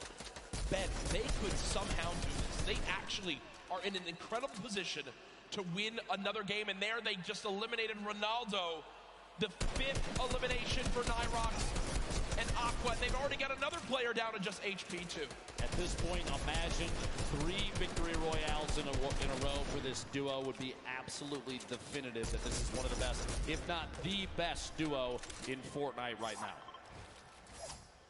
This is insanely intense right now. So much on the line for these players. They're boxed on up. Keep in mind, the average age of the players here today, 16. And what is that update? That's Nyrox and Aqua. Jackets 1 point from first and second. Point away from first. But there, Zayt gets an elim.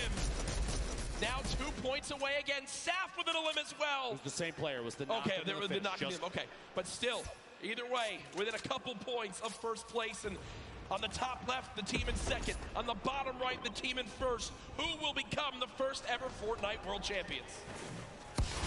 Go, rotation occurring. Mongrel on the feet, picking up Dubs! He just knocked out. He just elim Dubs. Saf and Zay waiting on the bottom. Only one elim, but it doesn't really matter at this point. They just need to focus on positioning and catching players on rotation. Funk at the top of your screen. Tons of players bunched up near each other. Mongrel, and it just, he shots the rocket out. See if pressure can happen there. And Mongrel may be able to pick up an elim soon.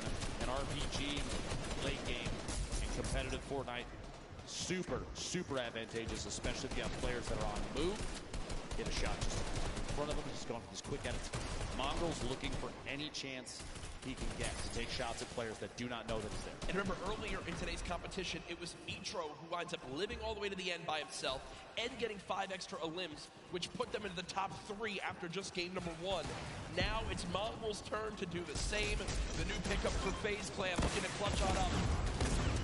Putting shots down range. I believe this is Mega, one of his teammates on FaZe, who's on the other side of that medal, and he's not relenting with this pressure. Both of these duos actually in our top 10 right now.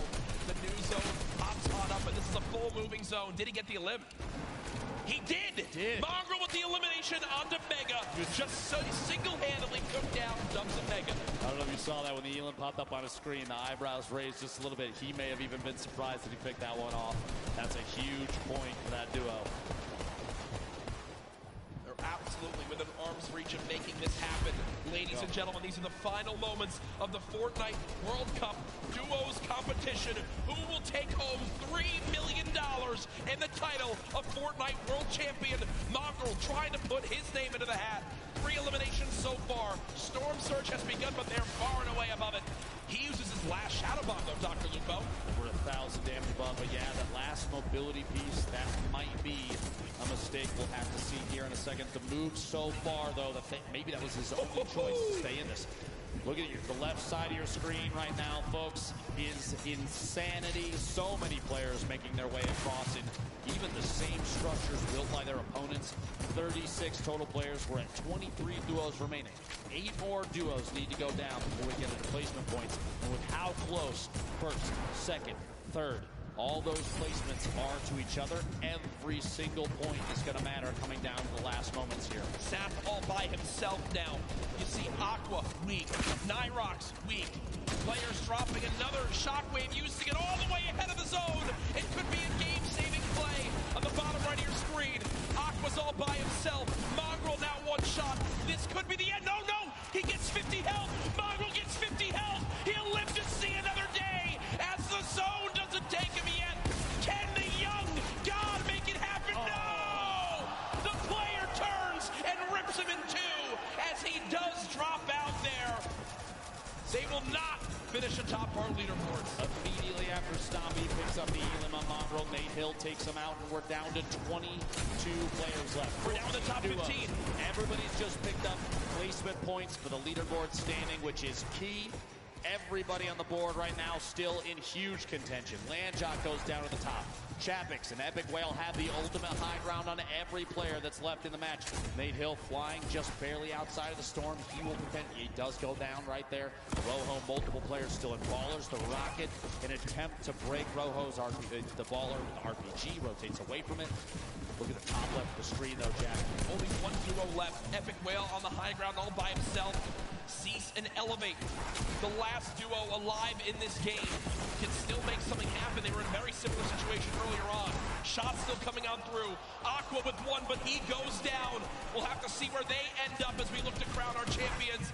8 players remaining, 7 different squads. Again, the only duo still left, Cease and Elevate. They're currently at 4 total eliminations. Rojo on the bottom right of your screen, the left side, the full lobby left. Arkram still in this 4ZR as well. Keenstar with so little HP, can't take a bit of storm damage. Cease goes down, Elevate with an elim. Epic Whale raining down shots. Rojo trying to panic build in these last moments. 6 players left in this game. Still a full duo, though. There we go. Elevate goes down. Cease eliminated as well. It's 4 solos remaining. These are the final moments of the duos competition for the Fortnite World Cup. We have 4 players remaining with Arkram sitting at the highest elim count. Oh, Seconds got to build up. Still in the safe zone. A quick 180 and he can't quite catch that elimination. Arkram 1 versus 1. Arkram versus the player up top. There's just no way. There's just no way. Arkram though, 6 elims, but 4ZR in the end will take the final game with the victory royale. 10 placement points earned. What a performance in the final moments right there. As that was our final game. Ladies and gentlemen, make some noise for all our players today.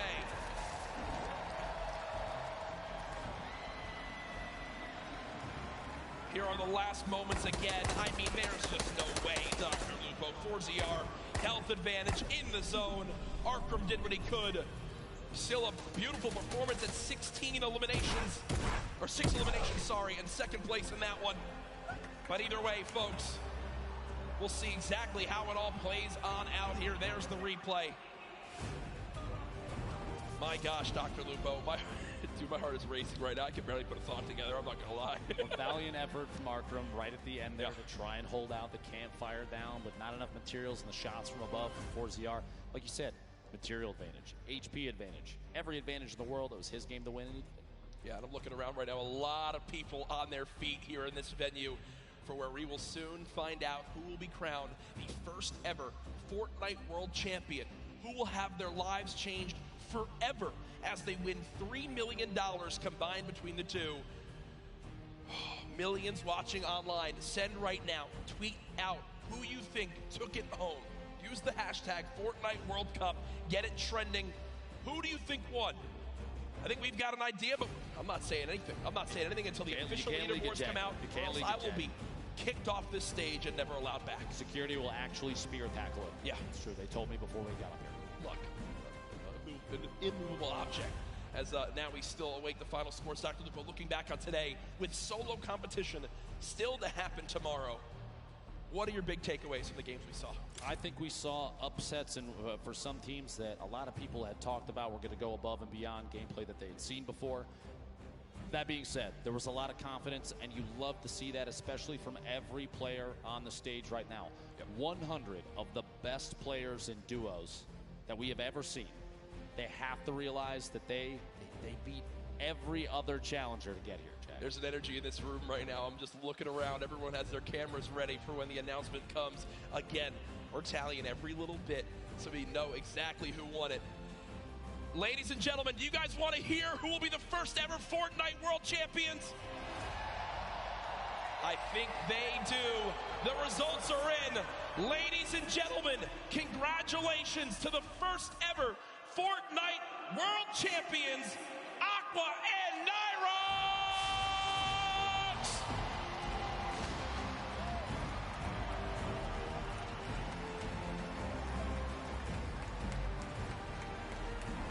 Two victory royales make the difference right there. The win and $3 million, Dr. Lupo. Ladies and gentlemen, again, your new Fortnite World Champions!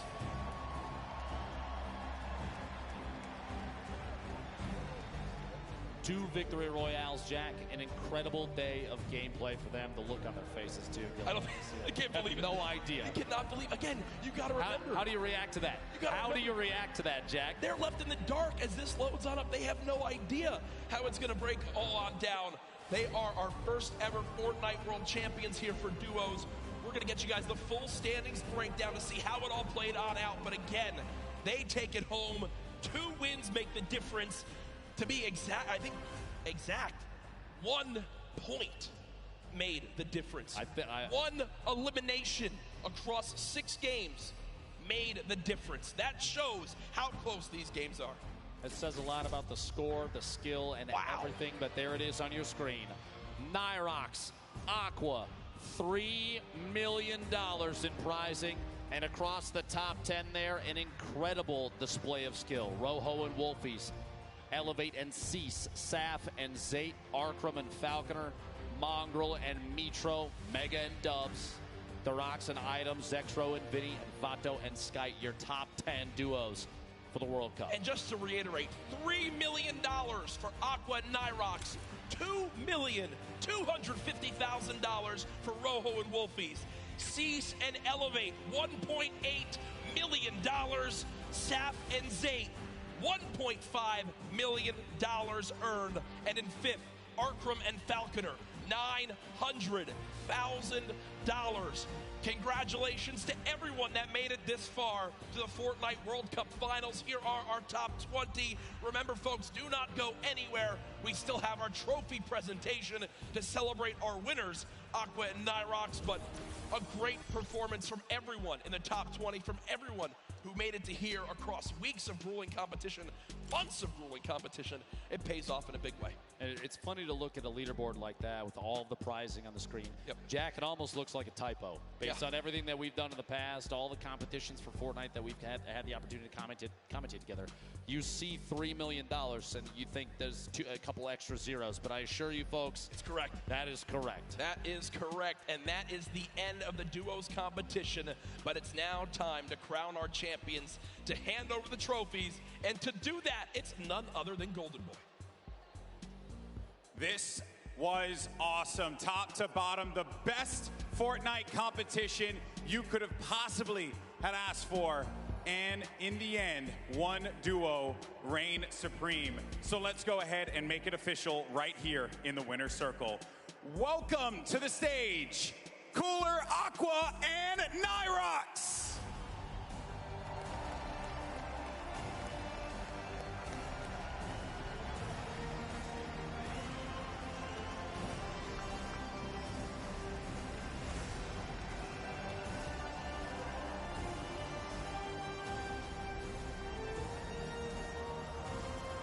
Gentlemen, the trophy is yours. Your Fortnite World Champions, Aqua and Nyrox!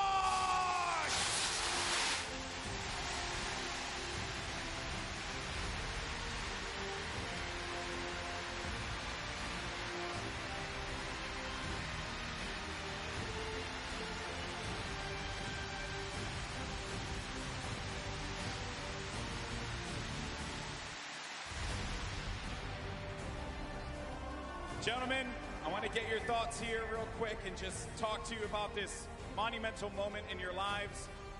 How does it feel? I know that's a really generic question, man, but you just won $3 million. How do you feel, buddy? Fair enough, fair enough. For you, my friend. We legit had the worst start ever. Like, the first 3 games was awful, and then, like, I don't know what happened. We just popped off. Why do you guys think that you're here right now? What happened? What did you end up doing differently that separated you from the rest of the pack and allowed you to get in that first place position? I think it's the amount of hours we put into this game and how serious we take it. That's right. And now, obviously, I understand you do have some family that's here as well. You've made them very proud. Who are you playing for here today? Like, for my mom, she always supports me, and it's just insane what happened. Like, I don't know what to say. It's insane. For you, my friend. All my friends, my family, my father, and Itke. All right. Well, you're definitely going to have a lot more fans now, man. Once again, your 2019 Fortnite World Champions, Aqua and Nyrox.